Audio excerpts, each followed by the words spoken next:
70% of Chinese people are living on less than $280 a month. That's from Beijing Normal University. That's literally state research. It's from, not from Taiwan. No. It's not from America. Nope. This is from Beijing. This is from the CCP. The CCP came up with the statistic, guys. I know, it's crazy. It's their internal research firm, basically. Mm-hmm. So you have this situation where they're just wrong. To go back to this, $282 a month, 70% of Chinese people, stat came from China. Yep, this is a Chinese stat from Chinese researchers. It's from the Chinese government. Yep. The Beijing Normal University gives statistics to the CCP. Yeah. So they're trying to hide their own research.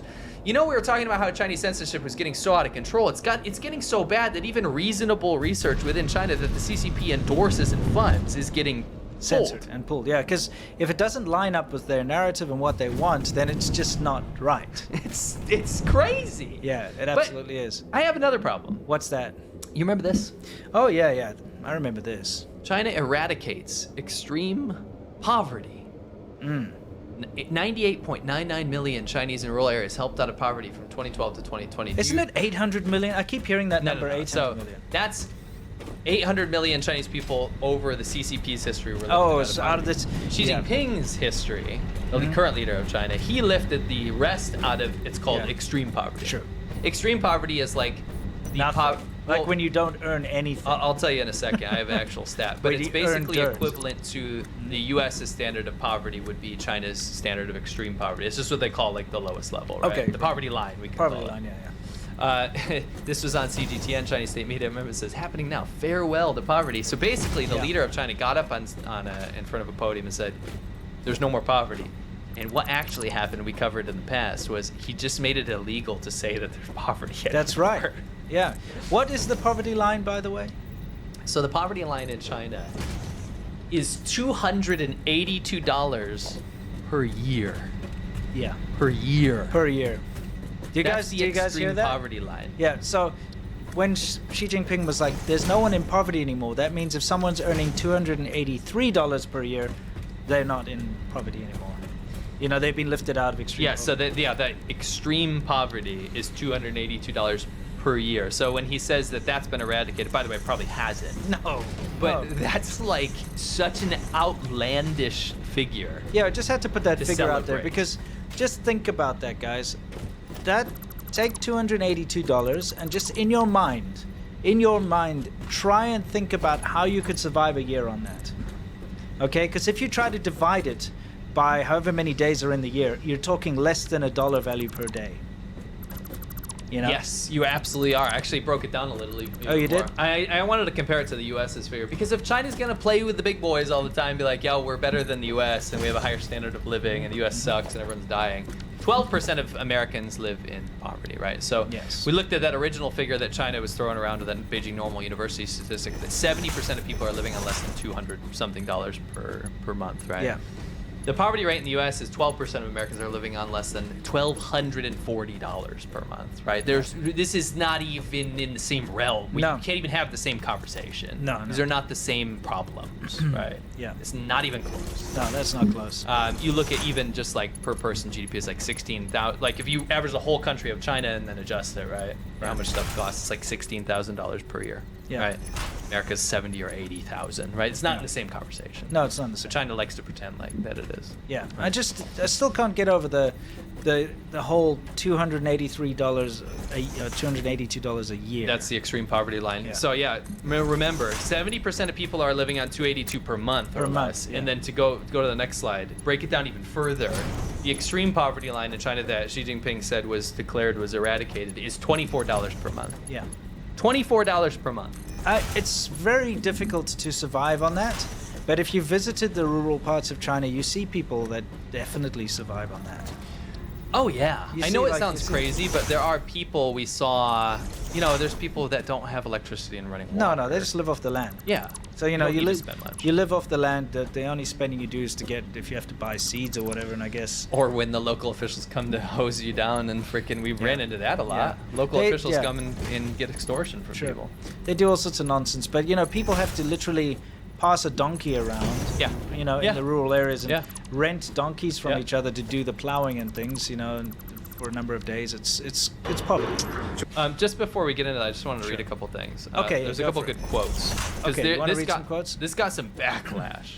Sure. Some nasty, nasty backlash from netizens and other researchers. Dude, like I posted an article on Twitter about this, the close to 1 billion people in poverty, and the amount of Wumao that attacked me over it were crazy. Yeah. And at first they're like, U.S. propaganda, Yeah. it's all American lies. That's MSS. Yeah, and then you're like, no, these are Chinese researchers. Yeah. Then they're like, well, it doesn't matter because cost of living is low in China, so you don't need to earn that much. I'm like, stop changing a damn story, first of all. And no, it's not okay because cost of living is not that low in China. I lived in China, and I did not live like one of those spoiled foreigners who goes to shop in those fancy places and goes to fancy restaurants. I lived like a local. I went to local, crappy, very low-level wet markets, and I went to the local supermarkets, and I lived in the local areas. And even then, the cost of living, although way cheaper than say in America and places like that, was still not that low. No.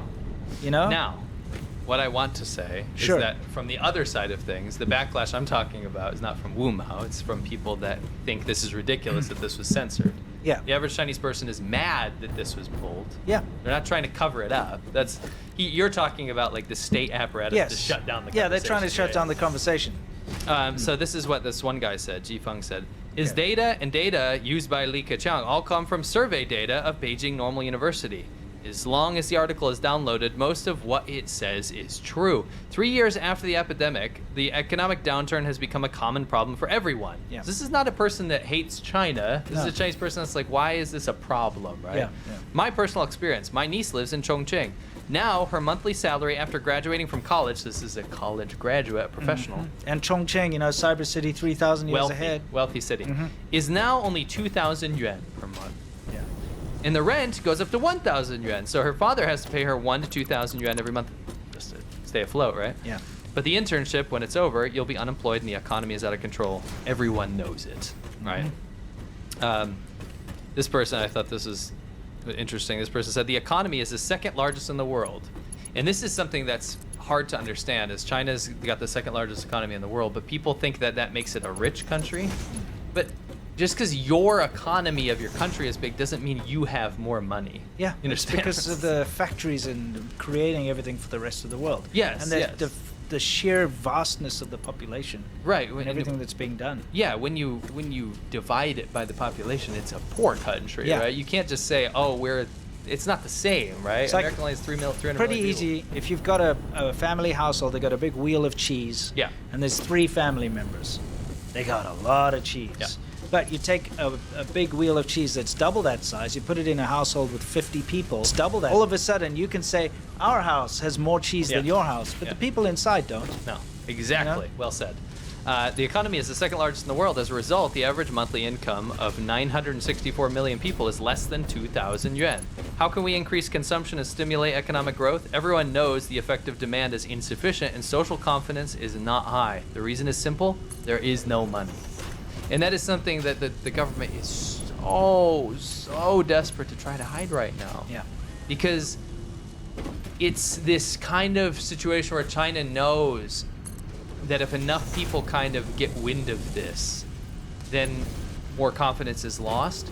But what they don't understand is that if you have a normal country with normal freedom of speech and normal journalism and normal everything where people can talk about stuff, it doesn't have to get to this point, right? If you let things in capitalism take over and trade and open markets and open speech, open platforms, then you don't get to this situation. No. You don't. But when you have to control the narrative from day one and you get worse and worse and worse, you end up shutting down your own research facilities and your own data points. That's right, and it's just terrible because this is the reason why foreign investors are fleeing China, is because they keep clamping down on things. They keep just being totalitarian dictatorships. Yeah. You don't want to deal with that. If you're a company and you want to, invest and build a factory and all this, you don't want there to be suddenly a law that's enacted that prevents you from doing business. Yeah. You don't want there to be a law that suddenly seizes all your assets because you said free Tibet once in a tweet like 20 years ago. You don't want to have to deal with a country like that. And that's the problem. Yeah. Yeah. So you had some video Oh yeah, I just wanted to compare. You're talking about the economy of China, and I think it's fair to compare the whole idea of tofu drake buildings. Yeah, actually, it's part of it because the whole property bubble's related to this. Yeah. So if you take a look, 就这个角，这完全错位了，这下面已经完全掉了一块，感觉悬浮了一样。 this is a brand new building. And that's okay? the base of the building. Brand new building, just being completed. You can hear construction in the background. Brand new building, looks nice and shiny on the outside, but if you look at the foundations over here, there's massive cracks all the way along. 这太夸张了。 Yeah, I mean, who knows? But it just shows the quality. And this is like the Chinese economy. What's presented to the world is the shiny 不 exterior. 要说我窗户的问题，你看看，看到吧？拿手都会勾下来。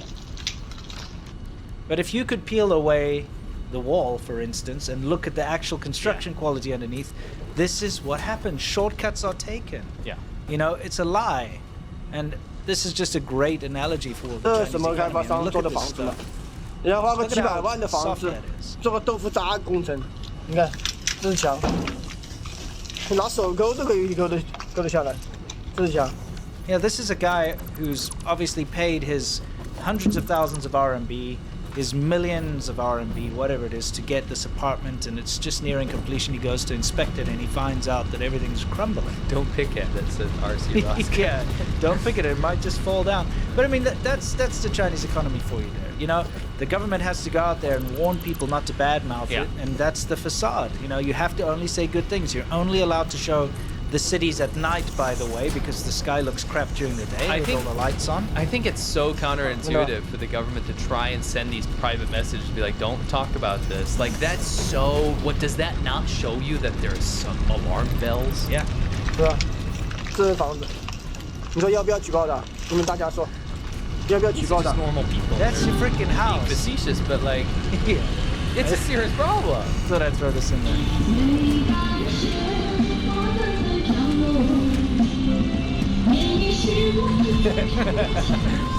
Yeah, you know.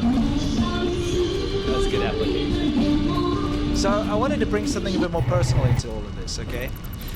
Guys, one reason why we can confidently talk about China the way we do is because we lived and explored the entire country. We lived there over a decade each. I was 14 years, you were over 10 years, okay? So I'm bringing this back a little bit here to about, when did we film this? 2015? Okay, so this is 2015. so then you I'm going to take the volume out because I didn't realize I left volume in there and you have no idea what we could have said. So, you know, I think we were making a vlog, but yeah, it would have been something nice and very, very pleasant. In fact, I remember that. If I put that volume, I remember us saying like, look how beautiful the houses are here. I remember that. yeah, it was actually Because it was different. Yeah. Yeah. Because, you know, to find the wooden houses in the Yeah. rural areas It's is actually so rare. and cool. Anyway, this was in Guizhou, Yeah. all right? And so we stopped, and then we drove probably, I don't know, like an hour away from here, half an hour drive from here. We stopped on the side of the road, and I remember I spotted this dude holding a rat, okay? Yep. So there he is, Chilling with his rat. chilling with a rat, and I was like, that's interesting. So you see I'm zooming in on the rat. I'm like, And, you know, it's fairly well known that people catch these rats. These are cane rats, right? They catch the rats for food, okay? Yeah. And then I thought there was this very, like, nice scene of this grandmother brushing this pretty little girl's hair, you know, wearing traditional type clothing. What I didn't realize is that she's got a rat in her hand, too. Rat in hand. Yeah. Which later only did I realize it was in the footage. And I was like, what? Like, imagine growing up and your toy is a rat instead of a doll. Gotta do what you gotta do. I get it. I mean, but it's just very, it just paints a picture of the real hardships that people have to face, you know, in these particular areas. And this is not even the poorest part of China. No. Now, the thing is, because we filmed that in 2015, and I've shown that footage before, I've gotten backlash. People say, that's not Too like old. that anymore. They're not doing that anymore. You know, China's lifted out of poverty since then, which is absolute bullshit because these clips are from like the last couple of months. Okay, it's still the same. People You got a going haul, out there. what a haul. Look at his haul of rats that he went out to catch to eat, which he'll sell or cook for the Again, family. Not a city rat. It does show Yeah, hardship. it's still a rat. Yeah. Okay, this dude. We've both eaten these, by the way. Yeah, I've eaten them on a documentary. Yeah, at least I hope mine was a cane rat. I think it was probably just a sewer rat. Mine was a sewer rat. Okay. Because the restaurant got busted for saying it was pigeon, and it wasn't. Pigeon rat. Rats of the skies, right? Yeah, but I was trying to eat pigeon. Yeah, I mean, but I you- mean dove. Yeah, Okay, caged yeah. dove. Barbecue. Yeah, I know and what I you mean. ate rats, and This- I saw it on the news. This guy, by the way, I love his haul. He's got like rats in every pocket. He's got an epic hole. It's like, hey, we got some rats here, got some Stuffing them in rats his there. pockets.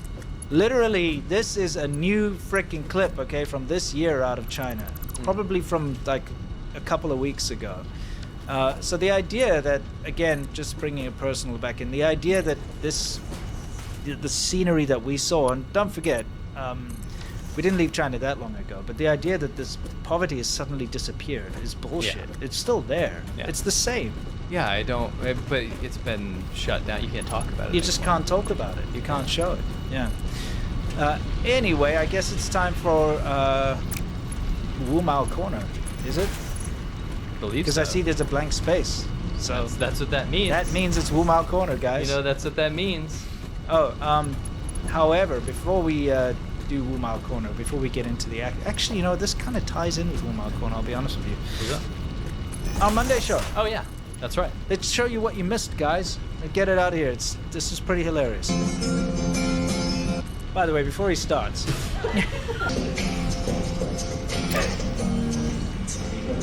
310.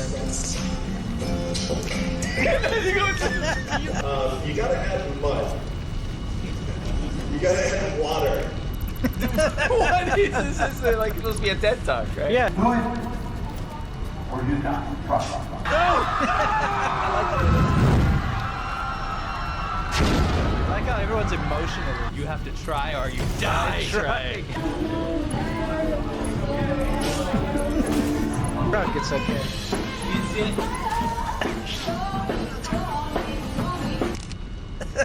Wow. So to give some explanation Yeah. to that, we have a show every Monday. Yeah, our VIP show. And that episode was about try-hard foreigners, cool guy stories. Cool guys. Yeah, they kind of go to China and they're Reinvent yeah, themselves. yeah. They're English teachers, but they don't want anyone to know that, so Yeah. they make up these fanciful stories. And whenever they get a chance, they're on stage saying, "Oh, like they're a special entrepreneur or Wall Street guy or whatever." So we covered like stories that we know about that, and we covered some hilarious videos. and showed some actual footage Yeah. that we took in China. Why blurry? Because we want you guys to go over there and check it out. This is a VIP show. That's kind of private stuff. You can go check it out over there if you Yes. want it. It's and- on patreon.com/ADV podcast. If you have the means, we'd love to see you there. It's super fun. We just kind of have fun on Mondays and cover a topic, and then we have a big Q&A, and people get to vote on the next topic and that type of thing. It's always a lot of fun. It's the best. Yeah. Anyway, let's move on to Wu Mao Corner. Of course, this is where we talk about the haters and all the nonsense they get up to. And this time, we've seen a very interesting thing happen in America.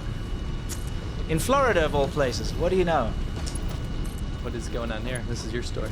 Well, in Florida, the police arrested 3 men who allegedly stole hundreds of gallons of used cooking oil worth thousands. Sounds familiar. It Yes. sounds a little bit like Digo, yo. It does. You probably know by now that in China, it's very common for people to take oil out of the grease traps in the sewers and the gutters, and then they repurpose it. They basically take used cooking oil, gross sewer oil, and they boil it up and they add things to it and stuff to make it look new again. And then they use it for street food and they resell it to restaurants and stuff because cooking oil is expensive in China. Yeah. And so if you buy the gutter oil, as it's called, you Yes. can buy it at like a very low price, and so many people use it. Yeah. So this idea of like taking used cooking oil is very common in China. I love that this is Florida man. It is Florida man, Florida but it's- man. but yeah, Florida man. But these are, Chinese nationals that came to Florida Still to Florida man. to do it. Yeah, to do this in China. Doesn't matter in who you the are, you're US, still a yeah. Florida man. Yeah, exactly. So Florida police arrested 3 men and charged them with grand theft after they allegedly targeted several restaurants and stole their cooking oil. The Port Orange Police Department said officers worked with DARPro corporate security specialists on December 16th to track down 3 individuals suspected of stealing cooking oil. The 3 men, police said, were targeting multiple restaurants in the area during overnight hours. The men were seen in a large box truck outfitted with a pump to allegedly support their operation, in which they would back the truck up, roll out the hose, and pump the used cooking oil. I'm having a hard time thinking as why this even matters, but we're talking about this a little bit. Yeah. Number one, I suspect that this is probably for diesel fuel. Yes, because then they're not going to make gutter oil to sell back to the restaurants here. No. You can make diesel fuel, and there are other applications that you can use this used cooking Yes. oil for, Yeah. like for molds and things. So they will be selling it. So they're basically stealing the oil to sell it, to Yes. process and sell it. Yeah. So Florida police said on December 16 about 330 gallons was stolen, though it's believed that they may be part of a large organization responsible for thousands of dollars worth of stolen oil in the area. Ultimately, police arrested 49-year-old Ri Lin of St. Yeah. John's, Florida, 35-year-old Yixing Chen, wherever, and 42-year-old Leo of Flushing in New York. All 3 men were charged with grand theft. Oh, that's a big theft. Yeah, so it's fairly grand. This You is know. a grand theft. Yes, it's grand. You put on your finest Yes, clothes and you yes, go yes. steal them. This is a grand theft, not petty like those other ones. Interesting. They're all the way from New York or whatever. Yeah, going all the way 2 there. of them were Florida men. Yeah. Anyway. One thing that I thought was interesting is police added that Lynn was arrested last year in Flagler County, Florida, for a similar incident. Now, why So- would we cover this? There's a reason we'd cover this, because this Yeah. is something you'll see constantly in China. So it was Yeah. interesting to see it in the US. I just found it really interesting that the whole gutter oil yeah. experience has been exported to other countries. It's nuts. Yeah. I never expected it. No, Little that's taste of home. Yeah, I China know. was our home. Yeah, exactly. China's my home. Yeah, you gotta wait. You gotta understand. Even better. Yeah. Okay, so moving on from Florida men stealing Yeah, it's just oil. a bit of a funny thing. Yeah. We are moving on to our. Sorry, we're going long today. Okay. We're moving on to talk a little bit about our friend Jordan Harbinger. Okay, Jordan's yeah. show. He had an episode which is really, really interesting, and although it wasn't China related, I thought it was really captivating. Jordan again has some of the best guests we've ever had. We've been on a show Yeah, multiple times. Could definitely recommend his show. He's got a YouTube channel now, so go over there and subscribe to him. Tell him the China show sent. That'd be awesome. Sent you.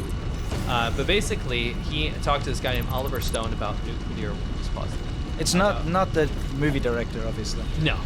About nuclear energy. And I thought this was interesting. I've recently been more interested in listening to people talk about things that are a little bit taboo in public. Everyone wants to talk about EVs and everything, but no one wants to talk about the very, very real alternative of nuclear energy, and it causes great debate. Sure. Now, whether you agree with it or not, I thought it was a really, really tantalizing talk.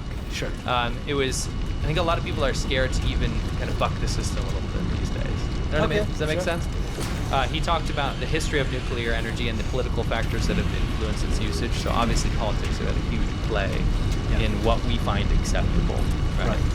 Lessons learned from Fukushima, Chernobyl, and the 3 Mile Island. Obviously huge pieces of history that we can never forget, right? How nuclear companies compare to wind, solar, hydro, and other green energy alternatives, and the influence that the fossil fuel industry wields over energy alternatives of any kind, and what a future fueled by safe and sustainable nuclear power might look like. Really good talk. Good. So go to jordanharbinger.com/931. Can you get us out there so people can see Yeah, it? I did. Okay, cool. And also subscribe to his YouTube channel. All of his stuff is free. Yeah, go Cool. check it out. It's very, very good. Still has horrible thumbnails of us, which need to I didn't change. check today. I didn't check the thumbnail situation. I'll have to That's check. gotta change. Otherwise, next time, He's revenge. got great artists. Revenge is coming. You have no idea. Oh, you guys don't know. There's a secret China show, Jordan. We're like best friends, but we all have beef over Yeah. the use of his horrific thumbnails. Yeah, the worst. Makes people look like terrible. Insults his guests. You won't believe it. You know what I mean? We love him to death. Yeah. Jordan, we love you. We know you're listening Yeah. to this, but he does have the best. He has great artists, though. His podcast stuff looks great. Oh yeah, no, that's great. But like on YouTube the stuff is YouTube thing, it's comical. like, what are you doing? Did you specifically comb through for the worst frame and then stretch it? You know, Yes, and like yes. make the person look like raw pork. You know? I feel like he does that. Anyway, all that aside, we've still got worldview to cover, guys. This is the last segment. Okay, worldview. We've got a little something for you here. And this is where we talk about everything in the world, specifically with regards to China. And let's get it here. So there's a new defense minister in China. Okay. His name's Dong Jun. You guys probably remember that one of them was disappeared. The last guy was disappeared. Yeah. Well, he was formally removed. Yeah. Right? Yeah. By Xi's cabinet. Pretty sure you can't find him if you look No, for him that's now, the thing. though. Is he was formally removed, but he hasn't been recognized whatsoever. What does this signify? I think in my mind, this is, again, another distillation of power. Yeah. I think we're seeing more and more people that were even close to the leadership in the beginning that maybe strayed a little bit more. I think, you know what a good analogy is censoring your own research board. Yeah. Like, you're like, I'm going to give you $1 million to do this for me. You do exactly what they say, and they're like, you shouldn't have done that. Yeah, it's exactly right. Yeah. It's getting to that point now where the purges have gotten so out of control. And some other channels have covered this in depth. But the purges have gotten so out of control now that there's not a whole lot of people left. And people that were really close to the leadership, that were super close, have been pushed aside because they're not in line with the new paranoia. You know Exactly. what I mean? Yeah. It's pretty crazy. Yeah, it's awful. It's just because they say something you didn't want to hear one morning. You know, that's what it could be is. that. It's literally that. It's like, oh, I don't quite like this tea or something. It's like, oh, really? Yeah, You so know. that's General Li Shangfu, the new guy, Dong Jun. He's actually the former commander of the PLA Navy, the Klan. So the People's Liberation Army Navy, he was the former commander. So he's a high-level dude that just took this defense minister job. Yeah. We'll see what he does. I mean, this is all... what people say is, oh, they're trying to get rid of corruption within the PLA and kind of like bring the leadership back to the CCP and all this kind of stuff. Okay. Or no. We'll see. Never know. What's going on with this dude? This is actually really interesting. I wish I had made the text a little bigger. This is retired U.S. I'm gonna actually pull it up. just Navy so- Admiral James. Yeah, I want to be able to. I want to be able to get it properly. Give me a second, because our monitor is very far. It's very far away. May as well be in a Far. distant galaxy. It might as well Yeah. be in a distant I think galaxy. this is former NATO's former Supreme Allied Commander. That is correct. But he had Europe. he had a very interesting. I got it here.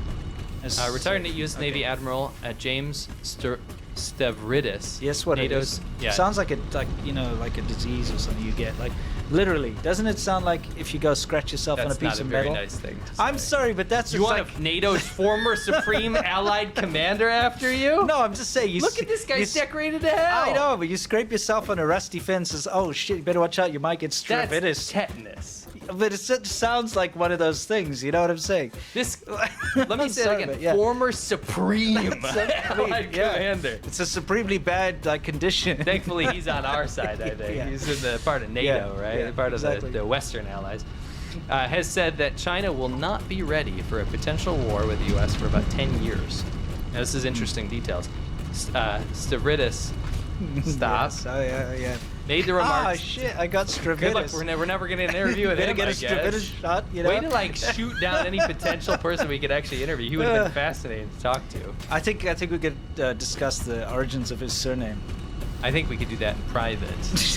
You can do that. Yeah. I'll interview him privately, Okay. and this will be the SEMO show. There we go. The divorce will Yeah, happen. for that one time. Stavridis made the remarks during an interview aired this week on the Michael Medved show. After being asked whether tensions centered on the South China Sea territorial disputes could spill over into a new world war, and that's something people have been asking nonstop, right? Yeah. He said that the U.S. and its regional allies have a 10-year grace period to prepare for the possibility of war with China. U.S.-China's relations have been on a knife edge due to military activity in the sensitive waters of the Taiwan Strait by American and regional allies, and China claims sovereignty over the strait and most of the rest of the South China Sea, in opposition to international maritime laws and the views of nearly every other country in the entire world. Yep. This is the quote. Even though China is building a massive fleet, even though they're acting aggressively, they are not ready yet, he said. If we ended up in a war with China, it wouldn't just be the U.S. and China, and I think that's where a lot of people get caught up on. Sure. Right? We have treaty allies who are sworn to come and be part of the military campaign, like Japan, South Korea, the Philippines, Australia, New Zealand. It's a lot of allies in the region. That's correct. Yeah. That's a lot of firepower, he continued. China, in my estimation, will not be ready to take on the U.S. in a very mature way for about 10 years. So I think we have a bit of a grace period here. where we can strengthen our military to preserve deterrence and also try to use diplomacy and all other means, we have to take the tension out of the relationship. And it's nice to know that there's 10 years potentially on the board here. Yeah, Because a lot of people like to think this is happening tomorrow. of course. You know what I mean? I think that's not a good way to live. But to be ready is a different story, right? Look, I mean, I hate this whole situation because lots of people that I know would ask about, like, oh, is it safe to go to Taiwan? You know, with all the tensions between China and Taiwan. And, you know, the thing is, I had people asking me that, like, close on 20 years ago. Yeah. Imagine you could have been in Taiwan, you could have raised a family, you could have bought a house, you could have, who knows, you know, 20 years is a long time. Yeah. But if you were worried to do something because of these so-called tensions, you would have missed out on that opportunity. Yeah, I think it's also really, I hate these like prediction questions. I don't hate you guys for asking them, but it's one of those things that like You can't know. you can't know, but this guy has military, like high military background. These estimations are gonna be more accurate, Oh, right? yeah, absolutely. And I think it's more realistic to say we're not going to war with China tomorrow. And it's not just going to be the U.S. versus China. And if anything does happen, there is a lot of people that are on the U.S.'s side, and that's ever changing in the U.S.'s favor. Yeah. Especially recently. Yeah. China's winning no friends in the region. right, I don't think anyone really. No. No, I'm not going to He's say supreme. anything. I know. All right. Supreme commander. Yeah. I know. It's like when you get the fries, Coke, and the extra patty. Okay. Yeah, exactly. This yeah. isn't the basic dollar menu. No, of course Right. not. Yeah. Anyway. Yeah. Is that it for worldview, or did you have No, something there's else? another- there's one more Oh, there's story. one more thing. Okay. I wanted to, it was because it's in line. I always like to give everyone an update on the Taiwan thing. And some people I see are talking about Taiwan, and I see this on a certain political side, is that Yeah. they like to talk about Taiwan like it's no one's problem and it's just like a regional thing over there. But it is, because if you think about this, going back to that thing, yeah, maybe it doesn't happen in the next 5-10 years or whatever. Sure. But the thing that's going to make a potential world war and the thing that's going to make a U.S.-China conflict happen is Taiwan. That is Yeah. what it is. Yeah. That's the thing on the board here. Correct. So we have to pay attention to what happens there politically as well. And something that really blew up in China's face in probably the worst possible way is that they have been trying to meddle with Taiwan's presidential election. Yeah. Like to the tune of millions and millions and millions of dollars of trying to influence campaigns. Yeah, and sending spies in there Spies. to go and meddle and do. Been outlandish, right? It's been out of control. And the reason is that they say, hey, if let's just say people don't want to vote for the pro-independence party anymore. Remember Tsai Ing-wen?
former president.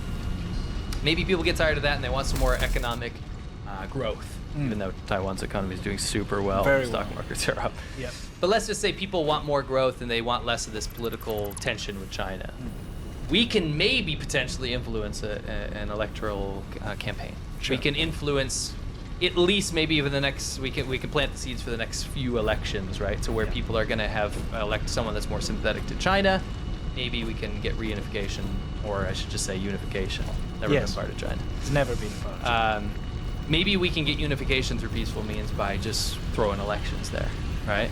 The problem is, because of all of the press and because of the sheer amount of meddling, Yeah. and the fact that Taiwan's like a 94% on the Freedom House Index, they talk about problems, they talk Yeah. about the meddling, the journalists can talk about this stuff. Yeah. They have YouTubers that can talk about this stuff, right? Yeah. People are aware of it. People are aware of the meddling. China doesn't understand that when they go and meddle in a place, if they meddle in a dictatorship, they can control the narrative there. Yeah. If you meddle in a democracy, people are going to talk about it. Correct. So what's happened is they've got no one on their side anymore. So the three potential candidates, right? For the DPP, you got Taiwan's People Party, and the KMT, the Kuomintang, who's traditionally been much more sympathetic to China. None of the candidates for these campaigns are pro-China anymore. Yeah. Because they know they'll lose all the votes. Yeah. Because of all the meddling. Because of all the meddling. And because of all the meddling, it's changed the whole landscape of Taiwan even worse. Look at these three things. The proportion of people in Taiwan who identify primarily as Chinese has plummeted to % now. Yeah. If you ask a Chinese person who has to follow state media in China, they would tell you that all Taiwanese people want to be part of China and they all identify as Chinese and it's just America's puppet state, and the people, they want to be part of China. Yeah. Because that's what they've been told. Yeah, but it's not true. Less than 3%, guys. We're at Taiwanese people that identify as Chinese is less than 3%. That is not a majority, my friends. Nope. It's prompting even the party that had the most ardently pursued, peaceful political union with Beijing to do everything to shed its pro-Beijing label. They've got no allies in the parties left. Yeah. It's done. It's great. Anyone who wins now, being close to Beijing is not on the table anymore. They've ruined it. Young people in Taiwan neither feel they are Chinese nor do they have affection for anything Chinese. Quite the contrary. Deputy head of the KMT. So even the KMT. Yeah, and exactly. They're the bad guys. It wasn't until the war in Ukraine and the war in Gaza that people started paying attention. Taiwan needs to prepare quickly. So, I mean, we have people that were traditionally closer to China now that are just throwing that whole idea out the window. Yeah, it's interesting to see that happen. Yeah. It's good when people can have open discourse about things, Yeah. you know? Yeah. And not be told what they must think. Yeah. That's why China does so well in Africa when you've got those corrupt Yeah. dictatorships and so on, because they can just, bribe the heads of state there and bribe the government and nobody has a say, Yeah. Anyway, guys, it's time for us to hit our Yum Chow segment over here, which of course is our, let me find it, here it is. This is our Q&A, where we answer your questions and you question our answers. It is Friday, guys. It's time to relax. The weekend's on its way.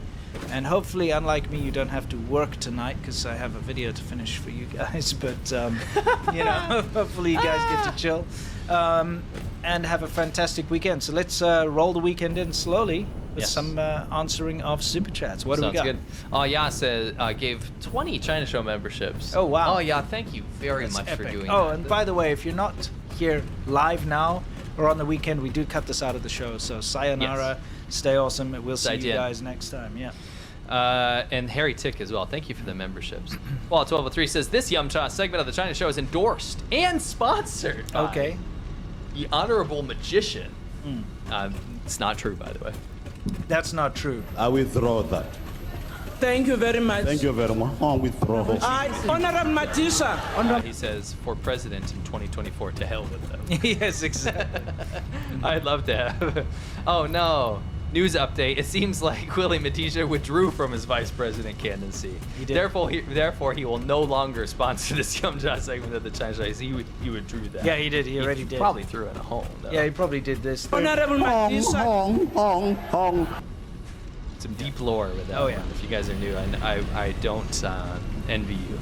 Sure. There's a lot of story for that. RCMKPS, she says, hi guys, I was wondering if you guys would like me to take over doing timestamp jobs. I could never replace David, but I'd love to help everyone out. I could start beginning 2024 thoughts. Yes, absolutely. that'd be lovely. We'd love Thank that. you. We miss David's timestamps. They're great. and everyone actually really appreciated them. So how that works is there's timestamps. So what happened during the video, David used to do it, and they're close to the top because they always get upvoted. So it's pretty much right below the pinned comment. You usually find all the segments. Yeah. So I appreciate that. Thank you. Victor Cavini, thank you very much.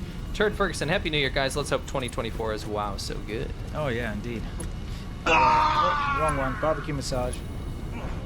Wow, so Gabriel good. Keane says, hey, Winston, I came across one of those garbage black Riche M1 cars you used to drive. Yes, I think I'd rather get a full throttle kick to the hey ball sack. You did? You actually found one? Where? You know, I feel like I was one of the very few people who had them. I guess they... I saw them all over China. Yeah, they did. Not They that obviously particular. They had the QQs. Yeah, they made like probably 1 million of them at least. There's probably a lot of them out Yeah. there, yeah. But I wonder if they were exported to, you know, other countries. Yeah, I mean, maybe like South American countries or something. maybe, what I mean? yeah, like Brazil or something. Yeah, Yeah. they get a lot of Chinese. In Shenzhen, I never saw another one. Remember did what? it? Oh. No, but remember when we traveled and we were doing Conquering Northern China, we saw like rotted old ones. I was about to say, when I lived in Inner Mongolia, I saw a lot of them. A lot of them. Yeah.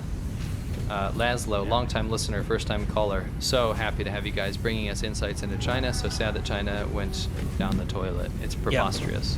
Yeah, oh, it certainly is. It's preposterous. Don't tell me to rap. I'll rap. Shroopy Napers. That's a name. It's a very interesting name, yeah. Thank you for the banana. Doc Southington says, "Oh, Doc, back again." To wish Matt a belated happy birthday. Thank you very much, and everyone a happy New Year, and you guys too. New Year's coming up.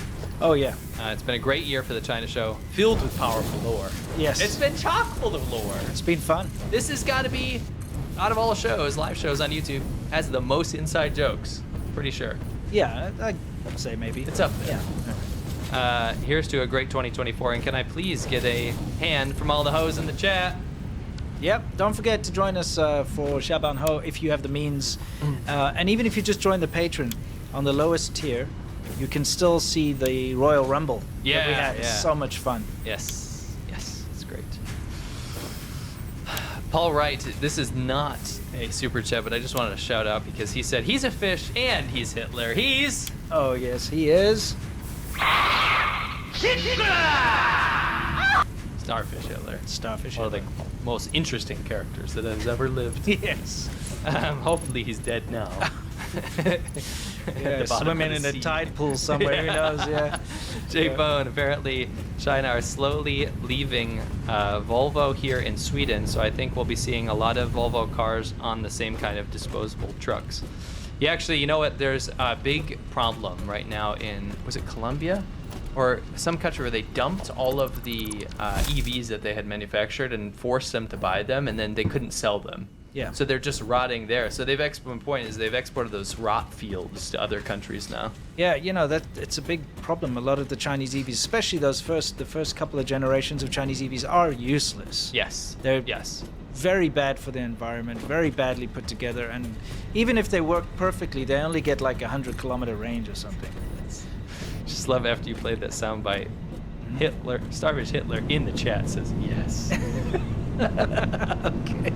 And then Andrew says, imagine having that costume in a museum. it should be in like a museum. with no label. Yes. That would be so funny. That'd be the funniest thing ever. Mark Carl, sorry, we're talking about cars. Yeah. Mark Carl, Winston, your resolution in 2024 is to stop making fun of the 43-year-old Canadian Aurora. Talk about the 68-year-old American B-52. Well, the difference is the B-52 still looks cool. And the Aurora looks like an old Boeing. Yeah, the thing is, they update the B-52. If you look inside of the instrument panel, it's not like an old analog nonsense with the CRTs and whatever. That's true. You know, monochrome CRTs that give you cancer. That's true. There's a lot of Adolf Hitler starfish. Okay, interesting. Michael Gammon says, who else thinks that electric cars leaving China for other nations are just live streaming spy platforms? Yeah. Never know. I did do a video about that, and there's a reason why China bans Teslas from any government parking lot, or if there's a government official in town, they ban Teslas from coming into that city or town. They actually stop them on the highway and have roadblocks to stop Teslas because they're afraid that they'll spy. And if they've got that in mind, if they're afraid Tesla's going to spy on them, that's because the only reason you do that is because you yourself are using your EVs to spy on other people. It's one of those, It's kind of like what we see when they're like, don't talk about the bad economy because it's not bad. Yeah, it's like, it's projection. Yeah. You know, we do have a soundbite for that over here. It is projection, man. is. It's like the kid who steals from the cookie jar saying, Yeah. like, oh, don't steal from that cookie jar, you know? I would never do that. Yeah, I'd never do that. So, yeah. Yeah. Be careful. Remember, BYD's, all the stuff that's built in there, cameras inside the cars, there's microphones inside the car. Don't want to be a scaremongerer, but at the end of the day, it's entirely possible that China could spy on I wouldn't everything say it's overthinking it. No. I put it that way. Yeah. Hi guys, this is from Tank It. My question is, how do you go about washing vegetables, brushing your teeth, washing clothes, considering the fact that water pollution is a problem in China? You do your best. You do your best with And boiled water. The problem is that you forget about this stuff, and you shower in the water. You don't boil the water in the shower. You certainly do. You come out cooked raw. You don't boil Looking the like water that sausage you Hitler. brush your teeth with. No. And if you think about it, it's all that bacteria and heavy metals and stuff is entering your bloodstream through your gums and all that. It's I don't not wanna good. think- I don't wanna It's think not about good, right? I don't want to think about it. Yeah, and when you decade wash of your that. vegetables and stuff, I mean, okay, you cook it afterwards, but Yeah. he's got a point. He's got a big point. You don't avoid that. I want to avoid thinking about it. Yeah. Because it's 10 years of that. Yeah, more than 14 10 for years, you. 14, and just doing that. That's why I have had health problems, you know? For sure. That's why I was going bald in China. What do you think? 100% has to be that. Yeah, because your hair came back. As soon as I moved to China, you know, like my hair just grew back. It's pretty wild. Yeah. Yeah. I was definitely going bald. Yeah. And you're not balding. No. You know what I mean? No, it's just one of those things, man. And you look at a lot of the China shills, they're kind of bald, dude. This is a theme. I'm not even This is a joking. theme. There's a lot of bald China shills. Yeah. This is a theme. Yeah, anyway. V. Ortenzi says, hi guys, have you read about the CCP trying to pressure the Taiwanese band Mayday in light of upcoming Taiwan elections to try and sway public opinion? I didn't see the Mayday thing, but I did see about the swinging elections. Lecker says, interestingly, Mao was actually influenced by Christian missionaries from Yale when the latter went to Hunan province in the early 20th century. That's right. Naveed Ahmed says, for Winston, thanks to South Africa for holding Israel accountable for their genocide, a country that understands the pain of apartheid. Free Palestine. Well, we're not going to get too much into that, but if you do want to see my video on the Israel-Palestine conflict and China's role in it, I did do it on my channel. Shout out to me. Yeah. Shout out to you. Go check it out. Yeah. Raven. I think there's more important videos you could watch, like my newest one though that I released today. Go check it out. I didn't link it though. But you know what I did link? Which is awesome. I linked all of our sources. Okay. So we did not. Oh, yeah, the actual sources. My source is that I made it the f up. But if you have this question, where I can find the self-imagination? Where? They're in the description. down in the description. Yes, all the articles that we talked about. Yeah. Is Yeah. I just suck. But Don't read it out loud. What did we call him that? no. We must have called him that. No. Yeah. Absolutely not. No? No. Interesting. Yeah. Well, how would someone know? I don't know. I think we called him that. Maybe. I don't know. Yeah. It's my birthday. Can I get a Ferris wheel from Raven? Oh, you certainly can. Let me find it for you. Here it is.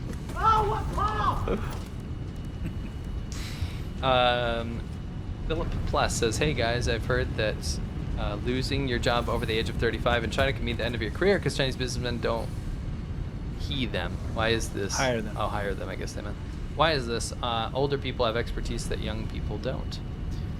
That's a tough one to answer, but I think there's some truth to that. You know, like hiring requirements are very discriminatory in China.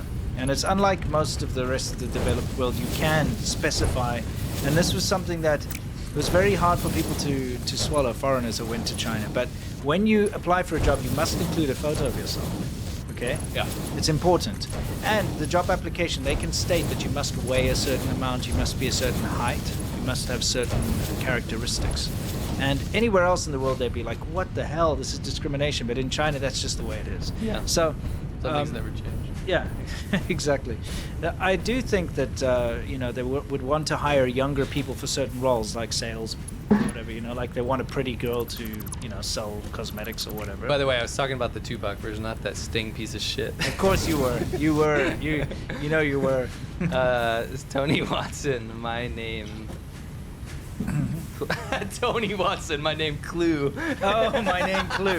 Yeah. There you go. Gotcha. I love it. Jay says, boys, come on now. What?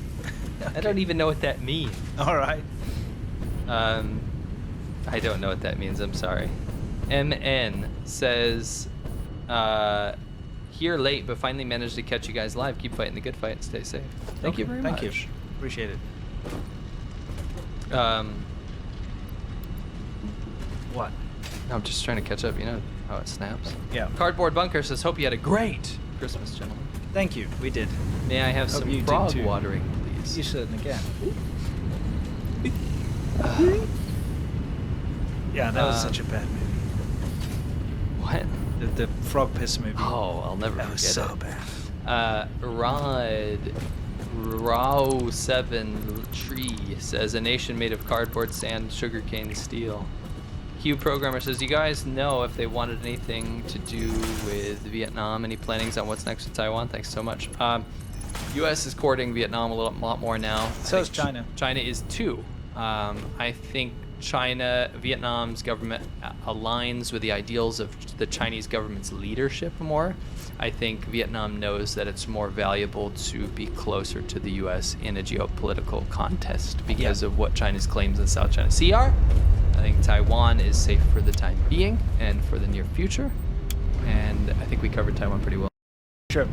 FX says, is that a rat in your pocket or you just have this? Exactly. I mean, yeah, why not just carry a bunch of rats in your pockets? But, another donation, Joshua King, another donation to the Beer Fund. Have a safe and happy new year. Thank you. I'll put it to use tonight while I'm editing. Kill a cell. You know, I used to edit a lot when I drank. I think it shows. If you look at some of my old videos, I think it shows. I think you should have been drinking a cool drink. Yeah, I should be drinking a cool drink and not a beer. Yeah, not one Or of those. 10 or 20. Yeah. Woo! That's a problem. Yeah. You know when you release a video and you're just like, no. Let's not have 20 beers. I don't do that anymore. You don't have 20 beers ever. Yeah, well, you know, it's fun. It's fun while you're editing. 20 beers. Yeah. That's lethal. Remember that time I drank 30 beers? Yeah. That was over, like, we stayed there all day. Yeah, well, yeah, it was Basically over all day. many hours, but still, it was in one sitting. It was. It was probably over 8 hours. Not we were bad. there a long time. We started when they opened at like 2:30 and we left at like midnight. Maybe, yeah. It was a long time, you're right. But it was still, you know. It was nuts. Yeah. I have a feeling it was a little watered down because it was on tap. Yeah. Yeah. Still. I think it evened out to 20 beers. 25 maybe. Yeah, at least. Kill a Cell. Hey, now I was born in Florida. I'm not that crazy. We didn't say all Florida men are crazy. No. Come on. It's just a trope, you know. Much love. You guys dropped a like. Stay awesome. Yeah, don't forget to like the stream, guys. It's free. Thank you. Appreciate it. Jackal N. The real fact why investors withdraw their money from China is that they're losing money there. They've been ignoring the CCP bad practices for years. And I'm sorry, but every time I hear the word withdraw, all I can think is magician. What? Oh, you mean that? Yeah. You mean this? I withdraw that. Thank you very much. Thank you very much. I withdraw. Honorable Magician. I shouldn't say he's emboldened the word for me. Yeah, I loved exactly. Honorable Magician. Yeah. Wilson Dizzard, thank you very much. Acronis, thank you very much. Thomas Pilsner, thank you very much. Wow, so good. I'll throw in one of those. Why not? Wow, so good. Turd Ferguson says, Wu Mao sure talk a lot, but all I hear is ho. Again? All right, I'll give you the middle one. Hong, hong, hong. To hell with you. Her reaction makes it even better. I know, it's just it's so She's good. Like, She's like, come on. Yeah. I'm just trying to do my job. Yeah, I know. Say no to the Tofu Empire, fire of his love. Karen Hinson, thank you very much. Zippy Chan, thank you for reporting the truth on China. How do you stay so safe against an entire country if you can't cheat, then cheat? Well, you gotta just not play into their hands. Yeah, it's tough. But, you know, I've released a couple of videos on my channel on how they've literally had a public plot to assassinate me and things like that. I've revealed some of their inner workings. You can go watch those videos on my channel if you like. Yeah. Xavier 7392. No matter what you say, this show will be called ADV Podcast to me. You can't make me withdraw that. Not even if you think it's the best choice. Yeah. What? Okay. Well, I'll tell you what. You're gonna get a choice. This is our best choice. I assure. Yeah. This is definitely what you want, I assure. Yep. It has to follow up now. It's one of those things. Yes. You know, it's like the Tonsawala. If I play one, you have to play the other one. Yep. They come in pairs, you know. Is that the only soundbite we have that's not a shill? Yeah. Think about it, like everything else is shillish. Yeah, maybe. Yeah. You know. Pretty much. Well, this one. Unbox. Yeah, that. Yeah, she's not really a shill. No. She's doing she did one video job or something. A couple of them. Yeah, but it wasn't like Xi Jinping good. No. You know. Anyway, Stacey Thompson, hey guys, first super chat. Any updates on the pneumonia coming out of China? Unfortunately, not.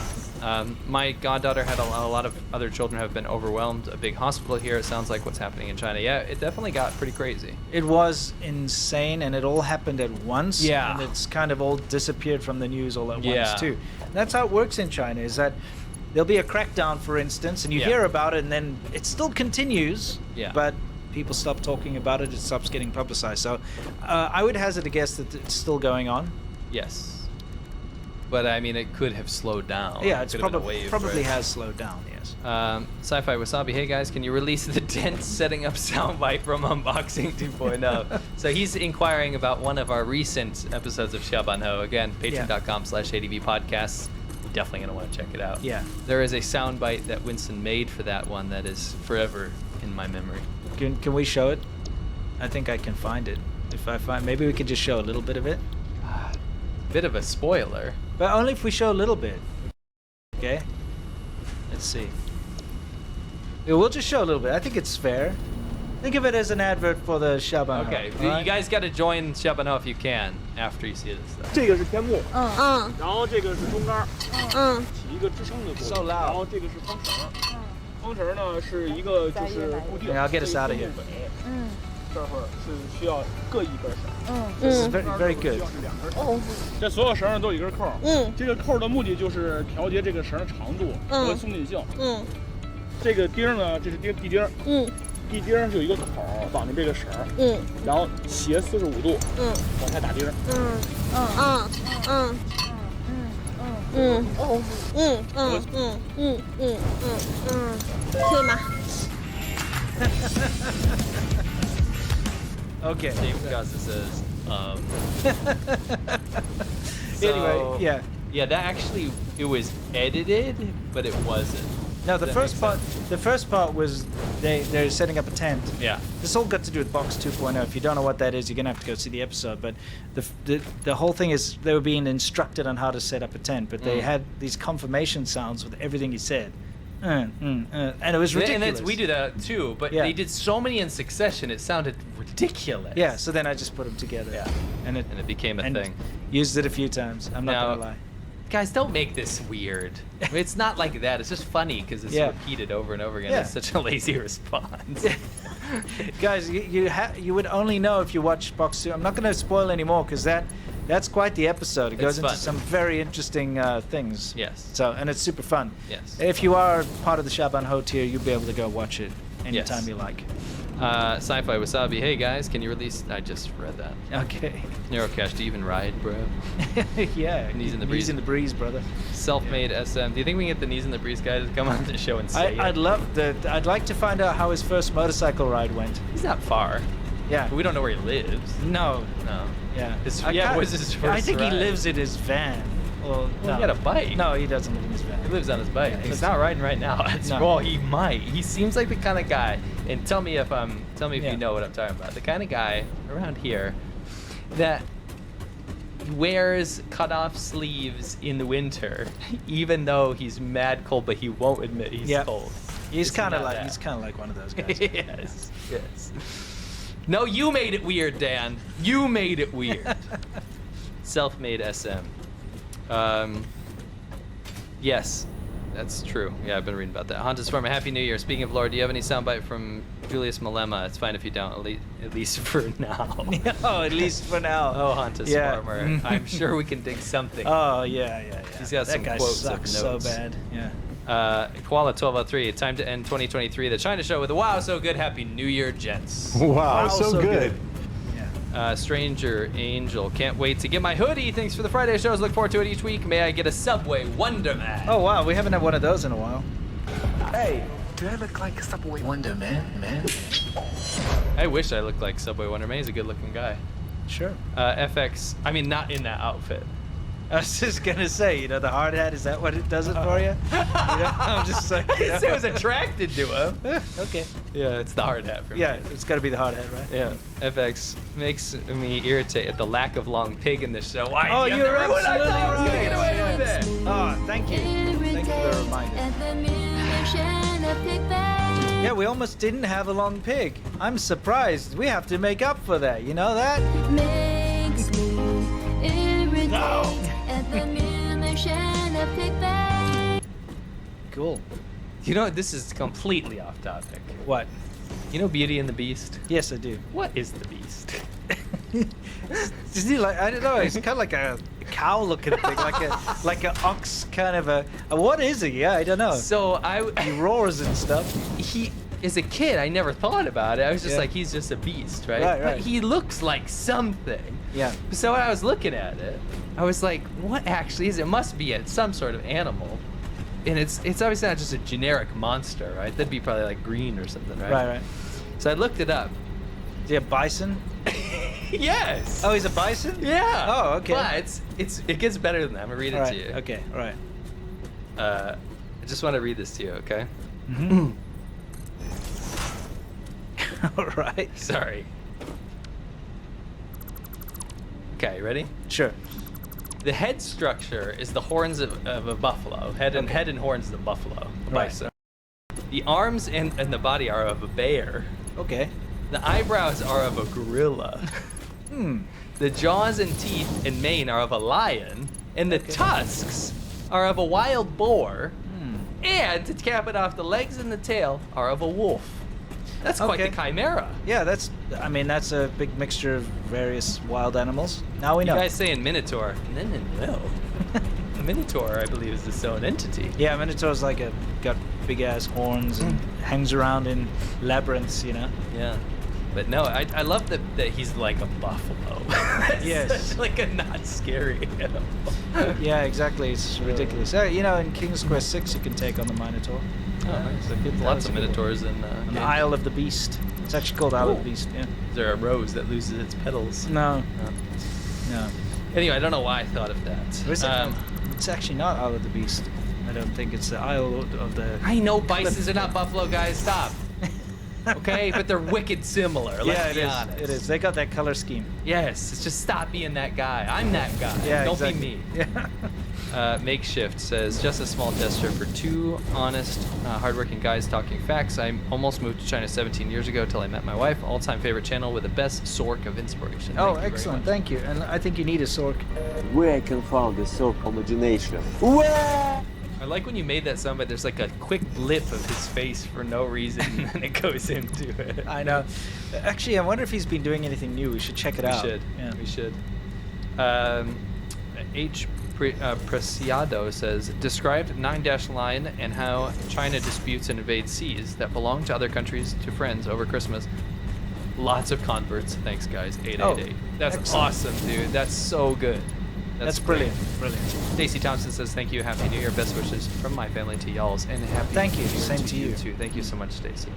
And Tao Pike says, thank you for providing me with years of content. It's been wow so good. What a frickin' day for Rick. Wow, it's about time. So good. We love him. Yeah, I think he's been out of the picture too long, We have to bring him back. I feel like they replaced him with someone really boring. Wow. Rick was so much That's a better little than too that much new for guy. me. We won't even play his stuff because he's so boring. It's just boring, yeah. And then there's those other guys, the board game. The board game guys, yeah. They're not exciting either. They went to the $8 watch guy. Yeah, that No, they if went it's to a $8 sci-fi. watches. They cosplayed. Did they? Oh yeah. Yeah, You know, watch guy dresses up as Star Trek or whatever. There's a guy with a lisp that's chill for state media, and we never make. I have an $8 watch. I have a Casio at 91W or whatever. Yeah. But this is not that. This is one of those $8 China watches that's supposed to look rich, yes, but it isn't, yeah. and that's what I have a problem with. Yep. Anyway, it's pretty funny. Martina, people were asking us to do a wrist check. Got a Tissot PRX Powermaster 80. Actually, sorry. This is an Audemars Piguet Royal Oak. I guess people were guessing that in the chat. I have something that's very historically cool, but it's not. If that makes sense. It is Yours is cool. I like your watch. 6139 7071. That's Seiko. the reference number? Yeah. Well, okay. that's the movement and reference. Mini Jumbo? Number. It's the Mini Jumbo. It is a chronograph. And the cool thing about this is that this one is incredibly weird and obscure. But the movement in this is the same movement as the first automatic chronograph to go to space. There's a famous watch, it's called the Pogue.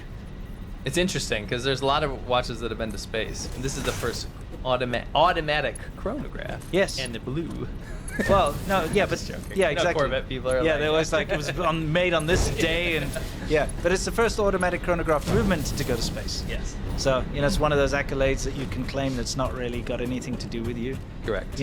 Or your watch. Yes. Absolutely. So people love to do that. Like when their country wins a World Cup or something. Like, oh yeah, my country. Yes. Great. Does that make you a better person? Does it? Absolutely. Are you a not. sportsman? Yeah. And it'll be like some lard dude lying around. Lard dude, you know what I mean? livestock man. He's just larding around. We won the World Cup, man. He got his feed bag on. Exactly. We won the World Cup. It's like, dude, you couldn't. You didn't do freaking- shit. If you sat on the World This Cup. watch has got nothing to do with the moon. No. Oh, I mean space. Yeah. But anyway. If that World Cup is full of Doritos. Yeah. Maybe. Yeah. This is a cool watch, though. I love it. I love 70s watches, and I got this completely broken. I actually got it off eBay from Colombia, of all places, and it went through Venezuela all the way to get here. And when it arrived, smashed glass, everything was rubbish, didn't work, got it working. Nice. So that's great. Hopefully. Yeah. The restoration. Yeah. Nice. And I really love it. I think it's super slick looking. Yeah. I wear my PRX because it's so comfortable. When a watch is just like, wow, you can barely feel it. Yeah. It's just, I don't feel it. It's incredible. That's good. Just got my China Show hoodie. Glad to be part of this channel. Excellent. That's wonderful. And Martina with the last comment says, every day I miss the cotton soundbite. Can I get a pig bay instead? Sorry, Steve. Yes. Martina. Makes me irritate at the mention of pig bay. We don't have cotton, but we still have the same person who sang Cotton has another soundbite. You know that?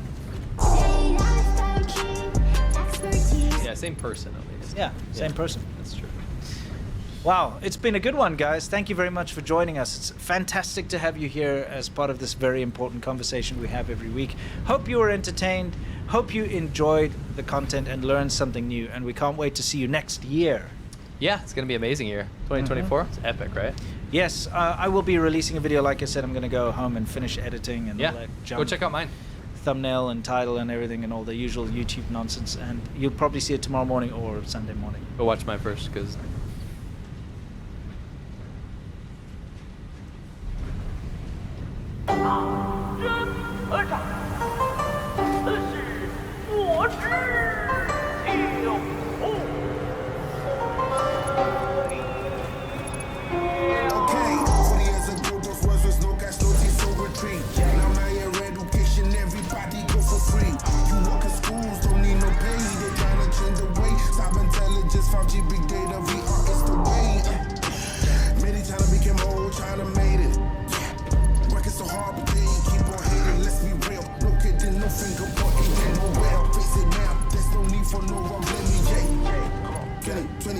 Extreme poverty, people start a new life just trying to speed, look at me, everything all about money, look at me, I see FRP 14. Yes, go, people coming to Beijing, this is guy, looks gloomy, it ever bracing in, the time's moving and clock's ticking, now have this thing, healthy chains, welcome to Beijing, less missions no gray, smoke is cast away, sun is shining, sets are pretty, let him defeat the city. Inclusion, let me get your solution. Climate change, big deal. Look up at China is real. New Satisfactory development, continuous revitalization, more room for investment with homegrown innovation. Green growth economy update. We do it right, but hate is gonna hate. You see the different opportunities and possibilities. Nothing can stop me from being who I really wanna be. Benefits from your policy. Every day is a holiday. Fight along with young people and earning the young money. Work hard, party harder is my new motto. Living in this era feels like winning lotto. While social security is a finished battle. Don't worry, my friend, you will find your footing and settle. Yeah, made it China became old, China made it. Whoa. Working so hard, but they keep on hating. Let's be real, no kidding, no finger pointing can do well. Face it now, there's no need for no one blaming. Yeah. Travelers, game changes, happy times don't wait. Live well, dance around the tree with waves. Made in China now, become Chinese lead. Working hard, ain't no joke, jealousy, no need. AI, 5G, expertise, big data, VR, and people see cheese. No poverty for 1.4 billion, no kidding. FYP 40 is rolling, you see your era coming.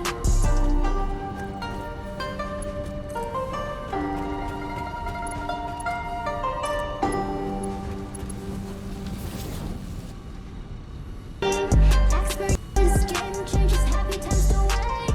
Live well, dance around the tree with waves. Made in China now, become Chinese lead. Working hard, ain't no joke, jealousy, no need. AI, 5G, expertise, big data, VR, and people see cheese.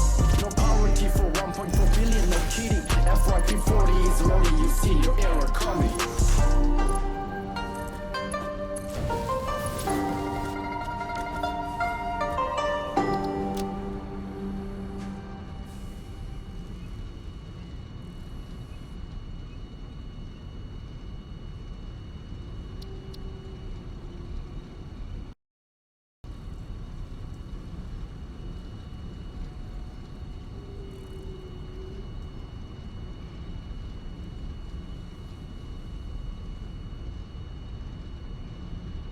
Hey, how you doing?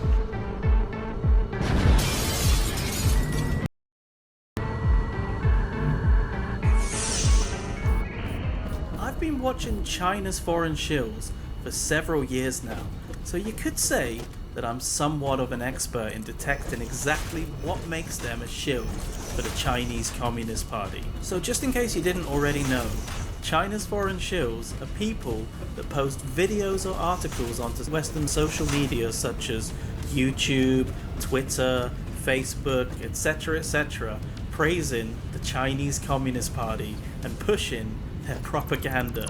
The aim of the shill is to convince you that the Chinese Communist Party is a force for good in the world and that this despotic authoritarian dictatorship is a better option than democratic countries. And spoiler alert, it isn't. And we'll get more into that later on in this video. So some of the shills live and work in China, and some of them live in other countries. For some, it's a part-time gig, and for others, it's a full-time job. Some of the shills are so obvious with their propaganda that it's laughable, but some of them are slightly more cunning and deceptive in their shilling tactics. But what they all have in common is that they're all shills for the Chinese Communist Party. And in today's video, I'm going to equip you with the tools that you'll require to easily spot one of these China shills. So let's jump straight into it with how to spot a China shill.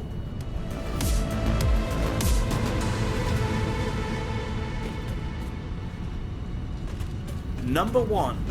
Ridiculous lies. This is perhaps the best way to spot a China shill because they'll just outright lie. In fact, they won't only lie, but they'll also make the most absurd statements that you'll ever hear in your life. For example, they'll say such ludicrous things as, "There are no homeless people in China."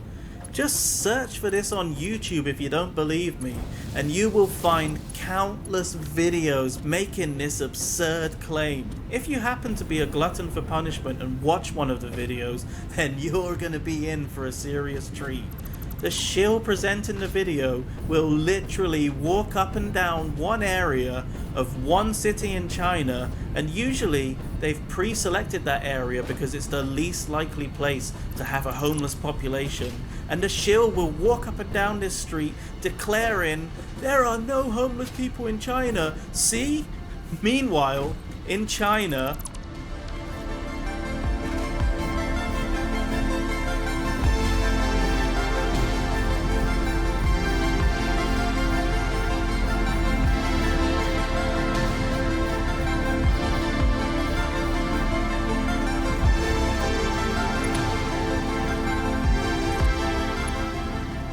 importantly, and also the main way to identify this compromised vlogger as a China shill, is that they'll suddenly declare that the lack of homelessness that they see is all thanks to the Chinese government for eradicating poverty.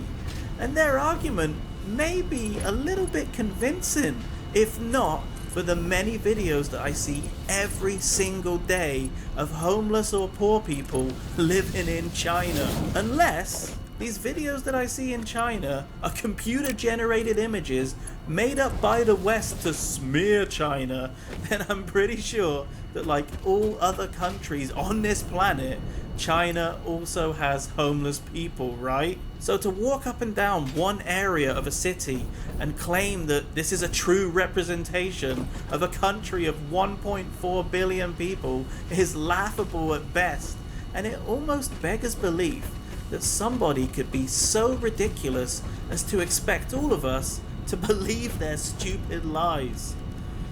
This no homeless people in China topic has been around now for several years, but it seems to be getting more and more popular, with new shills wanting to prove themselves as a worthy shill for the CCP and nationalist audience. You'll see that it's usually the most desperate shills that stoop to this absurd level, and like I've said before, it's become a new shill rite of passage. Saying that there are no homeless people in China is like saying that the moon is made of cheese. It's insanity. In 2021, Xi Jinping, or as we all like to call him, Winnie the Pooh, declared that his government has eradicated poverty, declaring a complete victory. And since that day, talking about poverty and homeless people in China became a big no-no, because how could the dictator for life be wrong? But he is wrong. And I could say a million times that I am the most handsome man on this planet, but obviously that's a complete lie, isn't it? But what if you weren't allowed to challenge my bogus narrative? This is what's happened in China. The Chinese people are not allowed to discuss the problems the government has created, and they live in fear of this oppressive regime and their pathetic little dictator. And the China shills have absolutely no problem with this, and totally have no problem pushing this narrative and royally screwing over the Chinese people. Anyway, let's get on to number 2, the architects of cringe. Isn't China's infrastructure amazing? Well, the China shills love these infrastructure projects, but only if China builds them. They don't appreciate or love the old infrastructure that has been in place for decades and is still used by millions of people every single day. Nope. They only love that shiny new infrastructure that only China can build, because apparently other countries don't build those shiny new choo-choo trains and massive dildo-shaped buildings. Now, there is nothing wrong with praising China's infrastructure, despite a lot of it being built using substandard building practices and made out of materials that easily fall apart, but it is impressive. But the main problem that I have is when they start comparing China's infrastructure to other countries that have had exactly the same infrastructure for centuries. Infrastructure that has stood the test of time is apparently a lot worse than shiny new infrastructure that will probably fall apart in a few years anyway. Actually, even comparing two countries' infrastructure isn't exactly a bad thing. But it's when they start talking about how marvelous the Chinese government is for providing its people with such wonderful infrastructure, then you know for sure that you've spotted a CCP shill. How many other videos do you see on YouTube of foreign vloggers in other countries praising that country's government because they built a new railway station? And what even qualifies these shills to be making these comparisons in the first place? Are they an architect or an infrastructure connoisseur? I'll be the first to admit that a lot of China's infrastructure does look impressive, it does look great, but when that infrastructure falls apart or a problem is encountered, then you can guarantee that the Chinese government and their useful idiot shills will do their best to cover it up, because criticism of anything the Chinese government does is never allowed. Which brings me to number 3. Criticize every other country, but don't you dare criticize the CCP. I just want China and the US to cooperate in a win-win situation. China's peaceful rise is exactly what the world needs in this day and age. This is what you will hear from some of China's shills, and you might want to agree with them until you realize that they're making these statements from a perspective that will never allow any criticism of the Chinese government. And how can anyone be objective about anything with such a bias? These shills criticize almost every other government apart from China, and yes, some of that criticism is absolutely warranted, until you realize that the criticism comes from a shill hiding behind the Chinese government. The same Chinese government that heavily censors the internet, limits the Chinese people's freedom of speech, and disappears anybody that opposes them. These shills can never criticize the Chinese government, and their solution for dealing with China always seems to involve making allowances for China's awful behavior. If you can't beat them, then join them, as they say, even if joining them means giving up all of your freedom. But the shills won't tell you that. They'll tell you that China is in fact a democracy. It's just a different kind of democracy, right? China is peaceful. Just a different type of peaceful, right? Even though China will quite happily fire missiles over Taiwan. That's a peaceful government or country? That's exactly what peaceful countries do, right? Anyway, it's never ever China's fault with these shills, and out of all of the shills, they're the most deceptive, because they'll try to trick you into believing that they're acting as some kind of online ambassador for China and the rest of the world, but really they only have the best interests of the Chinese government in their minds. And why don't you test them yourself if you have the chance? Go onto one of their videos, ask them about China's cover-up of the coronavirus, the atrocities committed by China in Xinjiang or Tibet, or the lack of human rights in China, and all you're going to get from them is some deflection about, what about the US's problems? Yeah, sure. What about the US's problems? What about the problems of countries all around the world? And more importantly, what about China's problems and the Chinese government's problems? Is China always the innocent party in all situations? I don't think so. Anyway, last but not least, we have number 4, genocide or ethnocide denial. So, genocide, right? It's a touchy subject, but the shills really love to talk about genocide. If any other country commits genocide, past, present, or future, then the shills jump all over it. But if China does exactly the same thing, then the shills do their absolute best to completely whitewash it. The mere mention that maybe something nefarious is happening in Xinjiang province in western China, and the shills want absolutely nothing to do with it. The shills will try to justify China's harsh action of putting millions of Uyghurs into re-education centers because of Muslim extremists. So, let me get this right. A handful of extremists can justify subjugating the entire population? The whole of Xinjiang is under mass surveillance. Mosques have been destroyed. Religious practices have been suppressed. Political indoctrination is happening. arbitrary detention, and Uyghurs are rounded up and thrown into re-education camps. But it gets a lot worse than that, if that's even possible. One disgusting way the Chinese government has used to suppress the Uyghurs' culture is the pair up and become family program. This disgusting policy saw hundreds of thousands of party members relocate to Xinjiang and forced Uyghur families to host these civil servants in their homes. These Communist Party members forcibly moved into the homes of Uyghur families to pretty much spy on them, and if families refused, they would end up in re-education centers. Some of these government officials would even sleep in the same bed as wives of the men who had been detained in the internment camp.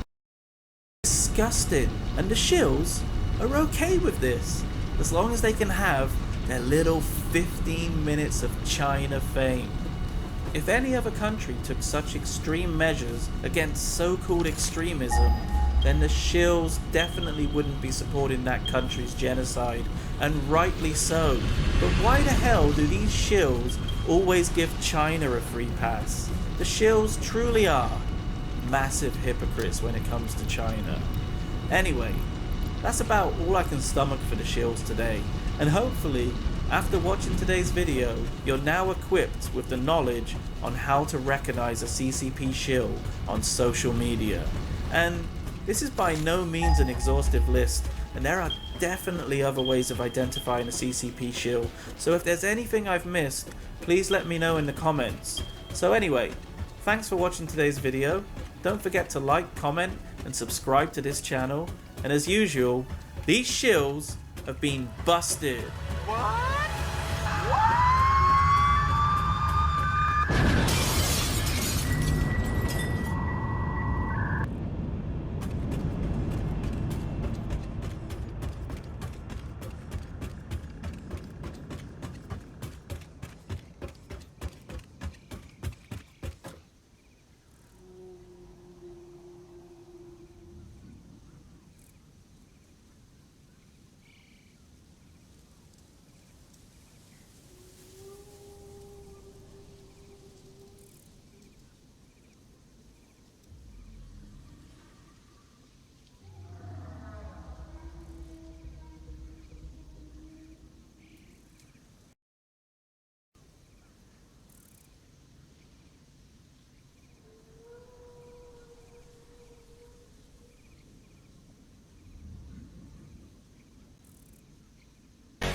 Welcome everybody to episode 129 of The China Show. Woo-wee.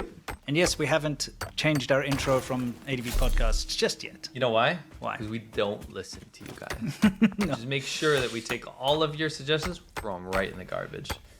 Just kidding. Totally forgot. It's honestly because, and this is a dumb excuse, but we had so much to put in the episode today. Yeah. We should have actually started putting stuff in yesterday because how jam-packed it is. And I know we say it's jam-packed every time. This is very jam-packed. Yeah.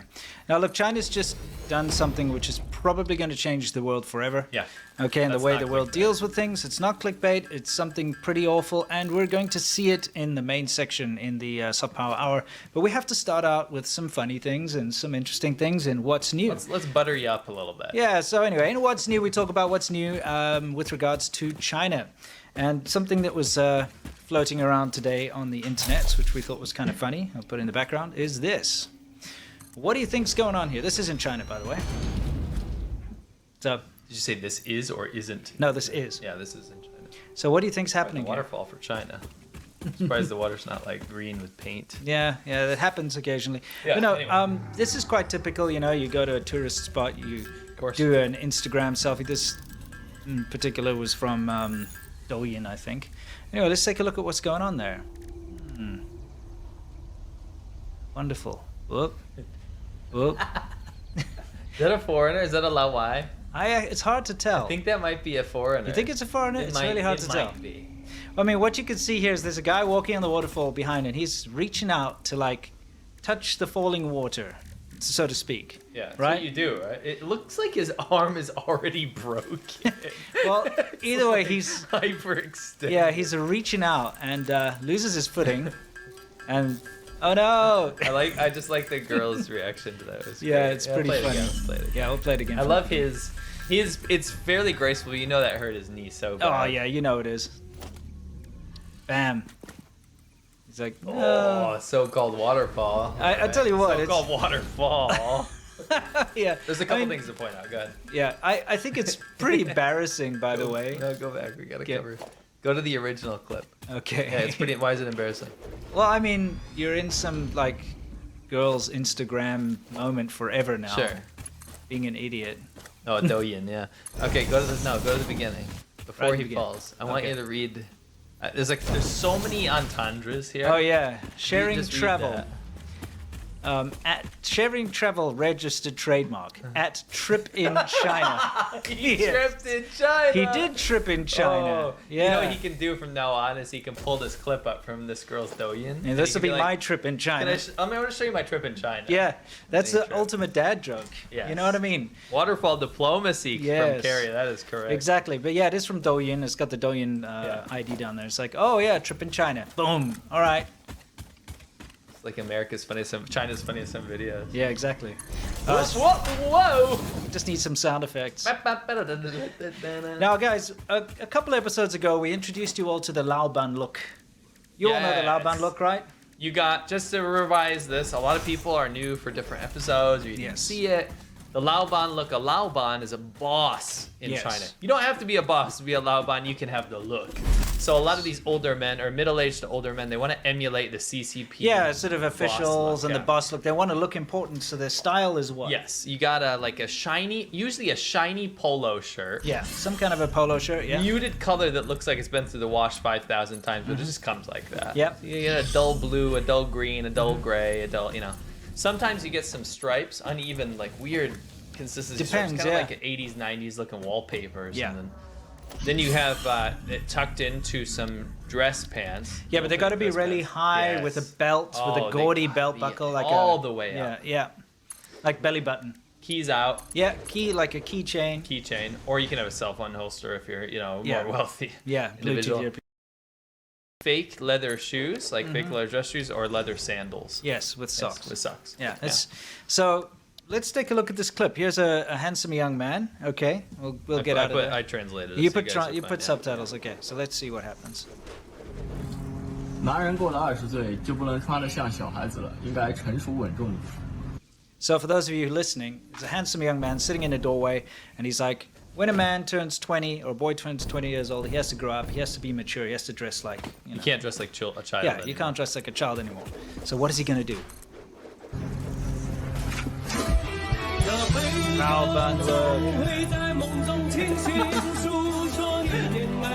That's amazing. So he's walking around emulating the Laoban, He's like amongst the other Laoban guys. Yeah. And then the other Laoban like reaches out and chats with him about whatever he's staring at. Yeah. Like he's just one of them. Yeah, he is. He's just one of them. It's that whole hands behind the back thing. Staring at stuff. Anyone who's been to China, who's lived in China, knows that this is just the look. Yes. That's what people of that age do. They walk around with their hands behind their back like that. Look, he's emulating this guy sitting here. It's hilarious. Oh, this guy in Douyin is a genius. He pulled it off perfectly. And this is just a typical street scene. They'll be playing slap or Chinese chess or whatever it is. And, there you go, stand and stare. With your hands behind your back, maybe add a comment every once in a while. He's doing it perfectly. He's got it down. This is like self-awareness, and it's beautiful, and he's poking fun at the Laoban look. This guy's a creative genius. Yeah, it's excellent. And it ages him drastically. It does. It's like he fits in flawless. He's such a model. Yeah, he's a handsome young man, and he turns into like a garbage old middle-aged. You know what I mean? It literally Look, propels he's him. got the T-floss. He's got the posture. Yes, he got the posture down. I love the tea flask. Yeah, because it's you'll always, and it's always great. got tons of leaves in it. It's like Yeah, getting it's stuck in loose your teeth. tea. Yeah. Oh, man, Brilliant. Love this guy. perfect, yeah. Love this guy. This is amazing. What a good skit. Yes. Now we got to move on to something a little more crappy. Okay. Yeah, this isn't fun. Shanghai, guys. Guess what? Just when you think it's over, they're back. Shanghai. Yeah, it's more like Shanghai, right? What you can see behind us right now is a row of temporary fencing that's just been put up to fence off an entire area and neighborhood. Okay? And this is what they call a snap lockdown.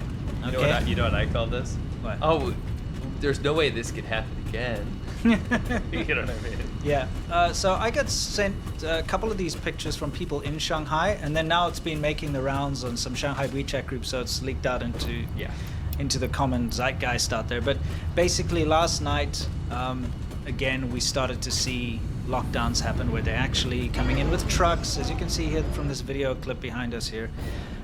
Truck with all the temporary fencing, so they're fencing off and locking down more areas again. So apparently the guy sent that to me. Oh yeah, we got this cool Shamata thing we'll show you in a second. Guy sent this to me, by the way. Says he's already in day 4 of lockdown.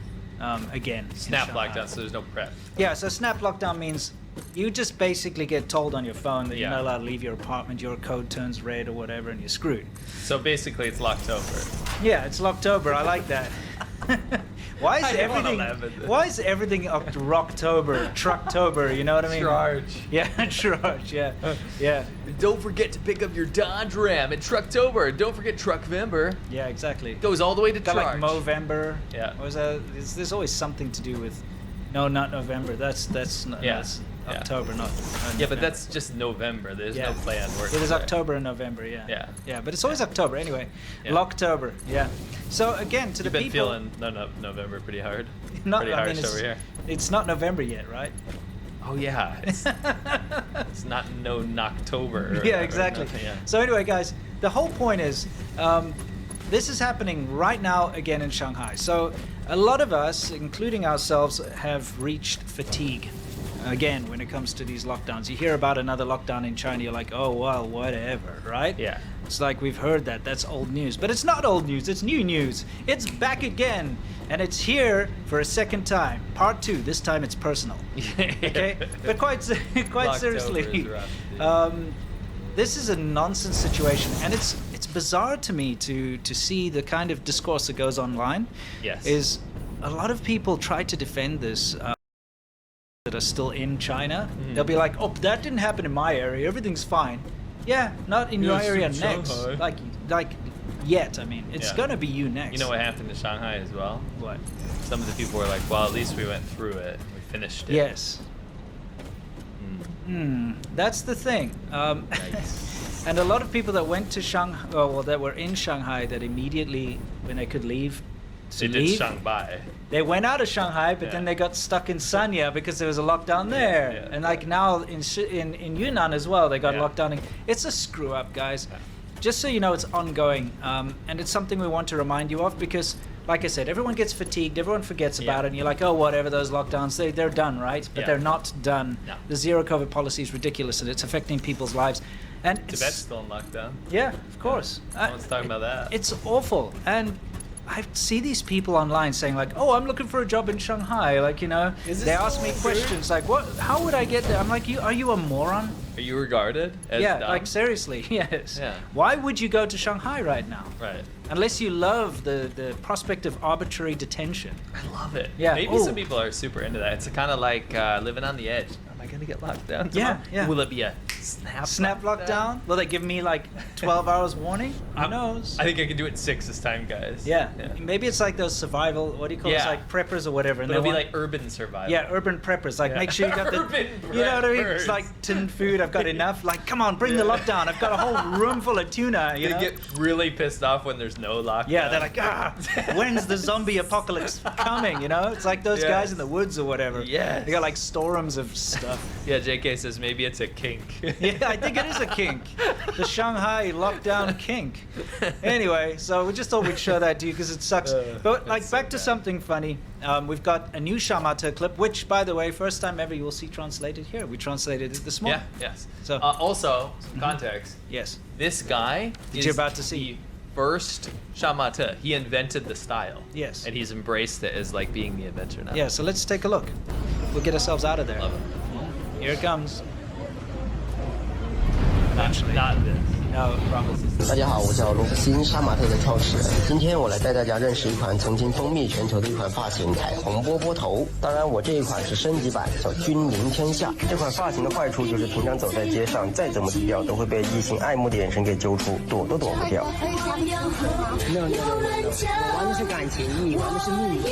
当然还是有很多实用性的，比方说让我瞬间增高40厘米，重获身高自信。男孩子出门在外都很容易受伤，有了这款发型以后就可以避免这种烦恼。笑死了，根本就不痛。这么有安全感的发型，肯定有人想问，这个发型的创作灵感来源于哪里？必须是头盔啦。So yeah, I absolutely love that. I love the self-awareness of the Shamata. Shamata are awesome. Yeah. Big fan of Shamata. Big hair, big fan. For those of you who are perhaps listening, we'll just quickly run you through it. The guy's got the most ridiculous hairstyle you've ever seen. It's like, I mean, how would you explain it? Like a half moon cookie? It's kind of like a mushroom. You know, like in Mario, Yeah. you get that toadstool mushroom. It's toad. Yeah, but it's much bigger though. Yeah. And he's got a heart. It's like a rainbow heart and a rainbow Yeah. spray painted on it, basically. Yeah. And he goes on about how it's amazing and The hairstyle is called the rainbow bob. The rainbow This is bob the upgraded hairstyle. version. Yeah, Keeps exactly. you safe. Chicks love it. Yeah. Keeps you safe when you fall on it. And like the positives is that it increases your height. Okay. Yes. So you get your confidence back. It makes you taller than your girlfriend or whatever. Yeah. And if you fall down, it protects you from injury. Yeah. Which I is mean, there's great. a lot of perks. Yeah, and he says the inspiration of it is, of course, a helmet. This guy rules. Yeah, he's great. He's actually awesome. He has a lot of funny videos. This one over here is actually aimed at you. Son of a beep. Yeah. Son of a beep. Thanks, UD. Yeah. To help Sea Milk when he has trouble sleeping. This is actually nightmare fuel. It is pretty bad. It's, as you guys know, if you're new, I just can't stand Imagine Dragons, and I also can't stand Minions. So combining the two is maybe my nightmare. Well, there it is. Now you can enjoy that nightmare forever. Should make. I'll print it out and put it up in the office for us. Thanks. Looks like a creation of like some sort of radioactive experiment. Yeah, it does, right? doesn't it? Looks awful. Anyway, it's time for some super chats before we move on to the main part of the show. Look All Night says, can't stay for the whole show, but I wanted to recommend Red Roulette, a great bio about an entrepreneur in China. I'm currently reading it. Oh, you are? Actually, yeah, I'm probably going to interview them. Through and getting to where she rises to power. Terrifying book. Horrifying. It's actually, I like put it off because it's so good, but it's actually really scary. Okay. David, I'll save yours for Yamcha as you request. Thank you very much to Angel Bivonka. Thank you very much. RD Caleb says, I worked in a housekeeping department in a 5-star hotel in the middle of Taipei, and I found out that people throw used toilet paper in the trash bin out inside the toilet. The poop toilet is real. So Winston is right. Yes, and we went through that and I spoke to some people. My memory, I guess what happened is that it was a vast improvement over China's situation, so I was remembering the improvement because there were a lot of areas that you didn't have to do that. Yeah, and I think when you got there, your school set you up with an apartment and stuff, right? No, I found my own apartment. You did? Yeah, okay. I did everything myself. How did you get a Laowai-friendly toilet then? All of the toilets. You know what? Maybe what you were doing is flushing the stuff down there, but you're not supposed to. Maybe I was. But I mean, a lot of places. That's it. A lot of places I went to where it didn't have the toilet bin. You know what I mean? It was a vast improvement over mainland China. Over China, not mainland China. There's only one China. PRC. Yeah. Yeah. All right, cool. So, should we move on? Yeah, let's... right, we're going to do Soft Power Hour. This is where we talk about what China's done, which is kind of devastating to the status quo in the world. Okay, and what we're going to do is show you a little thing over here, and maybe you can begin with an introduction as to what's happened here. So, UN, United Nations, right?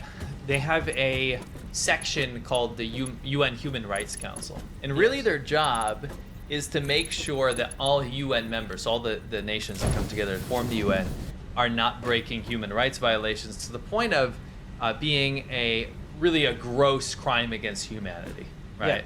Yeah. And you have a situation where you have nations will take an issue, let's say war crimes in Libya or something. Or like first people crimes in Canada. Yeah, something like this. They'll bring that to the crimes forefront. Against first people. Yeah. Not like, hey, those first people, they're crimes, man. They're crime spree. crimes. Yeah, exactly. So you bring that to the forefront, and then the nations will vote on it. Yeah. In the vast majority of the time, the nations will come together fairly unanimously to say, yes, let's further the investigation or further a debate on the issue. So they have debates. In other words, they bring something to the table and then they talk about it. Correct. What should be done about it. Yes. So, as you guys know, if anything should be done about it. Yes. As you guys know, there's a gross human rights violation happening in Western China, where millions of Uyghur people have been subjugated to forced labor, forced imprisonment, concentration camps, cultural genocide, linguistic genocide, all of this kind of stuff that makes up deleting a culture. Let's just before we even continue with this, I'd like to play a bit of devil's advocate here. Let's just say you're one of those guys who's sitting on the fence, okay, and you don't really think there's anything too bad going on in Xinjiang. Okay, I'm just saying. Sure. Just saying. Evidence aside. Okay, evidence aside. What would you say to in the modern day? I mean, like right now in the modern day, you pick any minority group in your country, whether it be Native Americans or Roma or black people or whatever it is. Like, just you choose the one you want, and you say, okay, we are going to separate them from their families, take the men out, and go put them in these vocational schools. We're going because that's acknowledged. Yeah. We're going to just take them away against their will and put them in these massive, big vocational schools away from their family and tell them that they're no longer allowed to study their religious beliefs or follow their traditions. They must learn the national language that we've decided they must learn. All right? They're no longer allowed to practice their previous traditions and beliefs and that sort of thing. Because that's at the very bare minimum is 100% what's. That's what the Chinese government acknowledges. Yes. That's what they sell. Yeah, so like I said, even if you're somebody who sits on the fence and says, oh, it's probably not genocide, it's probably not. Yes. At the very least, would you accept that kind of thing? Would you say that that's okay from a human rights perspective to take people and strip them of their religion, traditions, language, and force them to comply to your country's language, your country's traditions? So in other words, it's the same as like forcing a Native American to be Christian. You must be Christian. You must speak English. Yeah. You're not allowed to practice any of your traditions. You're not allowed to grow a beard or whatever you do. You have to worship the president. Yeah, you're not allowed to. Yeah, exactly. You have to worship the political party. Yes. I'm just saying, like that is at the very bare minimum. So and memorize all of the manuscripts. Yes, exactly. Now, I mean, that's just that's not an extreme, very like small example of what's going on. But of course, there's tons of proof that there is forced labor, there has been sexual abuse, there has been terrible things happening. Lots of forced sterilization, yes. abortion. Awful things happening. Yeah. But I mean, at the very least, this is worthy. You're at the bare minimum. Yeah, this is the bare minimum. Yeah. And even with the bare minimum in mind, you would still think that it's worth investigating, worth debating from a human rights perspective. Any movement of millions of people into concentration camps, regardless of what's even happening at that point, warrants further investigation. Yeah. So then you bring it back to reality and you go, wait a minute, this country has been for years now not allowing any information to come out of this province. Yes. Not a drip or drab to come out of this province. The people can't leave, the people can't talk. And then you find out from these leaked files that people are ending up in these camps and in prison for decades. Yes. For doing things like praying or using an app with a VPN or listening to a podcast. Or being in the same house where an uncle was like listening to a podcast. As a child. Yes. Arresting a child and throwing them in prison because their uncle was listening to a podcast. Yeah. Then you get into the point where you go, that's absolutely worthy of investigation. Yeah. Then you get people that escape, and you get eyewitness accounts of rape and torture, and it becomes much grimmer and more horrifying than you could ever imagine. Then you go, wait a minute, this definitely requires investigation, right? Yes.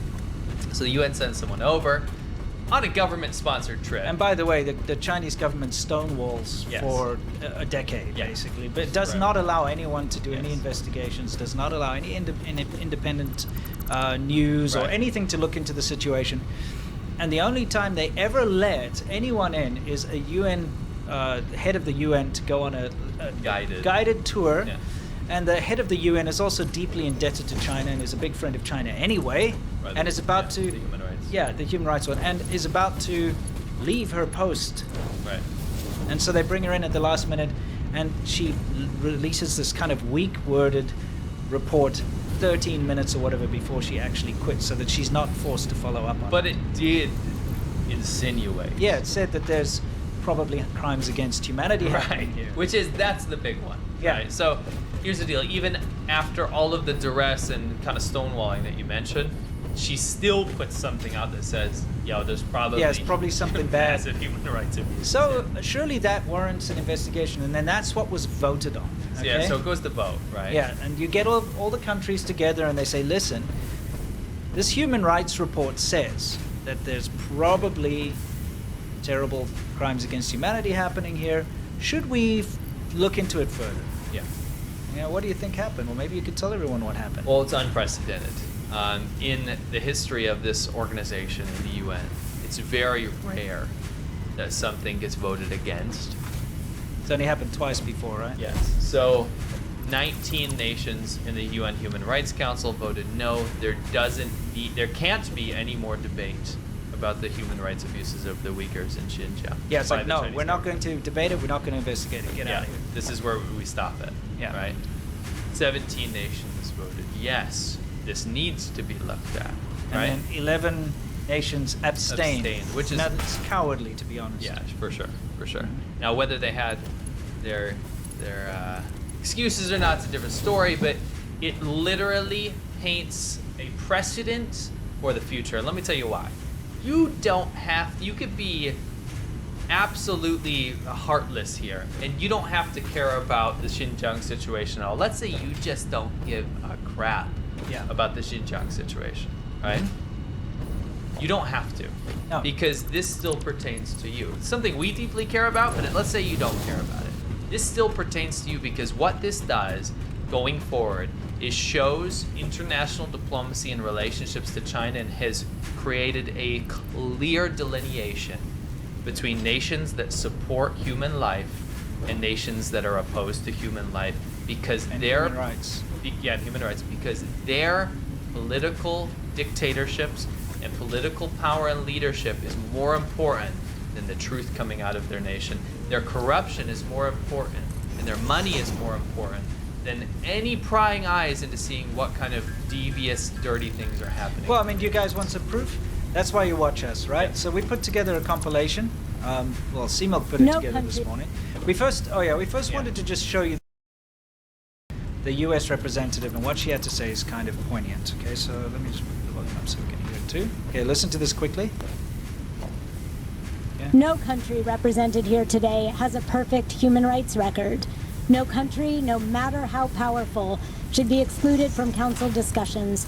This includes my country, the United States, and it includes the People's Republic of China.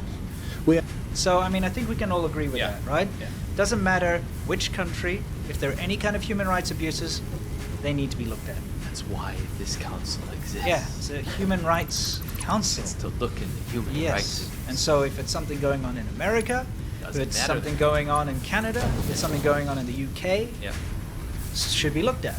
Yes. Right? Should be debated.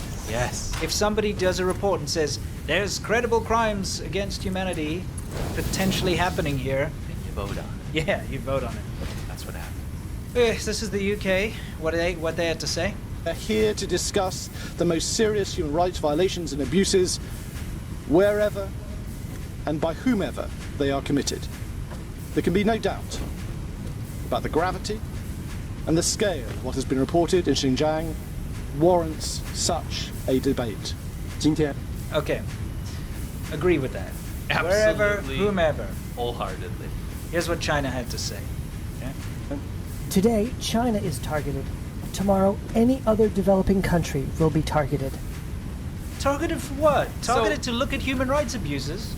So let me tell you what I'll do. Like explain it like I'm 5. Yeah. So you guys can just get a concise viewpoint on this. You don't have to sift through all of these like interviews and stuff.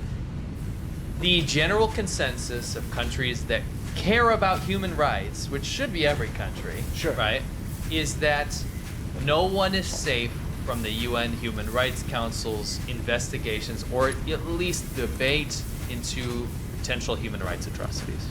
That's why it exists.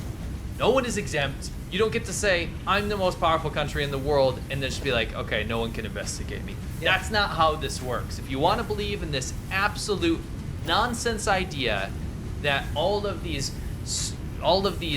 imperialist Western powers control the narrative over everything so they get away with it anyway, it's nonsense. That's the reason that these councils exist in the first place, right? Nothing gets brushed by the wayside because it's a Western country. No. So that argument's out the window. I mean, in fact, there's more scrutiny. Yes. If there's any kind of human rights abuses going on in Western countries, it gets more spotlight than anywhere else. Because countries that are developed to a point that they can focus on issues like this are held to a higher standard. That's right. As they should be, right? Now, that being said, when it comes to violations of human rights, the actual lives and beings of people and human beings, then that deserves the same scrutiny no matter where you are. Correct. Right? And that was the general consensus amongst people that voted yes, we should debate about what's happening there because China's not telling the truth, or at least not being transparent about it, right? Right. China's entire argument for this whole thing, if you go through everything, is that there shouldn't be a debate or an investigation, because if you investigate China, then all these other countries that commit human rights abuses and atrocities and crimes against humanity will be investigated next. Yeah, you could be next. It wasn't about no, we're not doing it. Yeah. It's that if you look at us, they didn't talk to the West. They didn't talk to other people. They didn't talk to Japan or these other countries that follow the rules. They were talking to the countries that break the rules. And what they said was, listen, screw these other guys, right? If you today decide to vote to look into this Uyghur thing, you're next. You're next. They're going to look into your human rights abuses. Yeah. They were on point. They were on the nose. They did not beat around the bush. That was China's excuse. Yes, basically, yes, we are doing this. And you don't want to be caught up in this crap, right? Follow Any us. other developing country will be targeted. So now we actually have a list, and this is what you're going to probably not see anywhere else. Is this okay? Not this particular picture, but this is the people that voted yes and voted no. Okay, so we thought that we'd bring up what the similarities between the people who voted yes and the people who voted no are. I hadn't seen anyone do this, so I wanted to dig around a little bit. Let's look at the countries that said no. Who voted no? Who said no? We should not investigate. We should not debate about the human rights atrocities in China. Who said that? Let's pull it up. Okay, I'll get us out of there for a second. We've got Cameroon, China, United Arab Emirates, Cuba, Eritrea, Kazakhstan, Gabon, Uzbekistan, Qatar, Venezuela, Sudan. Okay? If I was to ask you, like, just to make it super simple, what do you see as a continuity amongst these countries? They do not have freedom or political rights for the people. So if you look at the score from Freedom House out of 100 for all of these countries, it classes them into a classification where you can see in that purple square of one of 3 classifications. Yeah. There's free, partly free, and not free. So they are all not free. In other words, we're dealing with very authoritarian or dictatorship type countries here. Okay? They're the kind of people that don't want to lose control over their people. They're the kind of governments that enjoy suppressing people and ruling them, with an iron fist. Of course, they're not going to want people to look into what they do. You don't want to know what's going on in a lot of these countries. It's awful. They don't want anyone to know about what's going on. You have Eritrea, the North Korea of Africa. Yes. Probably the 3rd least free country in the entire world on the UN Human Rights Council that actually got a chance to have a speech about why China shouldn't be investigated. And I swear, after this show, please go listen to the UN Human Rights Council speech from Eritrea. China wrote that. Yeah, of course. It's like verbatim. Anyway, we thought we'd show you that they are what they all have in common is that they're not free countries. Now, how about the countries that voted yes? I noticed something about a lot of the countries that voted yes. Yeah, now the countries that voted yes, let's take a look at some of these. Czech Republic, Finland, South Korea, France, Germany, Poland, Japan, Lithuania, United Kingdom, Netherlands, United States. What is the common denominator with these countries? I see something green there. Yeah, it looks like these are what you might call free countries, according to Freedom House, by the way, which is a very good website. Oh yeah, I mean, it's a fantastic organization. Data organization. Yeah. It's fantastic. It goes through all these different factors into how And countries metrics. are operated, metrics. All these countries were mostly free, right? Now there are obviously some outliers on both sides of this that some of them were partly free. Yeah, I'm looking at the big voices here, right? Now, when you look at this, it's a clear trend. And Freedom House, when I talk about a free country, I'm not talking about a free country that abuses humans. This takes civil liberties and political freedoms into account. Yes. Free means free for humans, not just for their political rights, but also for their right to life and to be alive. I mean, take the United States, for instance. As much as everyone likes to poo-poo it, if you're a part of a minority here, you can have a voice. You can go out and protest. You can get an organization together. Yeah. You can go out there and do stuff. If you're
minority and you're being downtrodden, you may not go onto the streets with a sign that says Uyghur Lives Matter. Okay, you may not go and burn something down and create a riot.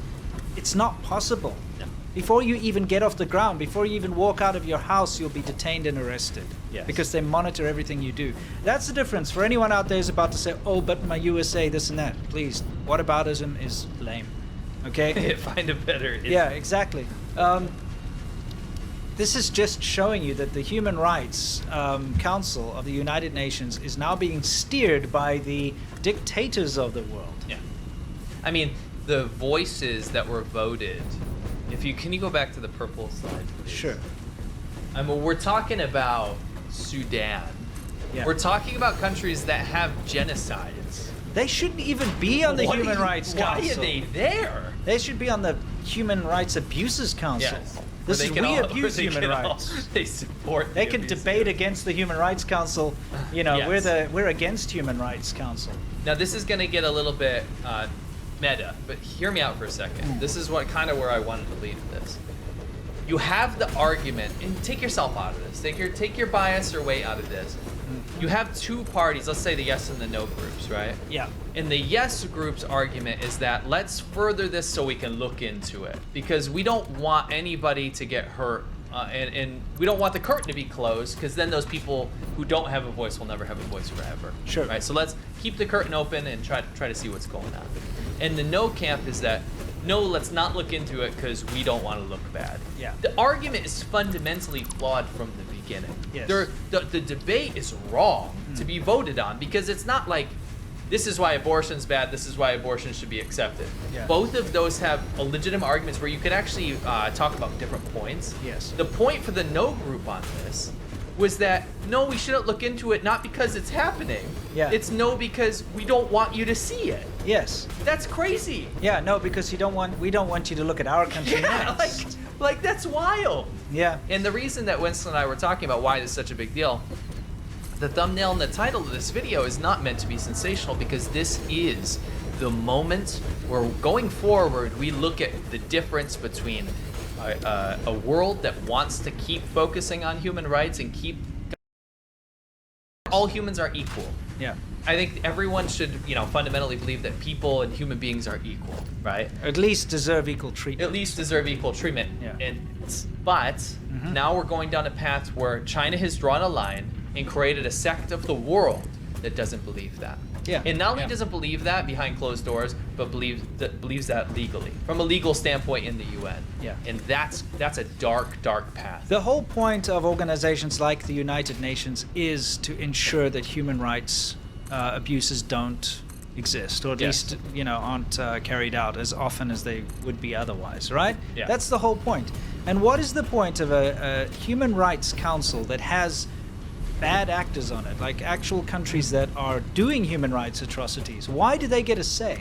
Yeah, I feel like say. any of these people that you see here, let them join, but they have like a handicap, you know what I mean? So their vote only counts for like a 0.2% or something. Exactly. Yeah, but depending on the current atrocities happening in their country. So here's the deal. Back to Metaland. Yeah. Right? If you look at it, the people that are supporting the human rights investigation, or supporting human rights in general, the countries, they give an equal voice because they believe in equality of humanity. Yes. To countries that don't have equal rights, Yes. right? So what you've done is you've given the same share to countries that want that to go away. They don't believe in that fundamental idea. How does that work? Yeah. How does that actually work? It's a bad system, and honestly, it needs a bit of a reform.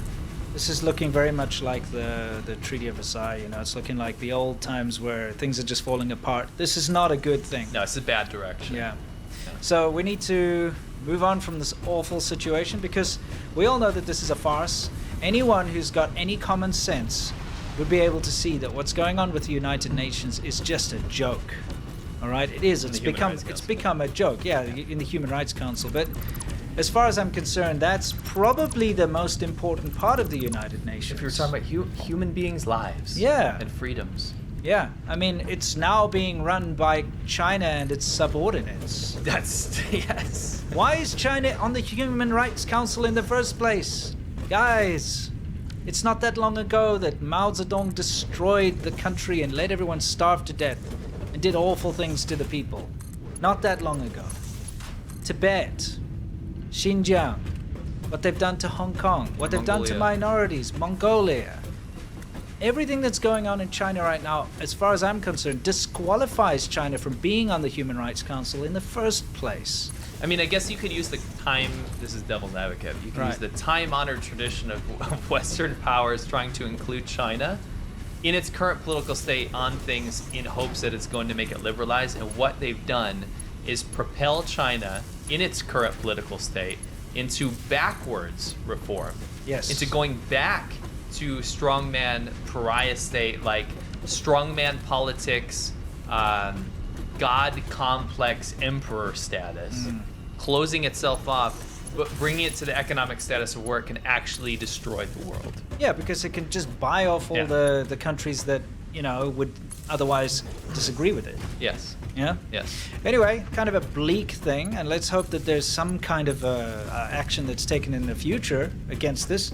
All we can do is raise awareness, guys. This is the bad guys versus good guys like scenario here. Absolutely. Not the people in those, by the way, the people in those oppressed countries like Eritrea have no say. They have over no their say. government. They're No. bully ass governments making these decisions. They've got human rights atrocities of their own to deal with, you know? It's an awful situation, guys, and I think the only way to honestly come out on top of all of this is through awareness. Yeah. The more people that understand what's going on, the more people that can discuss this, the more it can get spotlight, the more chance there is of change happening. Yeah. We need to have this change. And the outcome of this cannot be tolerated. No. There needs to be an appeal. It can't be a situation where China could just always veto. Whenever China does something bad and the rest of the world's like, and I mean, how long has the rest of the world been dragging its feet on these issues, like Tibet and Xinjiang? Yeah. Forever, right? Finally gets to a point where it's like, oh, after like so much sacrifice and so many people trying so hard to bring this to the attention of the world, they finally get to a point where it can finally get like looked into, and China's just like, nah, you don't get to do that. Yeah. We now own your organizations, and we can now basically do whatever we want. You know, this shouldn't be how the world runs. No, not at all. You know what I mean? Yeah. Anyway, let's move have on. a couple of super chats before we move on to the rest of our show. Yes. CDX Greed 420. Thanks for keeping it real. Yeah. Mr. PH, if economy goes down anymore, then they're gonna have to say that the CCP is brought to you by Raid Shadow Legends. dude, you know we were offered a Raid Shadow Legends thing. We never took it. Yeah. I mean, we could, but we didn't. I mean, we might. Who knows? Who knows? Who knows? If Might we be get, open to it. yeah, if it gets to that point. If it gets to that point, if it gets to Raid Shadow Legends point, you know something's amiss. No, don't say that. No, I'm just saying. Maybe we end up falling in love with it. Maybe yeah, I mean. Let's move on. Yeah. Chad Malphite, good day, guys. I just purchased a BYD Atto 3. So Okay. many questions like, am I giving my info to the CCB? Yeah, probably. Yeah. Absolutely. And Chad, what are you doing? Yeah. Why would you buy that? Nice one. So many choices out there. I think that was a very poor choice. Here's Maybe the thing. you have time to sell it off. If he lives in China, I don't think he lives in China. If you live in like a real... Sounds like he's Australian. What? Yeah. Don't do that. I mean, like, I could understand if you're in South Africa or something because of the ridiculous car prices. and stuff. No, You might have to settle for He a said Chinese good day. car. Good day. I'm going to put it to you this way. You know, I lived in China. I bought a Chinese car. I drove that Chinese car for like 10 years. More than that. Remember that piece of turd? Yeah. Brand new car. My first ever, Sure. and only ever brand new car that I've ever purchased, Sure. right? Yeah. And One of the worst cars I've ever driven, by the way. the AC used to break every year. But here's the thing, like, manual shifted, and I drove it very nicely. Driving on the highway. Yeah, you did. You took good care of it. And probably the third year I owned it, probably, I guess. Driving on the highway, try to shift into third gear, and the gear linkage snapped on the highway in a brand new car. Not good. A lot of bad things to say about that. Probably not good. I know you could say that they're improving the quality and stuff, but yeah, if you had a choice, I wouldn't go for a Chinese car. Yeah. Just because you're also supporting IP theft and stuff. But hey, you do you. I get it. There's certain circumstances where you don't have a choice. Doc Slothington, I didn't mean to miss your super chat. I just don't see it here, so write it in the normal chat and I'll read it. Let's see here. Koala, new outbreak from Northeast Asia. infecting the whole world from northeast China. Port of Dandong. By the way, there's an update with Ballsack. Do you guys believe this? But Ballsack's been given another $3.3 million or whatever it is grant to study coronaviruses again. I mean, if there's one guy that knows about it. Well, I mean, shit. He certainly knows how to cover where it comes from. Yeah. Apparently, it's going to take place outside of China. Doesn't matter. No, this guy should be given a grant in the freaking penitentiary. Okay, he shouldn't be given it should be rewarded for being a stooge for China. Yeah. And like his protecting his lab and Baijiu buddies. I'm kind of furious about it. Bethany, I hope you don't change the opening song when you change the intro. I love it. We won't. No. We'll just like we'll do something lazy, like do a strikeout and put the new logo on top. We could do something like that. Yeah, Just we'll do cover that. it up with a logo. Well, yeah, I mean, but we kind of want to know people to know what our roots are. Yeah, but at the same time, it's becoming irrelevant. Yeah, I suppose. You know. Anyway, let's you guys keep sending super chats if you want, but we're gonna move on to the next segment. Oh yeah, we are. Okay, so by the way, we're going to be talking about the Wu Mao Corner, everyone. This is where we get to talk about the haters and the weird stuff that goes on with them. But of course, just before we get into the meat of this thing, we have to show you what you guys missed out on Monday if you aren't a part of the Shaban Ho tier. So let's take a look. Eventually it'll come up. Okay. Take the stand with the mic in my hand and we'll place the brand. It doesn't matter. It's not cool. It's not cool. He's definitely gonna like this one. That's what Red Bull looks like in China. It's not Red Bull at all. This is what we'd normally sustain ourselves on, but it's horrendous. It's like if you take a shit and there's corn in it. You took all the that people have been eating hot dogs and you compressed it. Frickin' egg lady. Sweaty, hot, room temperature egg. Forced me to buy her frickin' eggs from down there. She wouldn't stop. She came up to us and she said, "Did you come from the sky?" Yeah. So that, for those of you who don't know, is our Monday sort of VIP show. It's called Shaban Ho, and you can just go to patreon.com/ADV podcasts if you'd like to join the Shaban Ho tier. We'd love to see you there. It's always fun.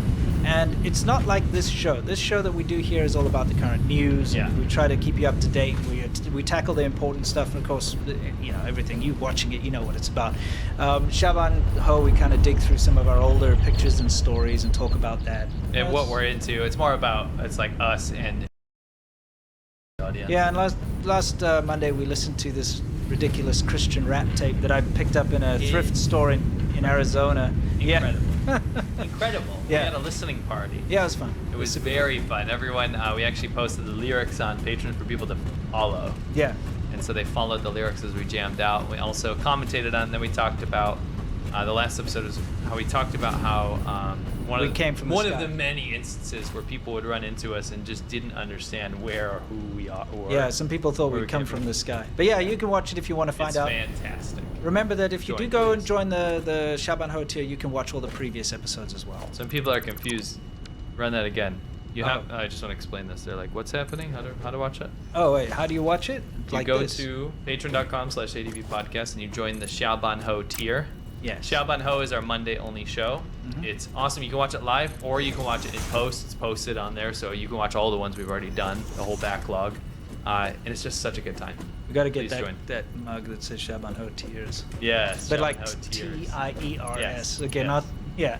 Yeah. Anyway, now we got to talk again about some ridiculousness, and we wanted to clear up a few things here, guys. Take a look behind me here. In Yunnan, Sichuanbana, right? Yep. Okay. You've been there. I've been there. Have, yeah. Rose through the whole area. Explain what it's all about. So on the border with Burma, and Laos. And basically, it's a very tropical, super hot, beautiful area. Yeah, it's really cool. You get beautiful Elephants. like rice terraces there as well. Yeah, it's elephants. There's the local minority are wildly different than Chinese people. It's crazy. They're like completely different. There's actually this rapper. That's another story for another time. There's actually this rapper, yeah. There's actually this rapper. Anyway, it's another story for another time. Yes. But the area is really cool. presence, you know? It does, yeah. You could ride up into the mountains, be freezing cold, and then ride down, and you're in the middle of the jungle. And I did the whole border area. I watched people sneaking into Burma. It was wild, in and out. Yeah. Drug trafficking and jewel trade, J trade. It's wild. It's like a crazy area. But it's also a Huge very heroin touristy epidemic. area. Yeah, for sure. There's lots of like really cool touristy things to do, especially for domestic tourism. So what happened is Shanghai, being on lockdown or whatnot, opened up. And of course, not just Shanghai, plenty of places around China have recently been locked down pretty badly. Yeah. So people are like, holy crap, it's National Day holiday, we get to travel now.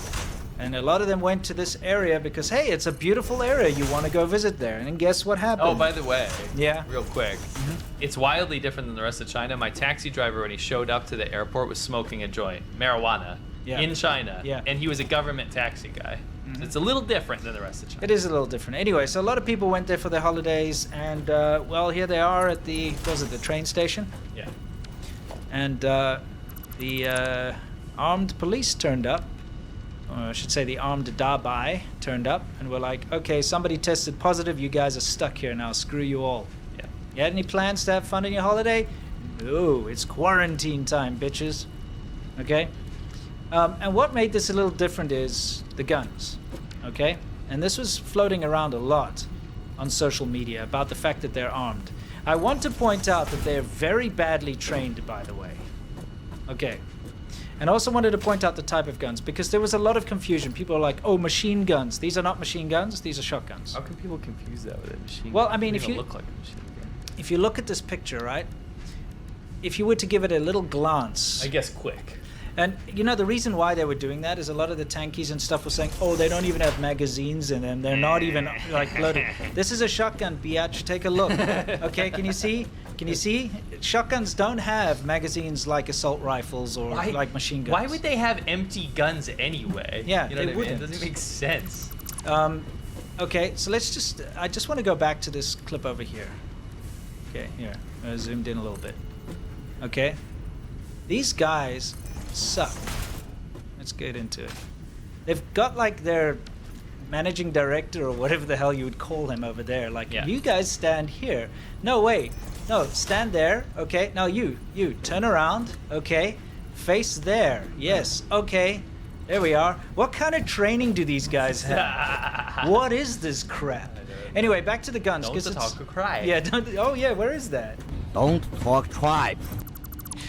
And it is crap, by the way, not tribe. Let's move back to this whole situation here, because the guns are important.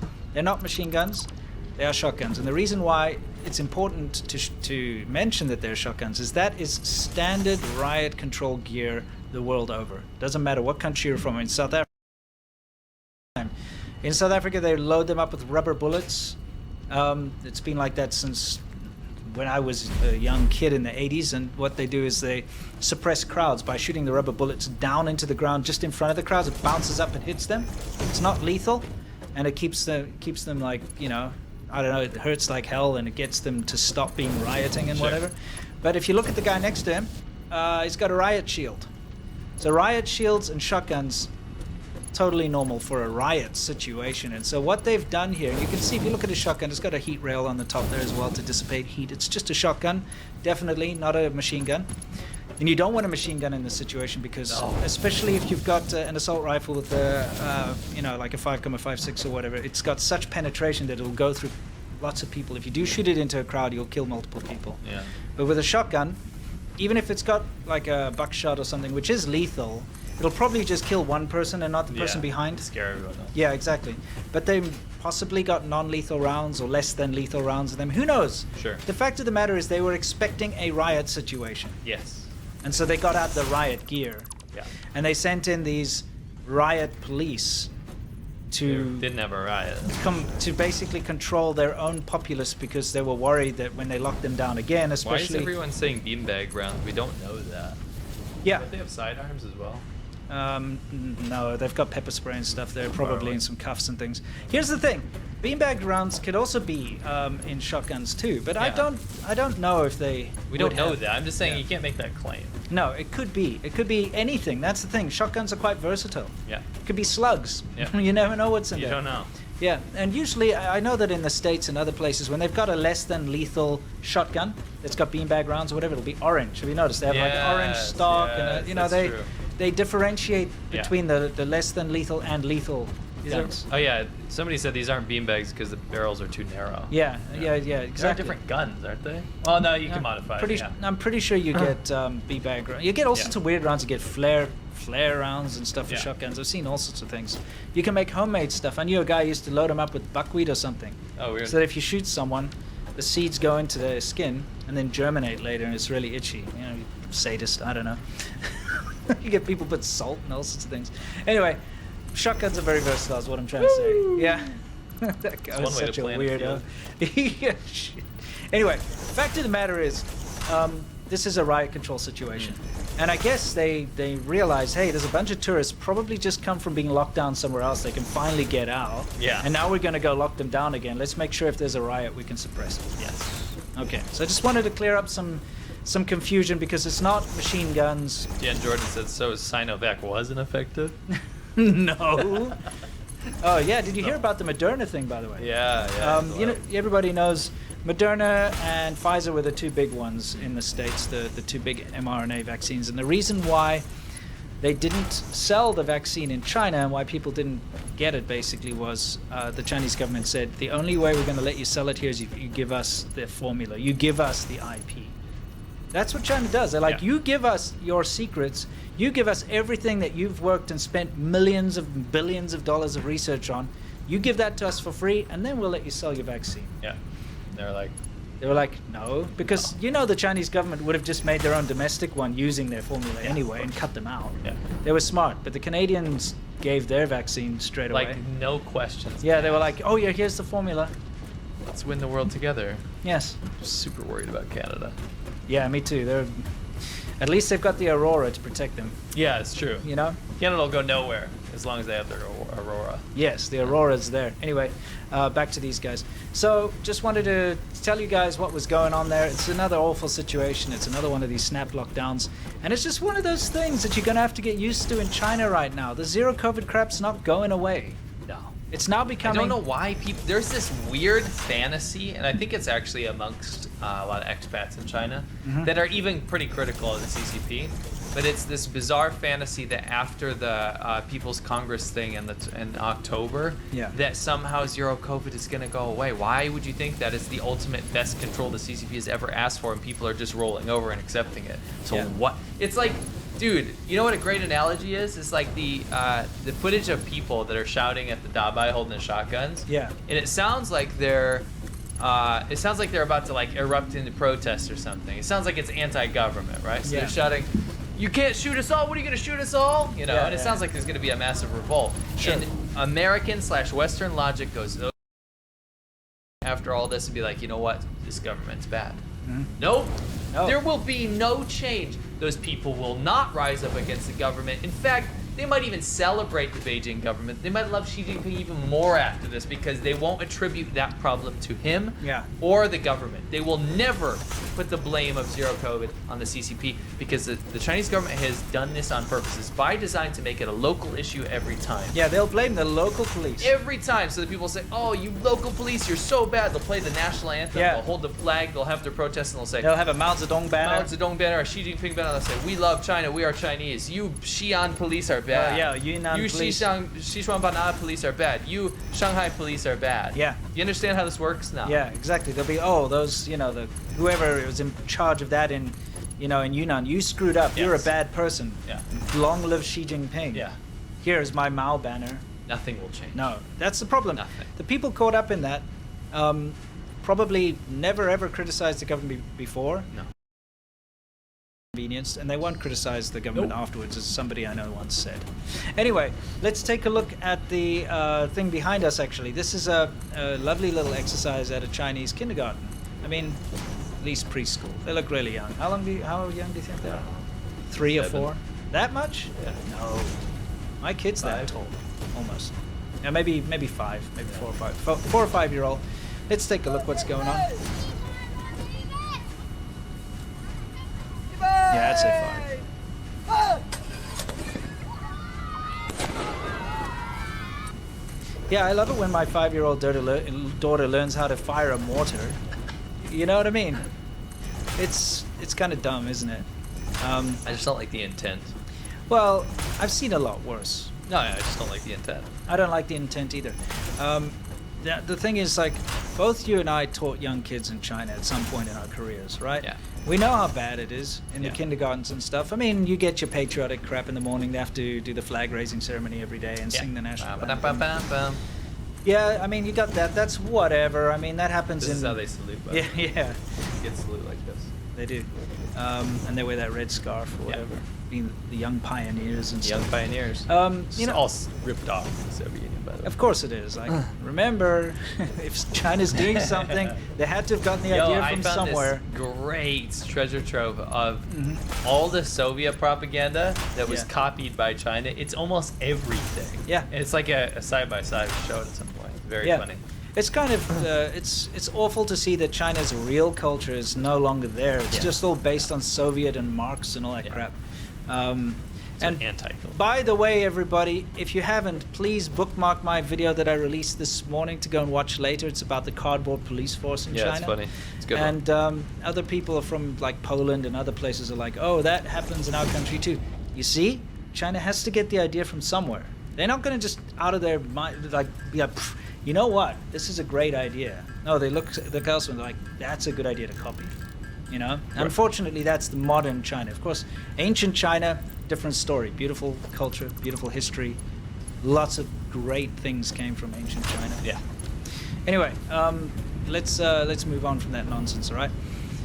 We have just a little thing that kind of pissed me off a little the other day. Is, you know, the National Day holiday was recent? October 1st. I do, yeah. Nothing wrong with celebrating your nation. No way. Nothing whatsoever. But one thing that I do find a bit ridiculous is the propensity for Chinese nationalists abroad to celebrate the National Day. But it's not about celebrating the National Day. It's more like a silent invasion. Does that make sense? Yeah. Because what they'll do is they'll do things like this, right? They'll go, this is at the University of Illinois, go and put on their alma mater statue, put the Chinese flag at midnight. Yeah. You know, why not in the day? I don't know. At midnight, go stick it up and then post on their Xiaohongshu in this case, which is Little Red Book. It's like an app. It's kind of social media app, as if they've like invaded or, you know, like won a victory for China by doing this. Yeah. It's the intent behind it. Yeah, that's the issue. You know? I don't care. No, me neither. I'm totally fine. It kind of illustrates that they think people are going to be really upset. Yeah. Because people in China would just imagine if you were to go hang up an American flag on a Mao Zedong statue in China, or any statue of anyone. Just do it. I would love to see what would happen to you. Yeah, well, I mean, that's the thing. They have that same mentality, don't they? Because you may not American flag at your school. Yeah, my own business. Yeah, which was an American next to a Chinese flag. Yeah, you can do it. I can leave the Chinese flag. I had to take down the American one. Yeah. So if you can't even do that in your own private, and it was your own private school, in your own private window, and your own private marketing material, which is relevant because you were teaching American English. Yes. You couldn't even hang that. Imagine trying to take an American flag and unfurl it. The cops showed up. Yeah. The police showed up. Yeah. Yeah. Go to any and statue. They were mean. Yeah, of course. Any statue in China, it doesn't matter of who or what, and you go hang an American flag on it, within a minute it'll be torn down, you'll be beaten up by a mob, or you'll be dragged off or detained, or whatever the case. Yeah, because what happened to me was pre-Xi Jinping. I can't even imagine now. Oh man, it'd be terrible. So people beat the shit out of you. They would, and I mean that's why this bothers me. Yeah. Not so much because like I'm all for people. I don't care. Like if it was the South African National Day or whatever. Yeah, sure. I don't care. I really don't care about the South African National Day. Fair enough. You know, but I'm just saying. Let's say it was South African National Day. I don't even care about these kids doing it though. And you go and you have like a little celebration at your American university, and you have your flags. Sure. You paint the flag on your face or something. Do your thing. Whatever. I don't think you'd be hanging your South African flag on the campus alma mater statue. It's in poor taste. That's pretty in poor taste. It's got nothing to do with your country. Sure. Whatever that thing is all about, you know, that's not yours Chicago, to hang your right? crap on, you know? Yeah. But I'm just saying, like, whatever. But it's the fact that I know, and these people also know, that you may not do something like this in China. So it's kind of like they're taking advantage of that, if you know what I mean. Yeah, I just don't like that they know that this equivalent can't be done, and they're celebrating the system in the country where it's allowed to be done. But Yes. acting covertly about it. Yeah. And thinking that they're doing something bad. Well, I mean, look, You know what I mean? there were flag-raising ceremonies all over America and Australia and the UK and everywhere, in every Chinatown and every little place, you know, on Chinese National Day, which is fine. It's whatever. If your community wants to celebrate that, go ahead and celebrate it, you know? But, you know, there's just certain lines, I think, that shouldn't be crossed personally. Yeah, no, and again, I don't care. Like, I don't even care that these guys did this. If you want a bit of trolling, do whatever you want, bro. I don't care. That's fine. Support you doing that. I don't care. But I do have an issue with the hypocrisy of that, very well knowing what would happen in the alternative situation. Yeah, like in the reverse situation. So yeah, that's I corner here. Yes, it totally is. All right, so it's time for a couple of super chats before we hit worldview. Salty Milk Dog, are Birkenstocks popular amongst Laban? Absolutely not.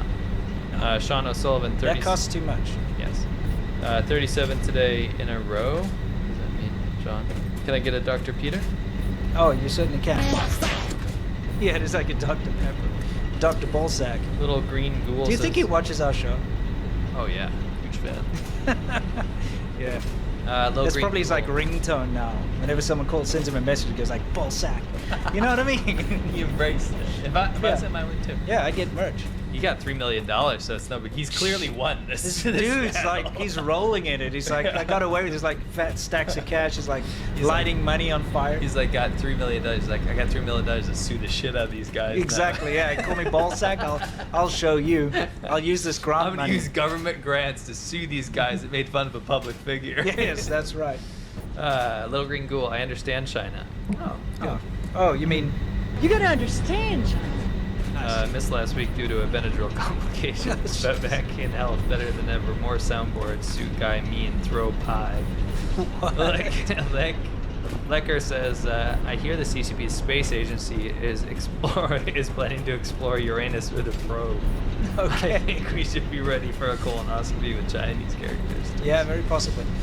Bjorn Tiela says Ripley would nuke China from orbit. What does that mean? You know, from aliens. Oh, I say Ripley, we nuke the side from orbit just to be sure. It's not nuke anyone. No. In fact, we're talking about. We're going to talk about that next. Yeah. Star 4161. Thank you very much. Ovik Arnian, Winston is regarded as stunningly handsome. Oh, nice save. Nice save, Ovik. That was a close one. Yeah, it was very close. Regarded Yeah. as something else. Hey Watson, I got the Angerworm t-shirt delivered this week in Minnesota. Yay. Awesome. Hope you're supporting. Fantastic, man. That's great. Yeah, if you have the means or want to post on the subreddit. Yeah, let's see the merch. Yeah, I mean, if you're worried about your identity, just don't show your face. Just show your shirt. Yeah. Wing083, Urban Prepper sounds like something you would see on the History channel. Yeah, dude. You could make it happen. How much Benadryl would you recommend storing? Stop. That's up to your discretion, but definitely follow the bottles recommended dose. Yeah, exactly. Let's move on. Okay.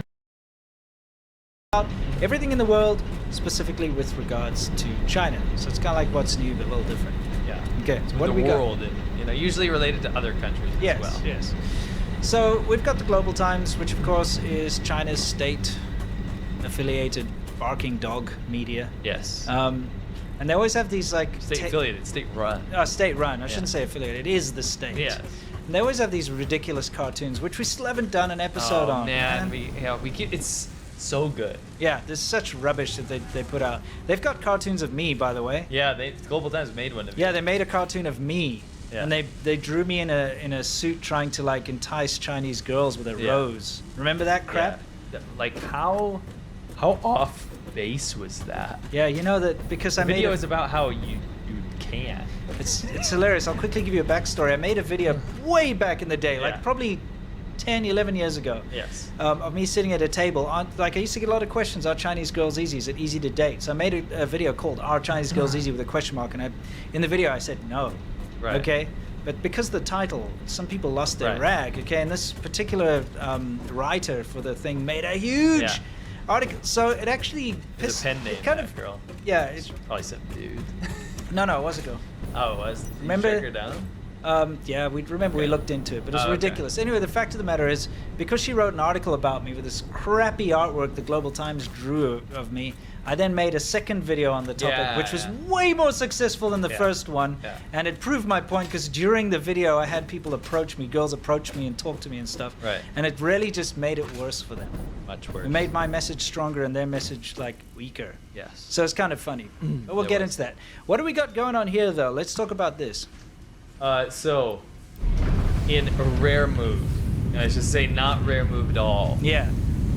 It actually ties in directly with current China policy. Okay. So do you know what Xi Jinping did? What did he do? He warned that if Ukraine joins NATO, that there's going to be severe punishments and consequences. Okay. By the way, China had, in 2013, had a security pact with Ukraine because they have to recognize the sovereignty of nations. Right. It's a big, huge foible if they don't because of their whole situation with Taiwan.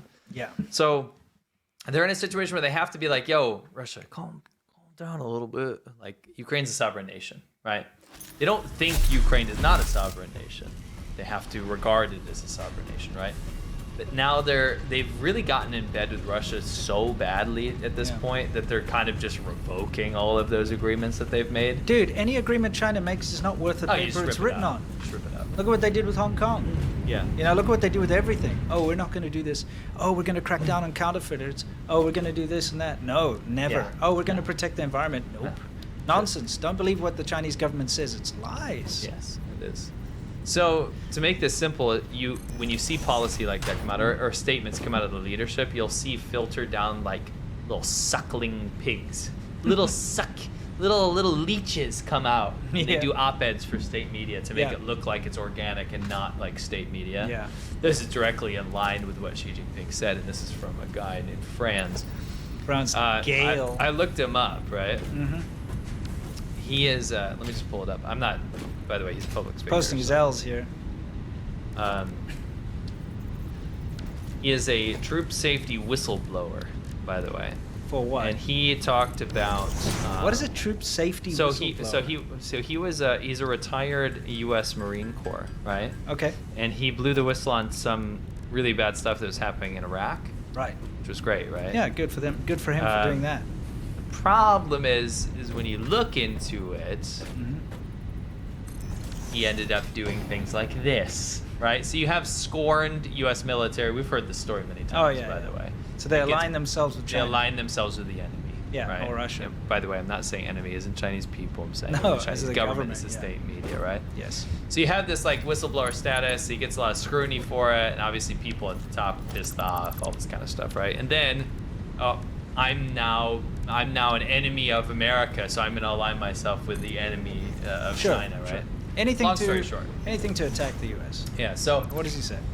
It doesn't matter what he says. What matters is that the Global Times published this. And what is the gist of this thing that they published? gist of this is that, more or less, that Russia using nuclear weapons in Ukraine would be justified, and Russia would be able to win the war, and that the U.S. trying to sell weapons covertly to Ukraine and NATO trying to support Ukraine in this conflict, that's Russia and Ukraine's business, right?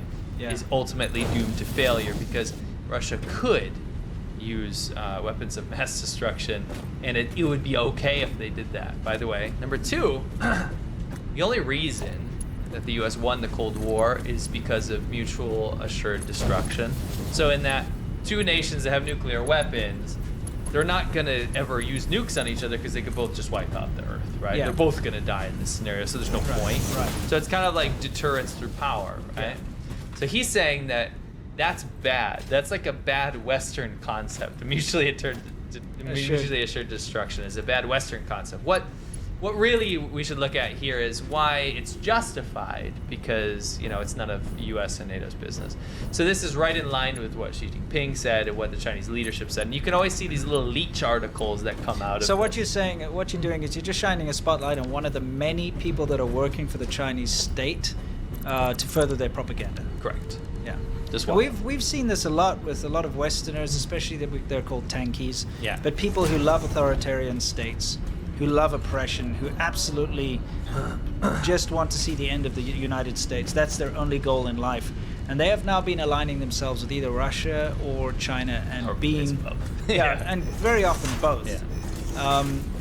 And what happens is they end up being propagandists and writing crap like this for the state. You know what I media. have to say to this guy? Oh yeah, what do you want to say to him? I want to tell him to don't do something. Okay. Oh, what? Don't talk tribes. Exactly. That's my message to you. Yeah. Anyway, let's move on. What do we got over here? What's this? So this is bigger news than a lot of people are making it out to be. This, you know, Douyin, so Yeah. China's TikTok, right? It is TikTok. No, it is TikTok. It's just TikTok. It's Yeah. the name for it. Yeah. Douyin. Douyin in China, so I'll just say TikTok. TikTok in China is pulling the plug on Cantonese-speaking live streamers. Yes. And some speculation as to why, but they're basically the auto subtitles that'll come up with Chinese characters don't work on Cantonese. Yeah. It's like the language that me and Winston speak is a national language of China. And people that only speak Mandarin in China hate anybody that speaks dialects that they don't understand. They always call it uncivilized or whatever. Cantonese is spoken by over 100 million people in the south of China. The local people there, not the outsiders. Yeah, and of course, and Hong Kong is speaks Cantonese, and various other diasporas around the world speak Cantonese. So yeah, if you look at this from the top, most analysts agree that this is an effort to for the Chinese government to take the most popular app, right, social media app with video in terms of video and live streaming, pull the plug on anybody speaking Cantonese because that represents a culture that is separate from China. And mainland China is Mandarin culture. Mandarin culture is dictated by Beijing. Hong Kong previously has dictated kind of the culture of Cantonese, and Cantonese, being Hong Kong's culture, means it's outward focused, not inward focused. Not focused towards China, it's focused towards the rest of the world and being international. Lots of loan words from English, lots of pop culture references from Western media and international media, whereas China's focus is on Beijing and state control. So you pull the plug on, and if you ban, you know, what amounts to a ban of the Cantonese language on the biggest social media video app, you pull the plug on rebellious culture. I mean, look, there's another angle to this as well, is that they don't understand it. Oh, yeah, that's a huge thing. That's for sure, sure. because you can't censor what you don't understand. It's a two-pronged approach here. So, you know, the fact that you said like the automatic subtitling and stuff, so in other words, the algorithms cannot pick up accurately what's being said in Cantonese, obviously. And so they can't employ their censorship mechanisms properly because words, that's how it works. If the algorithm picks up any words or any sentences or anything that's not allowed to be spoken about, it immediately cuts the stream. Yeah. And it immediately those people's accounts get suspended, they get investigated, things like that. But if the algorithm cannot pick up accurately what's being said, and if the minders, the monitor guys who are sitting there watching these streams aren't fluent in Cantonese and all the colloquialisms and so on. It's a more developed language than Mandarin. Then they can't. Just like, well, it's too much hassle. Let's just ban the use of the language. Yeah, it's like we want to use this more primitive language so we can pay attention to what you're saying. Yeah. So Cantonese, this is a big issue, by the way. When you do this and you demonize someone's language and culture, that's in the Han majority. That is seen as a major slight. If there's one thing you can do to piss off Cantonese people, it's take away their language, because that is their identity, right? Yeah. It's you know how big that is. Yeah, of course. It's part of their identity. This making Cantonese people speak Mandarin has been a huge point of contention for a while now. Well, they can make the Uyghurs speak Mandarin, so why can't they make the Hong Kongese This is and my the point. Cantonese? Yeah. This is my point, is that now it's another blow to this, and if it's taken and people roll over and they take this, it's another massive blow to ultimate control from Beijing. Yeah. Yeah, it's a pretty crappy thing to happen, to be fair. It is. Yeah. It's horrible. Well, you know, what else do you expect from the Communist Party of China? Cantonese culture, language, and history is representative of a lot of Chinese history that's not been lost yet. Yes. That's another blow to that. Another cultural revolution 2.0. Yeah, it is. And I hate when people use that as like an easy way just to criticize the government now. That's what's happening. It is. It is. Well, we're shining a spotlight on it. Speaking of which, guys, I know maybe a lot of you get you don't get to watch the whole show, or maybe you watch part of the show, or you missed a segment or whatever. That's what China Fact Chasers is all about. If you don't know, we have another channel. It's called China Fact Chasers, and it is basically we take out subjects that we've spoken about in the main show, cut it out, we edit, we add extra stuff, so you're not just watching the same thing again. But if you're ever looking for a particular subject that we've spoken about, you can find it on China Fact Chasers, and it is like a daily bite-sized video. We release a video on there every single day. By the way, it's more than that because these videos are edited. Yeah. So like if me and you are just talking right now, it'll have B-roll like clips. It'll have extra footage and stuff. So we're talking about something, and there'll be something on the screen for you to see. So let's check it say out. Jim at work's like, oh, did you see what happened in Xinjiang the other day, right? Yeah. Or did you see what happened in Shanghai? And then you don't want to share a 3-hour episode. Yeah. You'd be like, oh, go to China Fact Chasers. It's like a 10-minute clip about it. Yeah, or a 5-minute clip or a 3-minute, whatever. Subscribe if you haven't, guys. Please, we'd appreciate it. We're trying to grow that channel. Yeah. And it's a nice little daily dose of a little subject here and there. Every day. Yeah. Anyway, all of that aside, I think it's time for us to hit our Q&A. What do you think? Yeah, sure. All right, let's do it. So now we're going to enter Yum Cha. For those of you who don't know, this is our Q&A section of the show where we answer your super chats. We leave it up today, obviously live. We leave it up on the weekends, but on Monday we cut it out of the show. Otherwise, the show goes on too long for people who want to just watch it. Yeah. And you can always watch full episodes if you are a patron of any tier. So, just so you know. Anyway, time to loosen the tie. And for those of you who aren't sticking around or are now watching this on Monday or beyond, stay awesome. We'll see you next time. And for the rest of you, let's get stuck into it. David Lopan. So long living in China. Do you ever have dreams about it? Where there's like, yeah, I actually had all the time. I had a dream the other day that I was in Inner Mongolia where I used to live, and I ended up there, and I'm like, holy shit! If I get spotted, I'm gonna get arrested, right? Basically a dissident, right? Right. And so the whole dream is me like trying to avoid, but also trying to meet up with my old friends. Right. That happens quite often. I'm one of those people who either can't remember their dreams or just don't dream. And if it ever is a dream, it's because I'm like half awake, rolling around or whatever, you know. And no, I don't dream about China. But I do sometimes have weird dreams of like being stalked by, you know, like, you know, Wu Maos and stuff, because they often try their best, you know. Sure. So that's about it. Ultra Primarch, Female Quins, the zombie apocalypse, ballsack zombies. We've been working on cordyceps, but we swear we're not. Yes. I love that game, at least the first one. I didn't even buy the second one. Looked not my style. The only survival horror games, yeah, I tried to play it like 3 times. I don't like it. I didn't like it. I'm like the only person that doesn't like it. It's great. I just don't like it. I don't like repetitive shooting stuff I just don't like shooting stuff.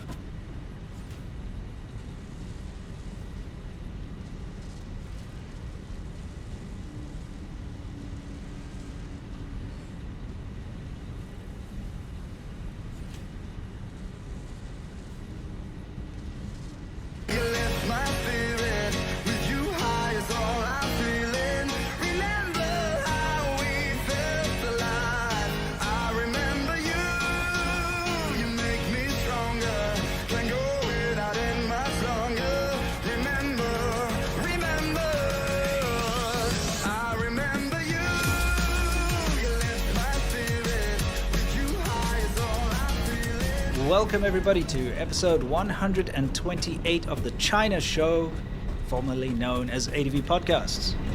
So, what do we have in store today? We have an episode where we're going to talk about stuff related to China and China current events. Believe it or not.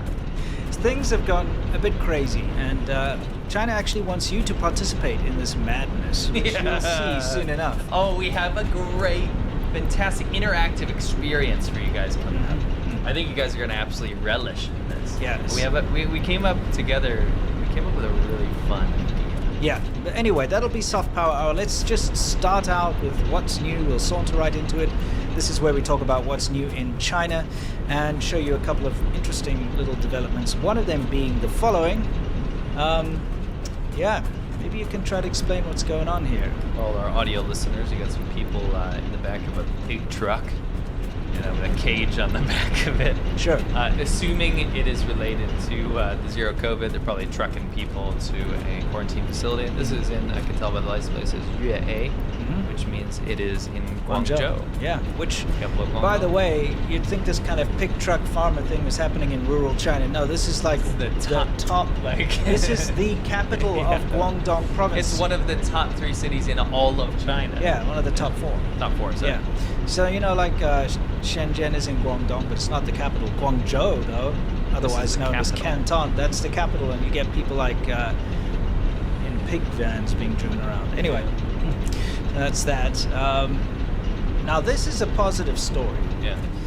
And I wanted to share this because, you know, this is very recent. You can see the date up there. I know every time you see, by the way, every time you see security footage from China, you think that it's from like the 1980s or something, okay? In fact, any media out of China is usually in crap ADP. Like, it's really bad. You know what else? What I want to say? What? Is that if you see any like negative videos out of China, it's because people shared them on their phones, which have been like sent 1,000 billion times that they get so degraded. Yeah. But if it's security footage, you'll usually nowadays only see security footage that's showing something good. Yes. Because anytime, if you've lived in China and you need to ask a security guard for the security footage, they never have that security footage. You know those cameras you see everywhere? They never work. Those are only used if like there's something anti-government going on. They'll work. Oh, they'll work. Oh, they'll work for that. Yeah. They'll work for that. But if you like have something stolen, like your bicycle or your house got broken into or whatever, those cameras didn't work. Sorry. No, I've lost so many things like bicycles and motorcycles and friends. Every time you're like, oh, perfect, there's security cameras there. We'll probably catch this guy. Everyone's always, you know, do you ever hear those old wives' tales back in the day when you first moved to China? They're like, I heard a story about a foreigner that went to China and his bag got stolen, and then the police caught him and they said, "Do you want us to execute him right now?" That's right. They may be harsh, but at least they always catch the criminals. I've never once seen them catch anyone in China. Never. It's the lowest turnover rate I've ever seen for crimes. Anyway, let me. It says up there 2022-09-28. So you know this is 2 days ago. Okay? Yeah. And that's why I just wanted to say, you look at this footage and it looks like it was taken like decades ago, but it was from when it's like my home video. When but I was it's a child. it's like 2 days ago. Yeah. Okay, just so you know. Yeah. I'm gonna play it out, then I'm gonna explain what's happening here. What you can see is some children and some parents, I guess, and children running in, and then a security guard slams a gate on a man. So let's go back to that. I've made 2 videos about this. It's a very shocking and disturbing part of Chinese society, and that is this revenge against society thing. When people kind of snap mentally, and it happens often, so it's not like a once-off thing. It's actually happened a lot in China, and it happens all the time, and it's always the same thing. It's usually a middle-aged guy completely loses it, and he goes and stabs kindergartners. That's what they do. Yeah. They go and they attack little children with knives and murder them. And this happens a lot. I've made 2 videos about it, so if you want to learn more about it, you can find out. But this is a positive one because what you can see here is a guy wielding basically 2 machetes, if you look closely, is this security guard, by the way, big props to him. Yeah, legend.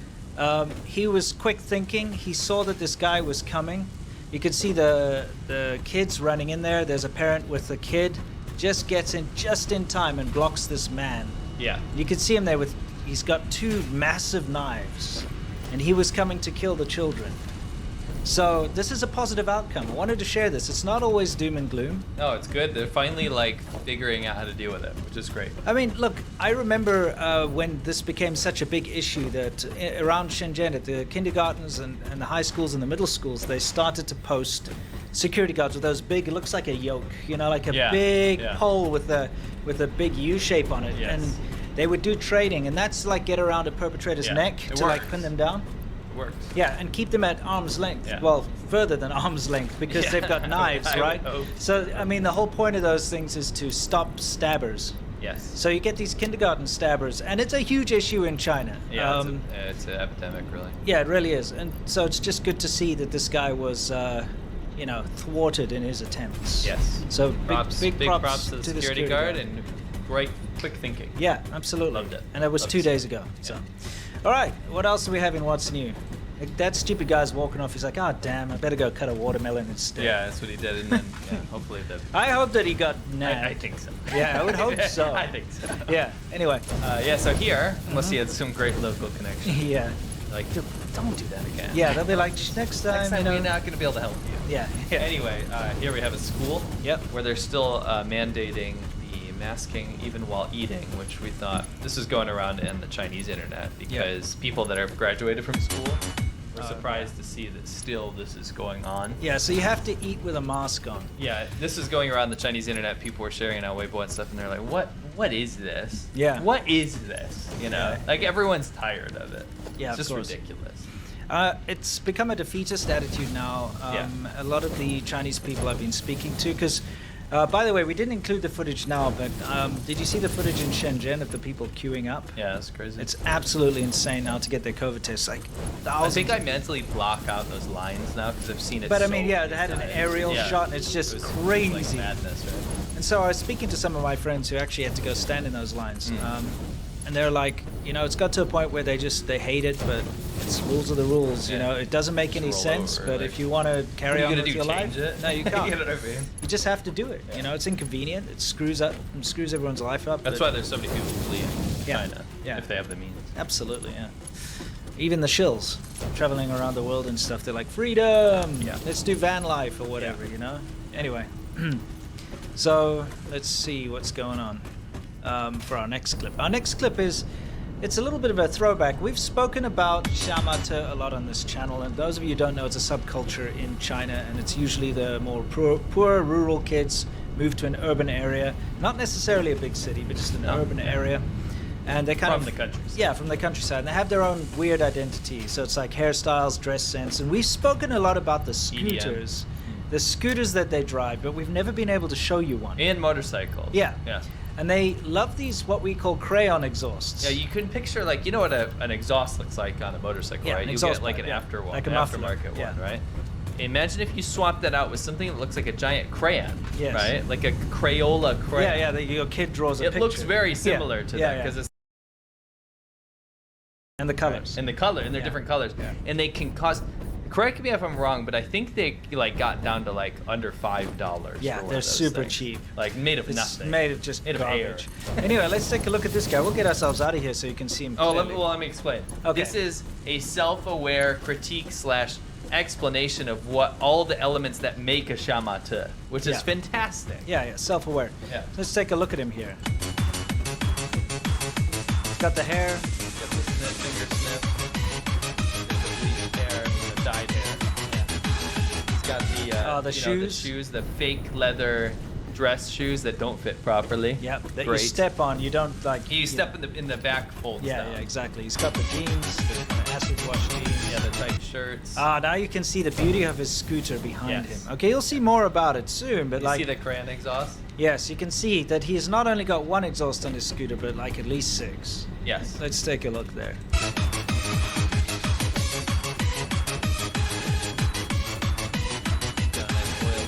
Yeah, leaking on. Gotta have that. I mean, these scooters and motorcycles can cost like a couple $100 new.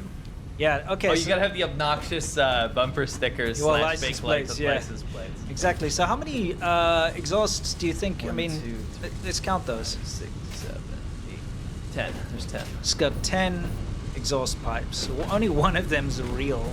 Yeah. Although sometimes they do hook them all Well, up, no, so you have sound seen out of that. them. Most yeah. Zoku do that in Japan Yeah. as well. But these are Uh, those crayon exhausts that cost like under $5.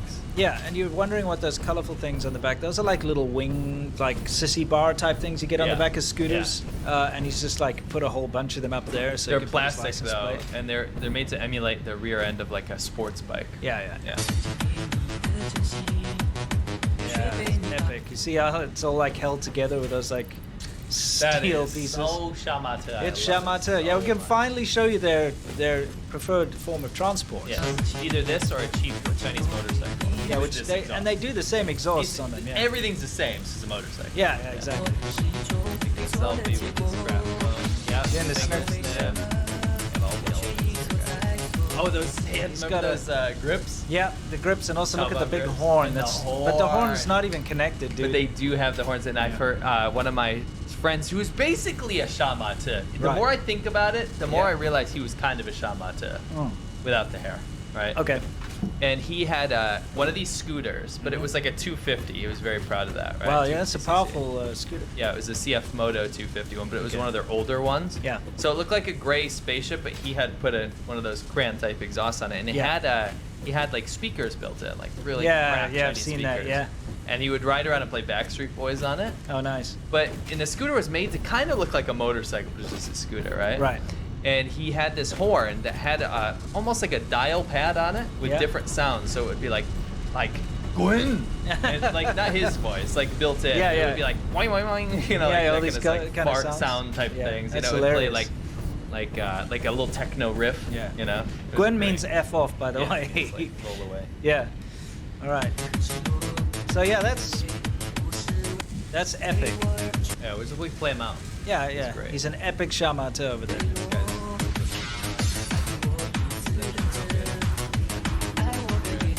This is definitely a thing that we forgot to add in. Yeah, they do that. Yeah. They definitely do that. Yeah.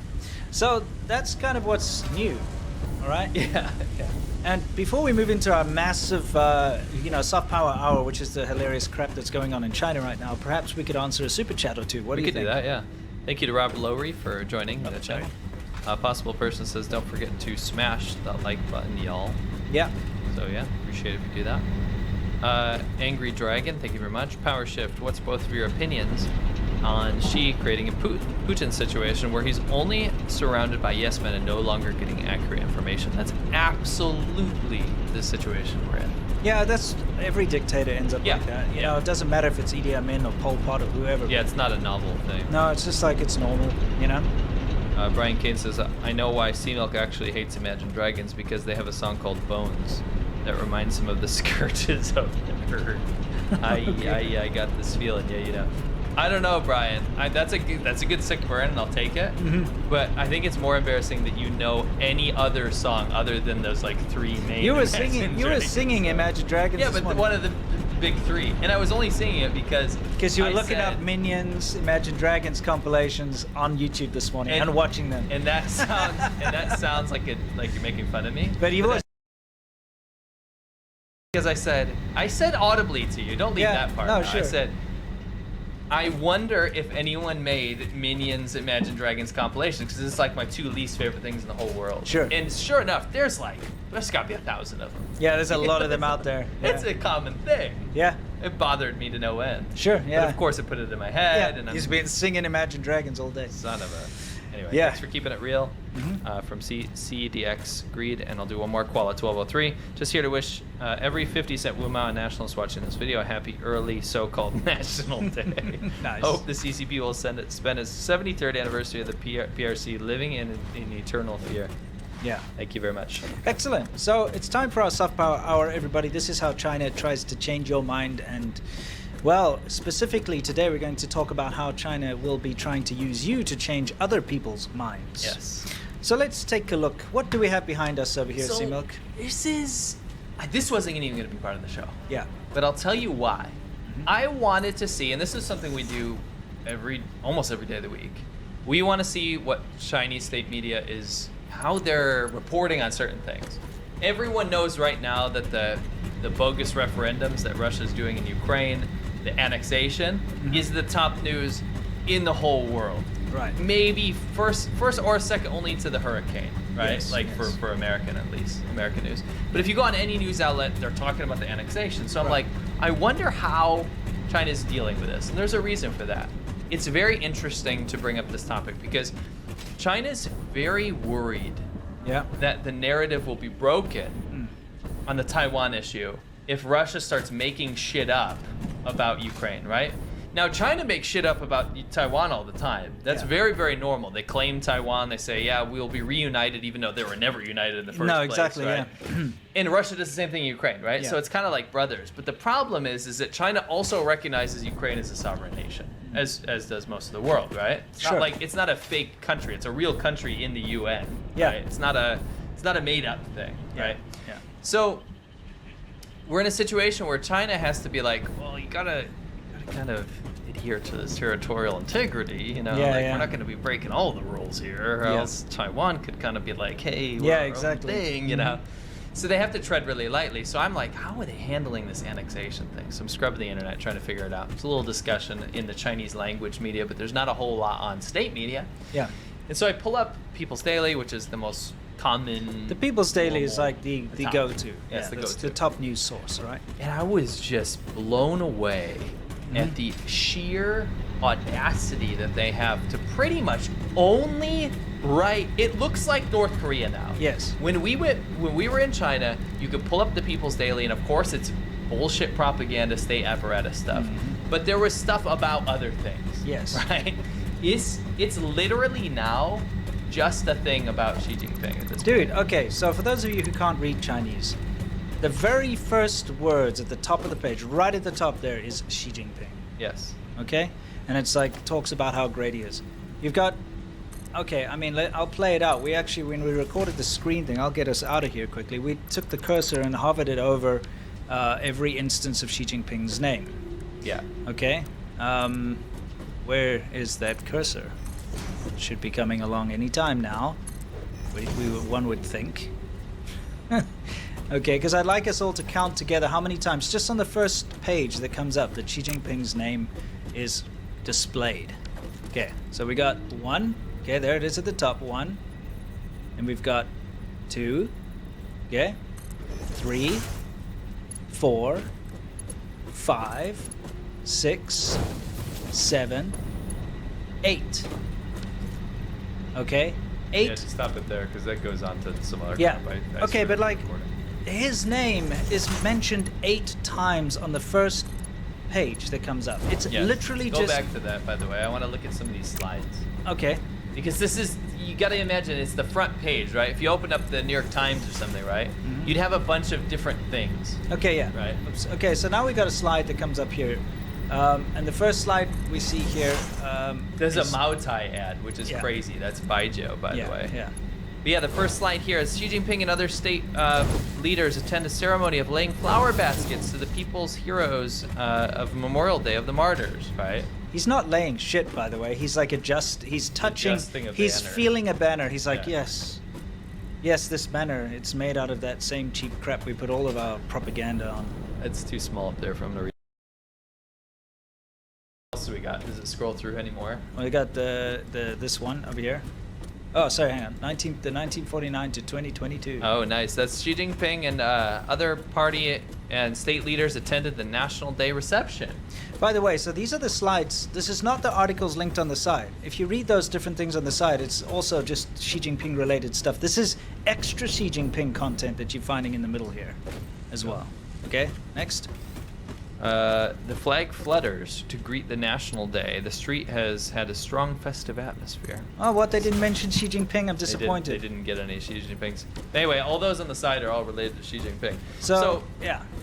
Oh, what I just want to say was, you're in a situation now where state media has outdone itself to the point where it's literally just Xi Jinping news. It's like Xi's thoughts, Xi's this, Xi's that. It's become such a cult of personality.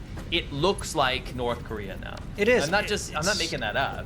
I mean, that's the thing. If you're not somebody who understands Chinese and you were to This look, isn't the news. Yeah.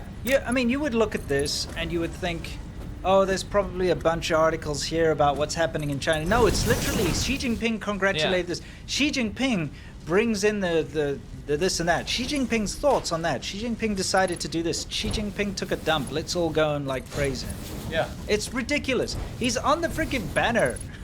Okay. It's not like it used to be. No, and if you go to other news sites, it's the same. It'll have like Xi's Xinhua, corner. Xi's corner. Xi's Freaking Xi's thoughts. Xi's corner. You know, Xi's thought of the day. It's super creepy. It is. It's messed up where we've gotten, and it shows you like China's intent has changed massively. Yeah. So I mean, the language barrier gets in the way. You don't get to see the news in China, but it is just a massive, big. It's alarming. We're at Hitler level. It is a worshipping, like literally they fillet Xi Jinping all day, every day. The news, the media, everything's It's worse than Soviet papers. It's ridiculous. Yeah. It's just about worshipping this man. Yeah. We're at this Pol man's Pot not even level. he's not even worthy of worship. Right. He has not done anything that deserves this. Right. And no man should ever be worshipped this much, and it's a forced worship, you know? Well, no person should ever be worshipped, period. A human being shouldn't be worshipped. No, just imagine, you know, here, you're just an ordinary Chinese person, right? Yeah. And you open up your newspaper, and all that you can read is like how great Xi Jinping is, and like how you have to say language, but it's annoying. Right. That's all you can. So You see it on the billboards, you see it in your newspapers, Yeah. you see it on TV, and all it is like Xi Jinping is great, Xi Jinping's Yeah. amazing. Xi Jinping's thought, study Xi Jinping's thought. And if you're a government worker, and this is no joke, okay? If you have any kind of government job, every day you have to use an app and you get tested on Xi Jinping's thought. Yeah. You think that's some weird, like, oh no, that doesn't. No, it it's happens. real. It's daily life. You know, like for the doctors that I speak to, because don't forget, any they're- civil service. yeah, because doctors are also like, you know, it's a government job, right? They have to do it. Like, imagine that. Oh, I'm going to go see patients today. First, I have to answer some questions on Xi Jinping's thought. Or whatever. It's like, oh, Xi Jinping once said Meow, the meow, clouds shall be parted in the sky if the ground is brown. Okay, there we go. Yeah, no, you got it wrong. It's if the ground is red. Yeah. You know, that kind of Yes. crap. It's rubbish. Like, what kind of nonsense? Is it moderate prosperity or This is megalomaniac crap. Like, dude. it high prosperity? I can't remember. Yeah, yeah. Seriously though, it's nonsense. No man should ever be put on a pedestal like this and praised so much. Oh, we're well past that point. Yeah. This is like scary levels of There's, megalomania. you know, there's absolutely nothing that can be compared to this in the West. No. I mean, you can see the people who like go and- Currently.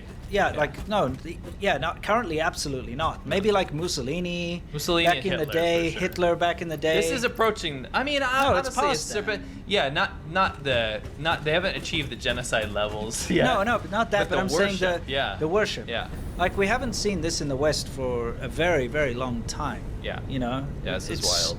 It's absolutely ridiculous. So here we've got this situation. Now, this is actually relevant to what we're about to talk to you about, because the Chinese government would like you, your foreign face, to add to this worship of Xi. Yeah, so Okay. let me explain how this has gone. There is a multi-billion-dollar campaign from the central government. Yeah. How this works is it goes through think tanks and then it spreads out as propaganda across the world. So that works, right? Yeah. A very simplified version of this. Now, in those billions of dollars, people get kickbacks. There's corruption involved, of course, because you imagine there's a bunch of CCP leaders under the top leadership, right? Yeah, That makes these decisions. And what they will do is they'll get paid from a directive, right? Yeah. So they get their directive, and of course they want some of that money, Yeah. right? So they'll get other people to do their work. So let's just say, oh, your job is you got to get 50 foreigners to say that China's great.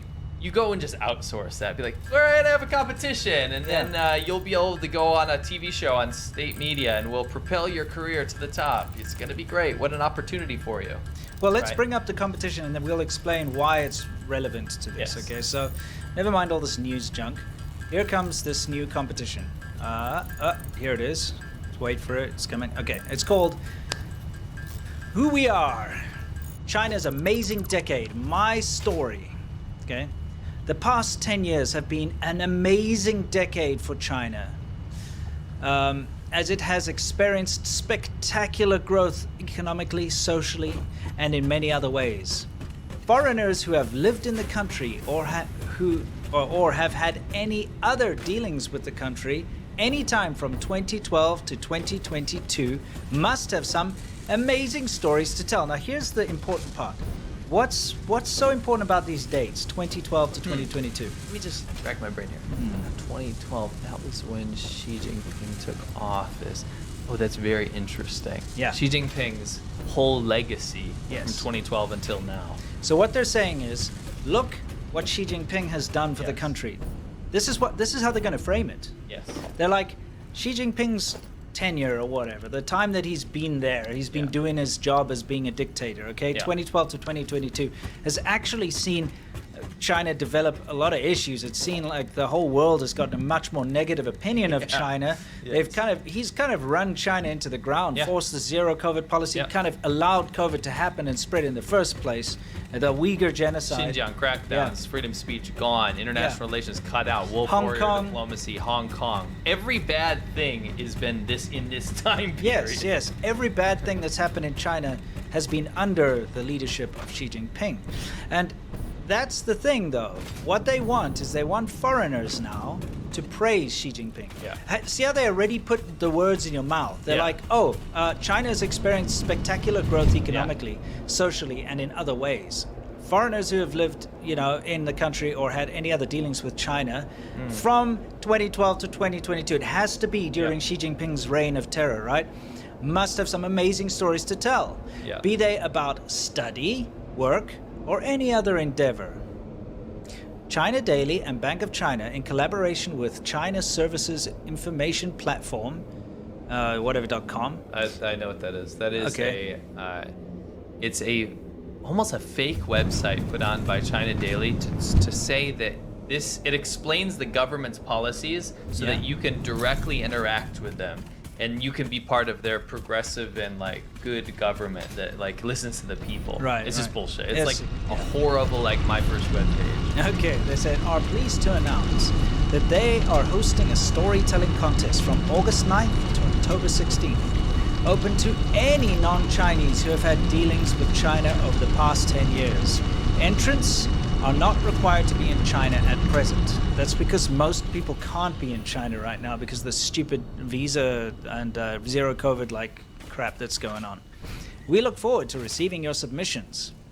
Okay, now I actually heard about this prior to us now talking about it. Remember I kept talking about the Stellenbosch University in South Africa? Stellenbosch University is one of the top universities in the country. It's in Cape Town. It's in a beautiful area. It has been completely co-opted by the CCP. The Confucius Institute runs rampant there. And the Confucius Institute put this competition, this exact same competition, out through its groups and through its classes and stuff. And they were offering the same prizes for anyone who can tell a good story, the My story. They worded it differently, but it's the same competition. And it's all about showing how good Xi Jinping is. Remember, it was more to the word, like Xi Jinping. So explain why Xi Jinping did a good job. Remember? I mean, this is the same thing. They just found a clever way to. Yeah, exactly. I'm going to, by the way, I'm going to dig up again, find all that information. Sure. And I'll show it to you next time. But the fact of the matter is, it's the same deal. What they're trying to do is they're trying to get foreigners now, specifically from partner countries like BRICS countries. Sure. Which stands for whatever Brazil, Russia, India, South Africa, and whatever C stands for. China. BRICS countries, and of course, well, any country. But they want foreigners to go out there and say how great China is and how great China has been during this time, and then they're going to attribute.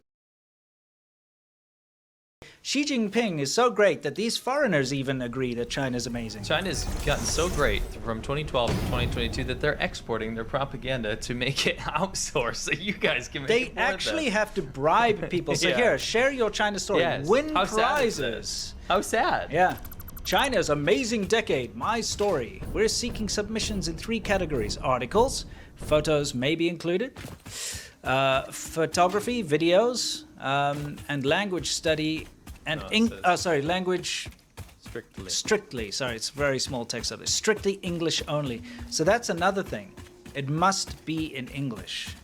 For a reason. Yeah, because that's great It's for propaganda foreign for them. propaganda. Yeah, it's great propaganda because then they will use that on their CGTNs and in their various different this is state. China Daily. Yeah, whatever their various state organs, you know, they mix that stuff up. It's like a 70s car key party or whatever you call that nonsense. That's what they're doing. So that's what they're going to do. Not familiar with what that sounds something dodgy. yeah, it is. Like everyone puts their keys in a bowl, and then like random couples will randomly take whoever takes the key goes on with a different person. Or whatever. Oh, okay. It's like a really mad sus thing from the 70s. Okay, yeah. Anyway, back when you were a kid. Yeah, before I was born. Yeah. Anyway, hopefully it's not got anything to do with how I was born. But, no, but seriously, Anyway. no, seriously. At the end of the day, China will then use these videos as they do with everything, because you basically sign away your content once you enter any of these competitions. They will use your video saying how great China is on state media. They'll use it to boost the image of Xi Jinping. They will use it to boost the image of China. They will use it for propaganda across the world. You know what? What? I think chat just came up with like this really good idea. What's that? It's almost like you guys should make your own submissions. Yes. And share them on the subreddit, and also submit them. It'd be very interesting to see what an honest experiences from 2012 to 2022 little video would look like. Yes. I wonder what that would look like. I encourage that. You know, I think Let's have our own competition. I think we should. I think you and I should definitely we'll make our own. Submit our own. Yeah. We're going to submit our, completely honest, because look, we lived there during all of these years. Yeah, except obviously for the last most recent the ones, last 3 years we weren't there.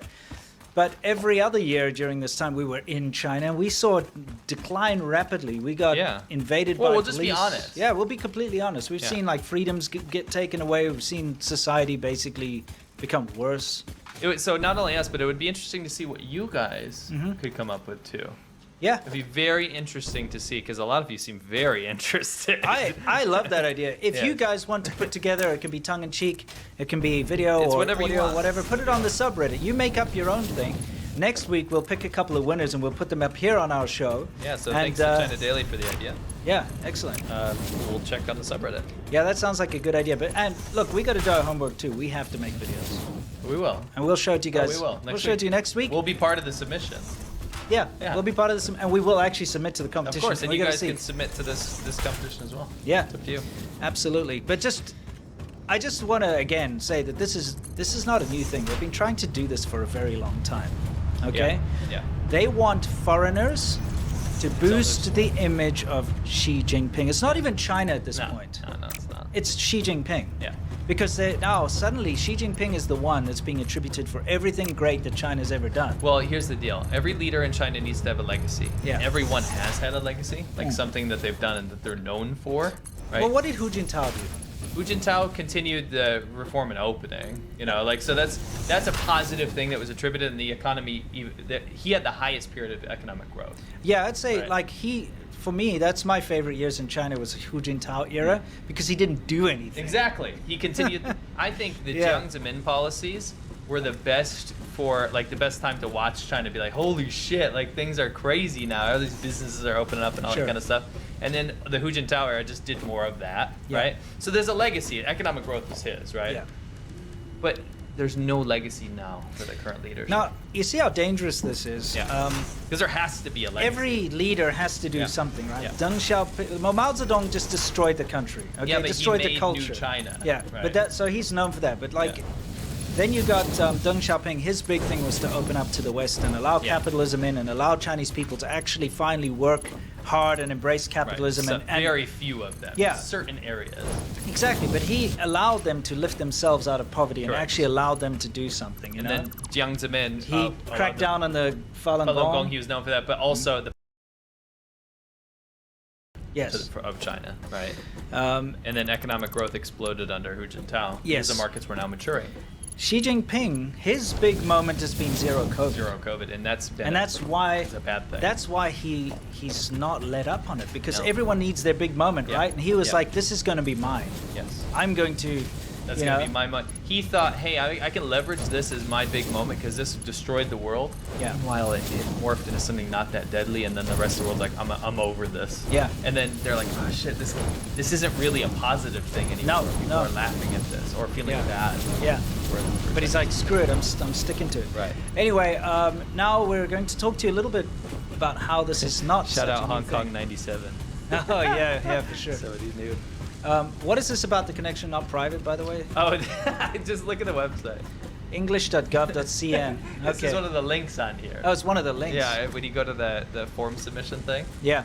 If you go to the People's Daily thing, it says like this is put on or whatever. Just more information, click the english.cn.gov or gov.cn. And you click it and it's read this. It says attackers might be trying to steal your information from it. Yeah, Isn't that fantastic? Yeah. The Chinese government website, the actual government the central government website in English is a malicious attack site. Absolutely. You cannot trust any of the Chinese government websites anyway. The way they're run is very haphazard. They're not very good on security. And it's probably running off of a Windows XP desktop machine. I would not be surprised. Like Windows XP Home Edition. It's choppy. Yeah, exactly. It's definitely Windows choppy. XP Home Edition Service Pack 1. Yeah, exactly. Not even Service Pack 1. Just straight out the box, You're running JavaScript, SSL certificate revoked. Yeah, exactly. Right there. Anyway, let's go back a few years, okay, since we're on this whole topic. Now, can I set this up for a second? Sure. You explain it, but I want to say right here, in 2015, we found, we resurfaced a time capsule piece that China does not want you to see. Sure. And two things happened. Number one, we heard Xi Da Da. Which they've now censored. They banned that. You can't say it anymore. Number two, the first documented English example of somebody calling Xi Jinping Winnie the Pooh. 2015, circa 2015. Yeah. Before it was banned. Yeah. And I want you guys to know that the Xi Jinping being Daddy Xi / the Xi Jinping being Winnie the Pooh is from Chinese state media, because this is from Chinese state media. Yeah, it is. So this is something Chinese state media put out in 2015. Which one was it? Was it Xinhua? Renmin. Oh, so sorry, People's Daily. People's Daily. Okay. I don't know why I'm speaking Chinese. Yeah. All right, so let's take a look at this. We're going to play a little bit of this, and we're going to comment along the way with you guys so that you can understand what's going on. It is in English, though, so let's take a look. I'm a student from Germany. From Cameroon. Austria. Vanuatu. Hamburg. Kenya. I'm French. I'm from Japan. I'm from Russia. Australia. Indonesia. Argentina. Spain. Mexico. I'm an American. Seattle. Chicago. Pennsylvania. California. Very humble leader. Over Chinese leader. Okay, so for those of you who are listening, it's got those, it's a question on the screen. Yeah. So the question I know is... those titles, those are built in iMovie. Yeah. So the question is, who is Xi? ? And so everyone's like, oh, he's a powerful leader. He's a peaceful leader. What? Let's see. Wise and resolute president. Be high and respected person. Not only a businessman, he's also a family man. Always smile in the public. Very nice manner. And he's very well educated. Handsome. Yeah, he's super charismatic. He's handsome and charismatic. Okay, look, So the sucking off started it back then. Yeah, okay, now, whatever. You're going to ask a young, 19-year-old girl to tell you, what do you think of Xi Jinping? And she's going to say, he's so handsome. Yeah, right. I don't think so. No. This is all scripted out. Yeah, I'm not a woman, so maybe there's something I'm missing here. I don't think so. When I look at Xi Jinping, I charismatic maybe, in a certain slovenly way, you can kind of shift through there with some charisma. I don't know, but handsome? No, he's not handsome. He's not. No, I mean, you're trying to put words in my mouth there. You want me to say no? Of course not. Yeah, so I think it's incorrect. Apparently he's a gentleman as well. What else? How would you know? Yeah. I gotta stop blaming these people though. Yeah. They're just scripted probably at gunpoint. It's crazy. It's not gunpoint. You see how they got as many people from.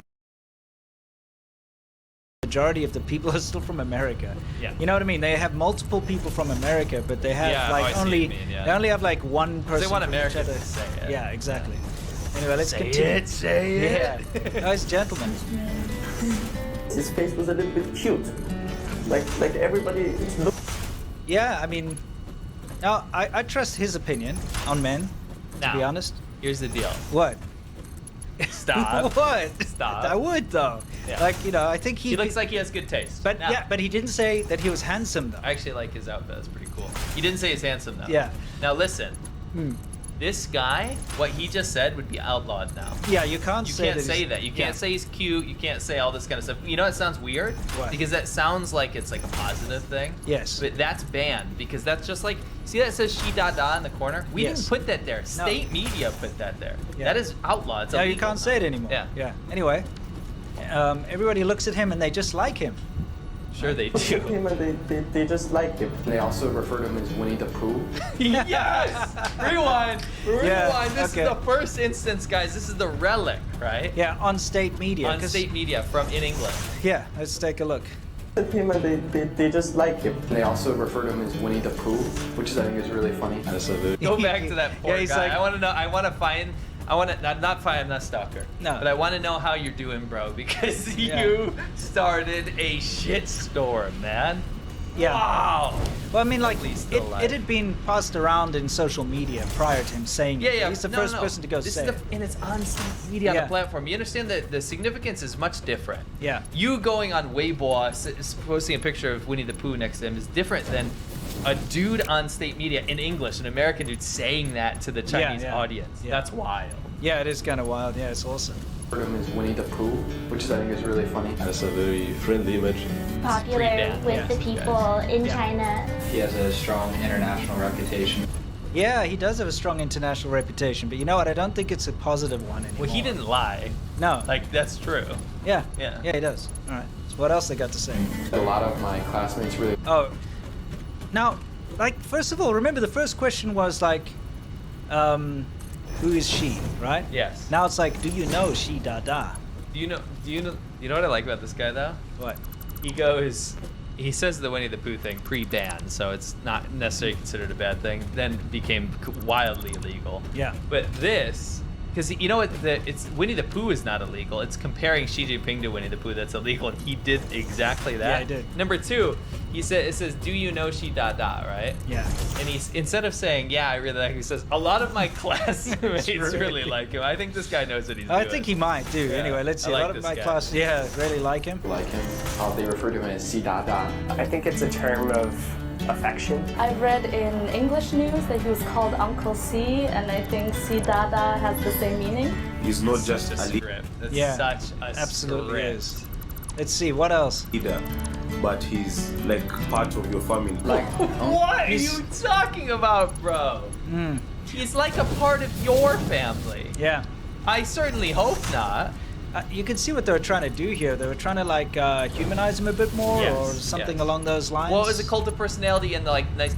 And this actually, if he was gonna go the whole cult of personality route, which he did, I think this was the right way to do it. Not this propaganda piece is horrible, Yeah, like yeah. and it's tasteless and people hated it. He should have embraced the. But he should have embraced Winnie the Pooh. cuteness. Like, yeah, I'll be the cute, nice leader, and then I can do all my genocide and shit. in Yeah, the background. They'll be like, oh, he's harmless. Oh, he didn't. Yeah. He didn't do that. No, no, absolutely not. Yeah. Anyway, they're saying he's like an uncle. Like a big brother, or maybe I can say like father. What the? Oh Your man. poor dad. Yeah. Your poor dad. Imagine your dad watches that. You'd be like, I'm disappointed, son. Son, But go. he's like a part of your throw you in the family. river. Uncle. Like a big brother, or maybe I can say like father. You know, like his dad's like, I sent you to China to study, and now they've brainwashed you into thinking that their dictator is your dad. Like, what have I Yeah. done? Yeah, what have you done? Yeah, exactly. Anyway, let's continue. She is taking care of China. He is taking care of China and he is helping and supporting everybody. Close to the Chinese people. I also have a copy of his book on the governance of China. And Whoa. Oh, wait, This I guy. would actually love to read it. This guy's such a weeb. Look at his Okay. little badge. Yeah, no, he's one of those. This guy. China I wonder weebs. I wonder if he went full shill. Maybe he did. It'd be interesting to see if these guys like how their careers progress. Yeah. Let's see what he has to say, though. I love it. People. the governance of China, and I would actually love to read it. I really like it. So it's like I've got a copy of it. I would actually love to read it. But there's so many things got in the way, you know. Why would busy you say? schedule. Why would you even say that? That's like, don't like the second part. Leave out. Yes, I have a copy of his book. Oh, that's wow. Yeah, you must really look up yeah, to that. you guy. must really respect him. Yeah. Yeah, I would really like to read it someday. What the hell? I have a car. I'd really love to drive it someday. One day. I have a plate of food. I'd really love to eat it one day. someday. Ah, it's just so silly. Anyway, this dude, I really like his foreign policy. His foreign policy. I wonder if this, because this is 2015. Take it with that in mind. Yeah. I would love to ask this French guy, what do you think of Xi's foreign policy in 2022? Yeah. If he would say the same thing, I can promise you he would not. It'd be fascinating to find all Yeah. these people and ask them what they think now. Yeah, because I don't blame them for anything. You know, you might have drank the Kool-Aid back then, or maybe you just you're like, I want to be on TV, or they were like, we really want you to do this, and you're like, shit, okay. I'm in Yeah, China, I mean, gotta look, do it. think about it though. It's 2015. We knew things were going south, okay, but it wasn't that obvious yet. You know, it was a slow erosion, and No, I then would suddenly say- there was a landslide, but it was a slow erosion up until this point. Yeah, I would say 2015 is where you could be like, this is not going. Remember, do you remember in 2015 when we were in rural Guizhou? Yeah. And we started seeing the massive Oh, yeah. waving over the people, and this. Yeah. People barely have food out in some of these parts. Yeah, Remember those kids? Yeah. And there's this big banner, and it's like Xi Jinping waving over him. And that's when we started feeling, whoa, this is bad. And Yeah. the security apparatus bumped big time. So 2015 was, if you were living in Beijing, you probably wouldn't know. Like, Yeah. these guys are in Beijing, right? Yeah, A lot of them. You wouldn't know yet. No. Yet. No, that's right. And we shot our Conquering Southern China documentary in 2015. That's as what I'm well. saying. We saw it because we're out there. Yeah. Anyway, let's continue. He really tried to communicate with all the countries. He really tried, dude. He really To tried. communicate with other countries. I met him. He came to our school and I read him a poem. It would be a great honor to me. I won't say.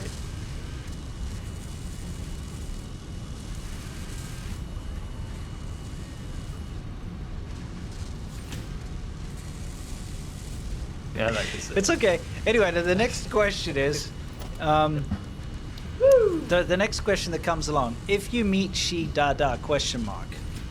Yeah. It's like, what would you do? Right? Yeah. What would you do? So the first person says it will be a great honor to meet him one day.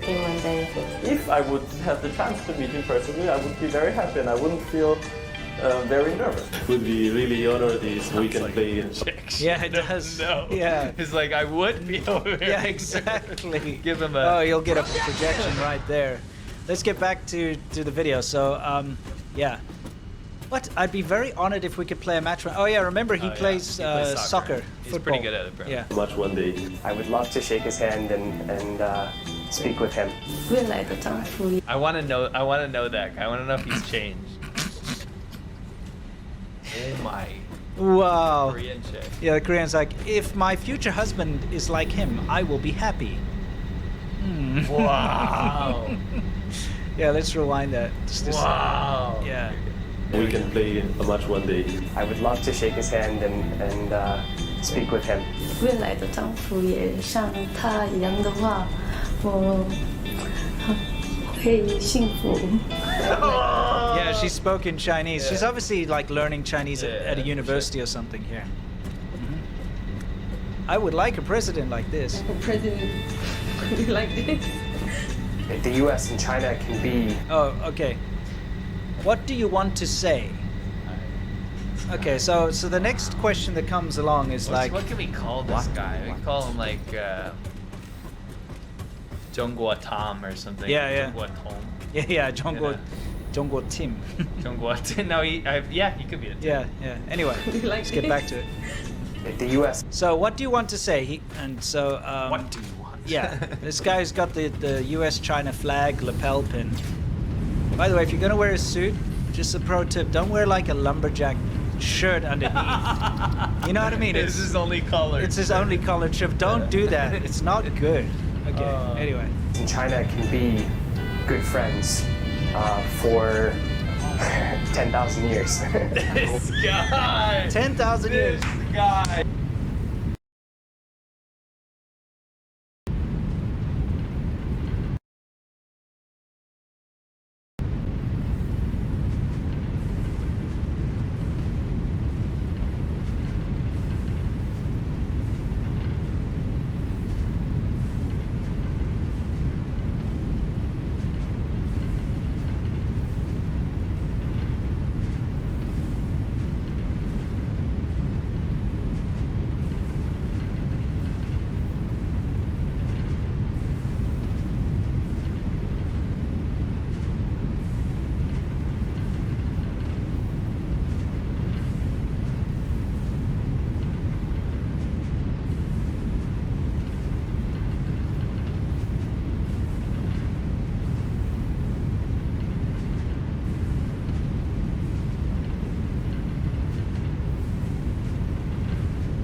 Yeah. His explanation, like his expression. Yes. He's thought of this moment. He's like, this is my. He's one of those people that worships, like, you can tell, like, one of those people that worships like megalomaniac types. You know, like the staunch leadership of the, like one of those. Yeah. They read like a weeb. Karl Marx, Stalin Marx books weeb. and whatever. Yeah. Okay. Let's see what we got next. Oh, I like this. Let's see this. Yeah. That you get a chance to go back to the American countryside and see what I think is the real U.S. What is that? Fair enough. Oh, what do you want to say? Yeah. That's fine. That's nice. But what does that have to do with anything? Because he wants them to see what America's. Oh, is if you could say something to Xi Jinping? Yeah. Oh, okay, because that was not there. 10,000 years. I hope that you get a chance to go back to the American countryside and see what I think is the real U.S. We wish him good luck and all the best vision view towards US. Please come to France as soon as you can. If he wants to come to Spain, he will be very welcome. Hope that he also continues this fight against corruption. Keep going, keep work hard for your Too young, too naive. 还记得我吗？我跟你握过手哦。 Wow, she's so starstruck. Oh yeah. I mean, it's a big deal. Yeah, it is yeah. a big deal. Yeah. 爸爸，我想请你来芝加哥吃一个披萨。 Yeah, Chicago pizza. Isn't that your favorite? No, this guy's out of my book. You're out, bro. You're out. Okay, whatever. You want to suck off Xi Jinping? You do your thing. But Yeah. No Chicago pizza. All right. That's ridiculous. I still haven't tried that. Yeah. Xi I want to Jinping try it. 欢迎来到美国。 Vamos para adelante, Xi Jinping. Xi Dada, Jayo. Xi Dada, Oboso. 欢迎习大大，加油！ Xi Jinping, Peter. 习大大，我喜欢你。祝习大大一路平安。习大大，萌萌的。 Oh man. I mean, like I said, I trust that dude. I guess Xi Jinping must be cute. 习大大，萌。 He's just being polite. Yeah. Yeah, he's written in the background, Shi Dada, Jayo. For those of you who can't read Chinese. Uncle Xi, let's go. Yeah, let's go. Come on. 萌的。 Yes. This whole thing is so. To see what America's. Oh, if you could say something to Xi Jinping? Yeah. Oh, okay, because that was not there. 10,000 years. I hope that you get a chance to go back to the American countryside and see what I think is the real U.S. We wish him good luck and all the best vision view towards US. Please come to France as soon as you can. If he wants to come to Spain, he will be very welcome. Hope that he also continues this fight against corruption. Keep going, keep work hard for your Too young, country. too naive. 还记得我吗？我跟你握过手哦。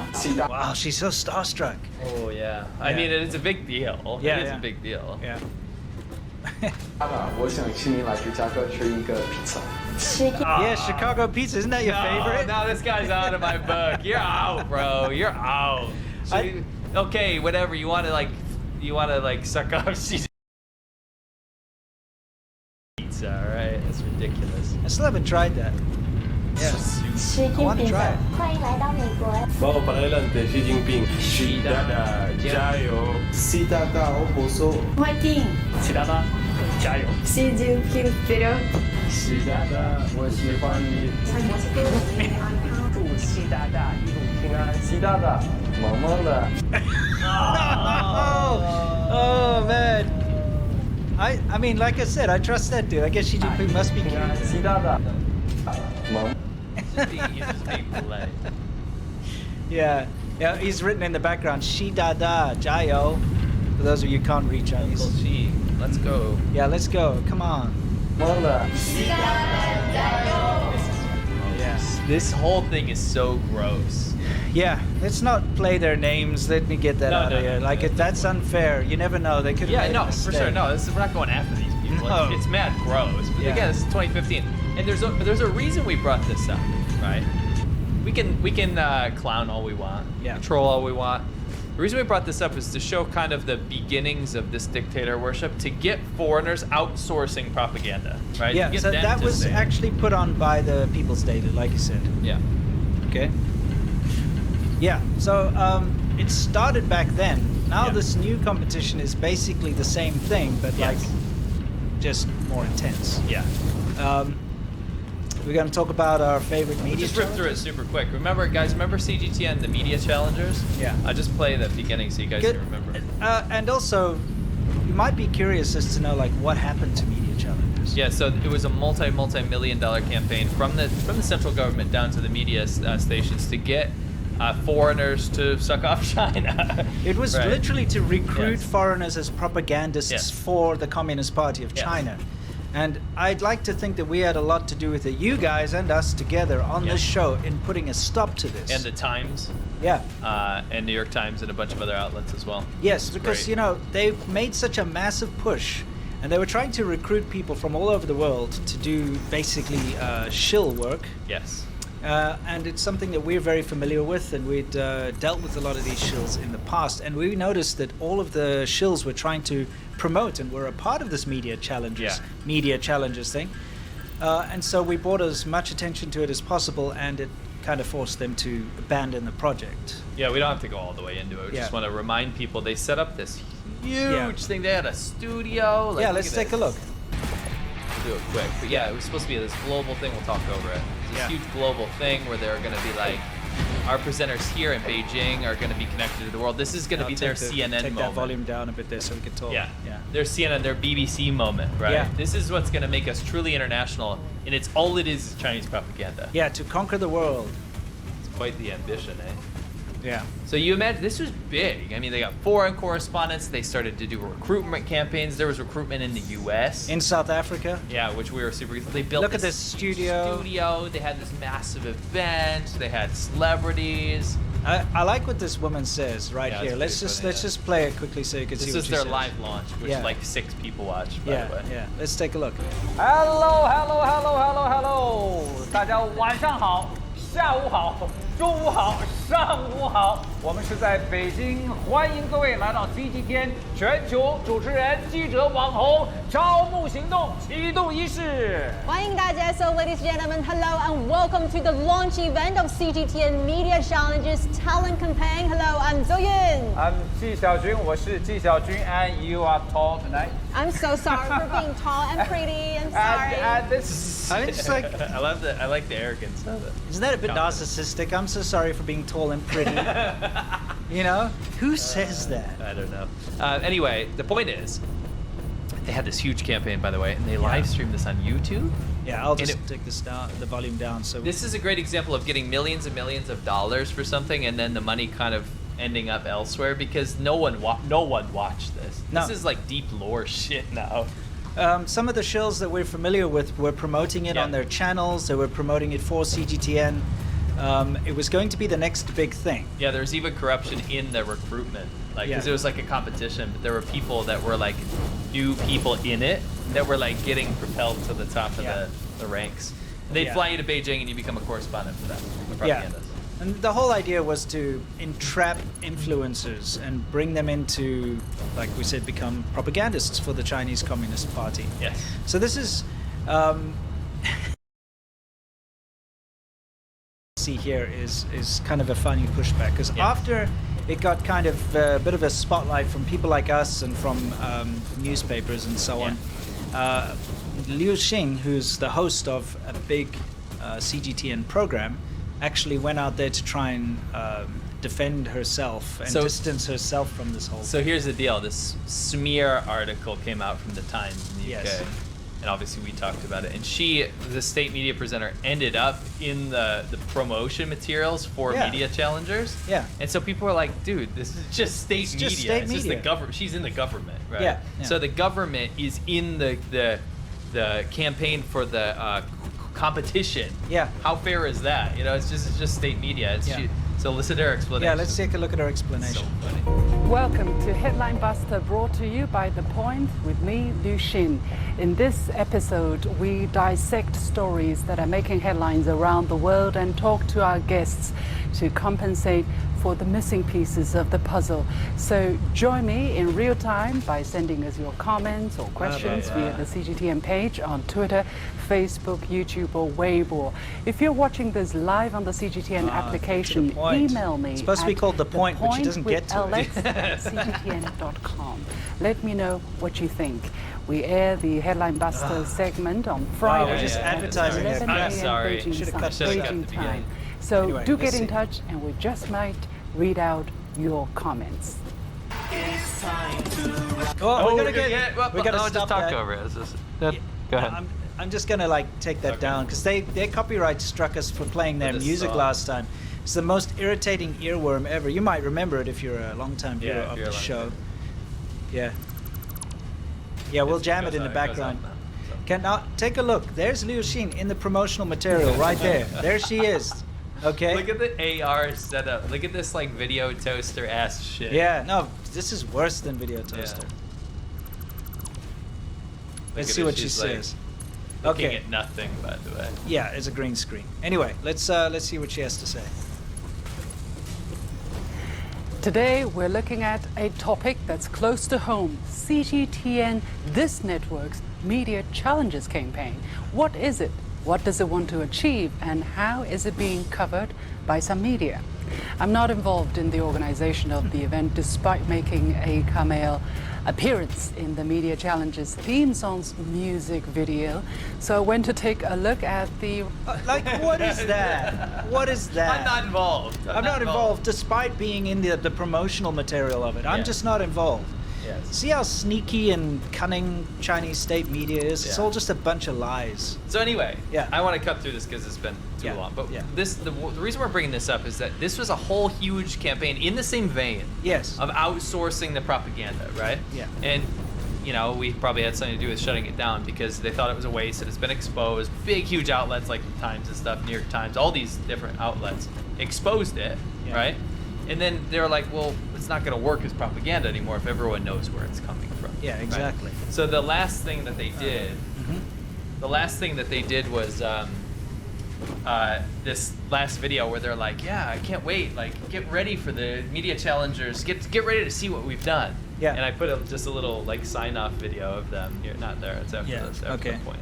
Just just showing some of the current shills and so on CGTN. Oh, this is the sign-off thing. Yeah, so this is like them getting all pumped up. Like this is get ready to see what we've done with this multi-million-dollar campaign. So let's take a look what they have to say. Dear viewers, I'm at University of Amsterdam in the Netherlands. We are at the Graduate Institute of International and Development Studies at Geneva. If you're confident and want the world to hear your words, Let's join CGTN Global Recruitment. This is when it turned Come directly and into join the growth. CGTN Global Recruitment with us. Go, young media talent. Don't forget to watch the best television channel in Asia. And that was it. That was it, guys. The end. This is more of the same. It's just out of order. Just scroll through this. You don't have to watch this anymore. That was the end, guys. There was never anything ever again. They changed it from media challenges to recruitment. But now it's done. It's all done. Yeah. There's no more media challenges. When was that last thing put out? 9 months ago. 9 months ago, yeah. So they shut it down because, like, clearly it didn't work and people know it's propaganda now. I think they flew too close to the sun with this one. I mean, the fact of the matter is, if you're going to call it media challengers, the whole point of it, this whole media challengers thing is to challenge foreign media. Yeah. So, like, when foreign media says something like, hey, no, there's not. And we'll challenge that. We'll send a bunch of people to do a tourist guided tour of Xinjiang and certain tourist sites They only. actually did do that. And they did do that. They right? sent one of their correspondents. Yeah, they sent Kate. Yeah, she was CGTN, but they also sent all the shills on that like genocide theme park tour. Yeah, but Kate was famous for saying, "Oh, no stone was left unturned. There is absolutely no genocide here." Yeah, in and speaking Xinjiang." of genocide, the U.S. should talk about its problems with Indiana or whatever, you know. That was such a throw that in yeah, there. exactly. Long story short, you guys have heard enough about this. This has already been shut down. Yeah. The point is that they continue to try to outsource propaganda nonstop. And you saw the front page of what the People's Daily looks like today. Yeah, exactly. It's nothing but self-servicing propaganda, and Yeah. they want foreign people from around the world to do that for them, so it has more legitimacy. Yes. And it's simple as that. Just see through it, and I hope you guys make some great submissions. Yeah, and at the end of the day, that's something that we would really like all of you guys to do. If you have the means, go and make your own little thing about the last decade in China, and just be honest. And be honest about it, and submit it on the subreddit, and we'll show you We'll have your our own submissions. competition next Yeah, it'll be fun. We'll see who's the most honest one. Yeah. Yeah. Anyway, They're the just kind of best. a fun thing. Should we answer a couple of super chats before we hit our next segment? For sure. And don't be a propagandist for the Chinese government. Yeah. Because if you haven't learned that already, it's a dark path. all of these little competitions, it's always like in the form of a competition, isn't it? Like, It's the only reason these competitions exist is to serve a CCP boss that gets all the funding from the central government, and then it just goes nowhere. Yeah. So you won't get anything out of it. like the one in South Africa, they were offering, I think it it was up to 2,000 US dollars or 10,000 US dollars or something. It's quite a lot of money. But they get millions. Yeah, I'm just saying that was the prize if you were to submit your video about how great Xi Jinping is. Like, it literally was like why Xi Jinping is such a good leader. Yes. And that's in the Stellenbosch University in South Africa, the Confucius Institute. It was on their website. I went to go check for it and everything, so it's not a secret. No. But it's ridiculous how they're trying to get people from around the world to basically suck off their great leader. Yes. I like what Ness says. He says, he'll use whatever you wrote and you won't get anything. Yeah, correct. It's correct. Absolutely correct. So if you're going to submit anything, make sure it's something that they can never use or they never will use. Well, it's not guy. I'm not going to. You won't lead you guys. Do what you want. Do what you want. Do what you okay. want. Yeah. Preferably make it fun. Yeah, make it funny. Make it funny. We're going to join you in this. Yes. So, yeah. CDX Greed 420 says, thanks for keeping it real. Yeah, it's a pleasure. Norman Fair says, since there's no poo coup, will the CCP freak out if Putin uses nukes? I mean, they're not going to be happy because it's going to make them look bad for choosing Russia, because yet again they've done a military exercise together, which we'll show you in Worldview. Anyway, my video in the description right now is about the coup of or Xi the Jinping. lack thereof. Or the lack thereof, and I explained everything that happened, how it came about, and actually what happens within the party that no one's talking about for some reason. Tristan Meacham says, taking being treated like cattle to another level. This is what we support when we buy products made in China. Yeah, it's a sad reality, and I hate that because the last thing I want is for there to be a negative effect on the actual normal people in China. Of course, I have family in China, I've got friends in China, and I want them to live a good, prosperous life. But the problem is when you support China by buying all the goods, what you're doing is you're playing into that whole system. You are supporting the government at the end of the day, because whatever you buy there, it means that it benefits the manufacturing there, it benefits their shipping deals, all their nonsense, all their corruption and everything. And you get your cheap piece of plastic from Amazon, but you've actually helped this pretty awful government do awful things. Yeah, support other economies. Yeah, if you have the choice, you can't always. I understand that, but Jerry Huang, friend of the channel, says one of the most hypocritical aspects of the CCP shills is how they speak so much against Western media, but think it's somewhat okay to align themselves with foreign state-run media such as CGTN, Global Times, and RT.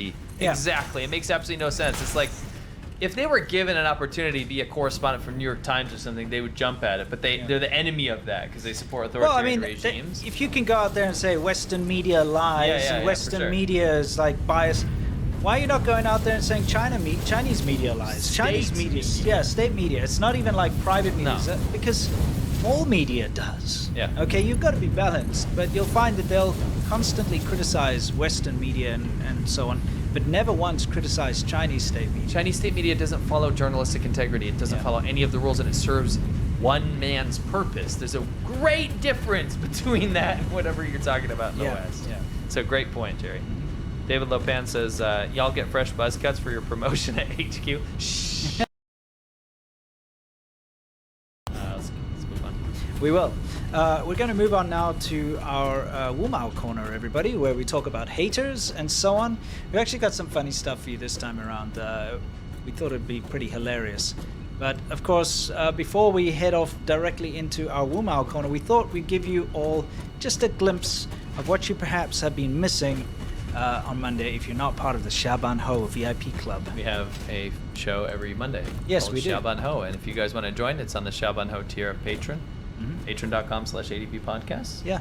But this past episode, we talked about, which you can watch on the Patreon right now if you want to. We talked about the most dangerous drinking stories in China, which was a fun one. Yeah, it was a lot of fun. Let's take a look.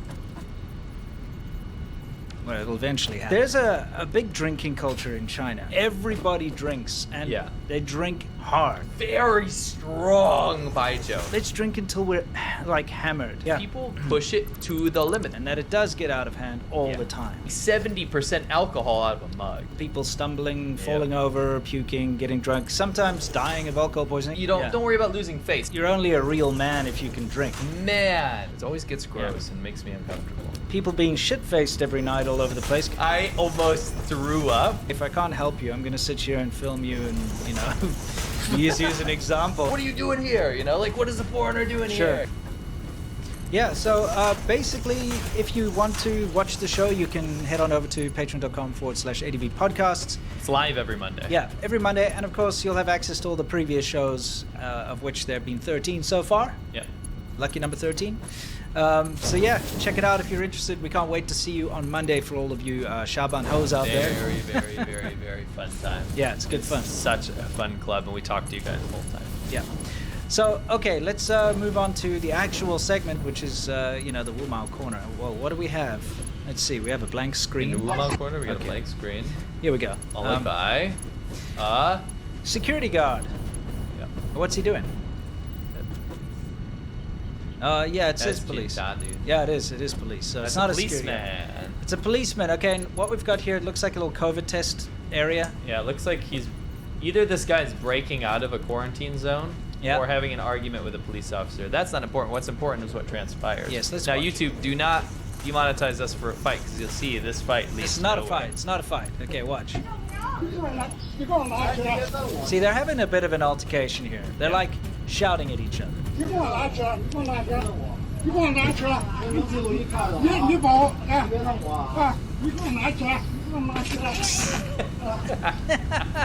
the cop. That's the cop that did the. What is that called? Well, no, that's. No, I'm thinking of the soccer terminology. You know. Oh, what? The Like flop. The flop. Yeah, that's right. So basically, what happened is, the guy reaches over. They're having an argument. The guy reaches. He's like naturalized. So he's like, give it to me. So he's obviously. The cop probably took his phone or something, or took something. Yeah, from him. something. So, so he reaches over, he grabs him, and he grabs his little vest. Okay. And the cop just collapses to the floor. Now, this happens a lot in China because the person who gets injured first gets the compensation. Yes. And the more injured you are, the more compensation you get. Right. This poor police officer. Yeah, exactly. So if you collapse and like feign injury, then like you can like, oh, it's so terrible, and then when the other police arrive, then they'll like negotiate. Oh, you really hurt him, so you have to pay him money. Right. Oh, you know what that actually reminds me of? What? 哎呦，痛死我了。 Yeah. 给钱！ And my wife hates that because my little kid walks around, she's like saying, you knocked me down, pay me. Yeah, she says that all the time. And my wife's like, you're a bad influence. It's not a bad influence, it's a great song, it's our friend. Yeah, I love it. Anyway, I love how he just collapses. We need a sound, can we make a sound bite for like Ayo Tong Suwala? Yeah, please make a Feng Zi sound bite. Yeah, we'll be putting it in. Okay, cool. 走没动啊！你把我车子弄倒了，打扰了，打扰了。 It's hilarious. Anyway, we thought we'd also show you this lovely scene over here. It's another one of these. I know we've showed you this kind of stuff before, but if you look at the huge amount of people passing vegetables up this, okay, and here's the dumb thing, okay? I can just stop it right here. Let me reverse a little bit. This is a road, okay? It's a full-on road that they're standing on. They're offloading from a truck, and it's not a massive truck. It's actually just a normal-sized, everyday little truck which could easily fit on this road. Yes. Okay. Lifted, so they could have driven it all the way up there. There's a second boom gate which could have been lifted. Look at these guys. It's clown stuff. This, they're just doing this for the camera. It really is just performance. Gonna get us copyrights, right? Yeah, exactly. But it is a performance. Look, you can see this road that they're standing on. The little truck could have just driven up. Okay, it's just nonsense. They've done this so many times, and they keep getting called out because Chinese people aren't dumb. Yeah, they post on Weibo. They're like, "What are you doing? Just back the truck up," and they still do it. Especially if you look at the road. Okay, if you look, you can see that there's actually another car up there. So if that car can make it all the way, where was it? They think that a lot of people passing stuff is tricking people, and they're like, oh, it's like, oh, look at us, we're doing such a great, valiant effort, all of us. I'm gonna shut this. It's a series of tubes. Yeah. Where is that? You can see there's a red car, basically. Because I remember I was reading the Chinese comments, and they were like, if that red garbage truck or whatever it is up there, if that red car can make it up there, see that there's a full-size car, okay? I like the Pope mask, like the yeah, it's like Pope. But okay, look at that red car up there, okay? Yeah. If that car can make it up there, brick and truck can go up there. We get it. I like how they have PLA there as well. Yeah, exactly. It's just a show of like, look how we help the people. Yes. Yes, You know, the People's Republic of China. and you see all the they always see like multiple cameras going up and down filming it because they have to use this as propaganda, and they put like triumphant propaganda music behind it, okay, which we're not going to play because it's going to copyright strike us probably. They've been vicious with this these days. Yeah, and it's all just a big show. Look at us. Look at how we help everyone, and you know, we put all these broccoli in this packet. It's cabbage, but yeah. Yeah. Are you sure there's not broccoli? No, I saw a that's massive broccoli in there. cabbage. Look at this guy down here has got cabbages on the floor. I'll get us out of there. You can see he's looking very broccoli-like, some of those cabbages. Definitely cabbage. Is It's it? alright, don't worry about it. Get a poll up. Let's get a poll. What do you think that is? Absolutely. Oh, hang on. cabbage, bro. Hang on. Yeah, Some no, you're turnips, absolutely right. yeah. What about Turnips that as one well. down there? There's turnips. There's broccoli in there too. That's what I saw. That one. Oh, that's that's that's got to be broccoli. That's right? Napa cabbage on the left. Oh, it's definitely cabbage. That one on the Yeah. top's cabbage. Yeah, I'm not going to Some disagree with you that potatoes. that might be broccoli. It's There's- just, it's kind of rare to see broccoli in China. Really? Yeah, it's New World. I mean, no, I'd have it all the time in broccoli. Yeah, because Xilanghua? Yeah, xilanghua is not a Chinese food. No, but it's a very common dish. Yeah, not in a lot of the country. Yeah. Keep in mind, I also live in different parts of China. Yeah, it's true. I mean, I went all You lived around. in like fancy land. Yeah, So you're I gonna be mean- like, oh, shall I have my broccoli I know, today? man. Oh, Broccoli's oh, kinda- just a floret for me. No. That's you. Broccoli's common, With your dude. suit in it. Yeah, broccoli's common. Anyway, like there they are with their shopping carts. It takes a lot of them, obviously, Tofu to. drag cabbage. Yeah. Yeah. Guys, I mean, enough with the drag.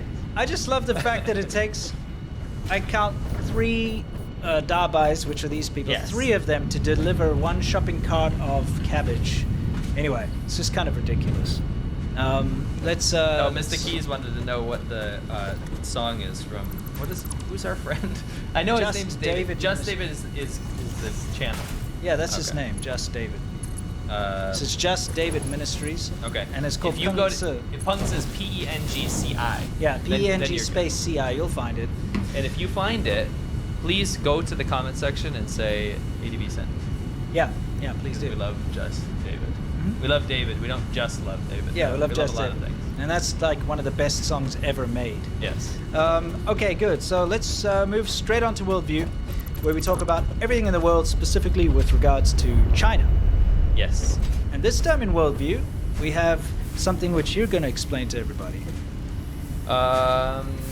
Yeah, so I mean it's very self-explanatory. You see, Is it? It's explaining it to me now? By itself? No.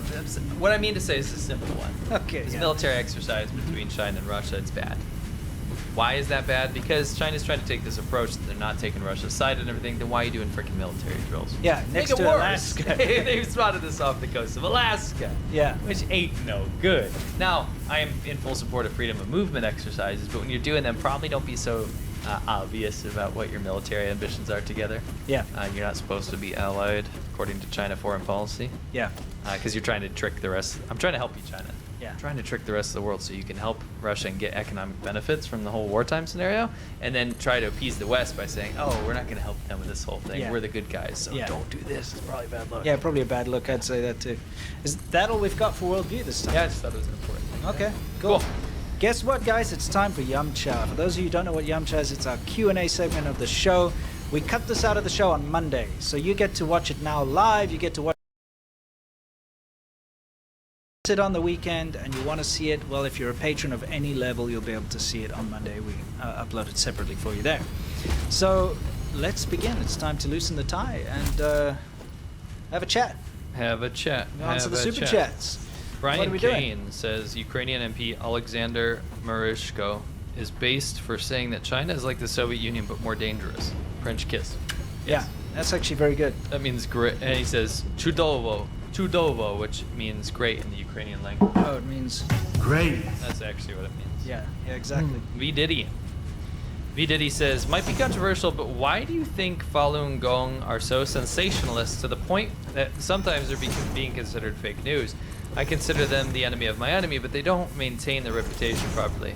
I mean, I would say there's different outlets within that, though. Yeah. Like there's like Yeah, Falun very Gong varying media, but like degrees. random person on Twitter who is Falun Gong isn't necessarily working for certain things. Actually, the case I'm using in my mind is a very bad example because that person was, in fact, working for that. But they have a bias. Like anybody's got a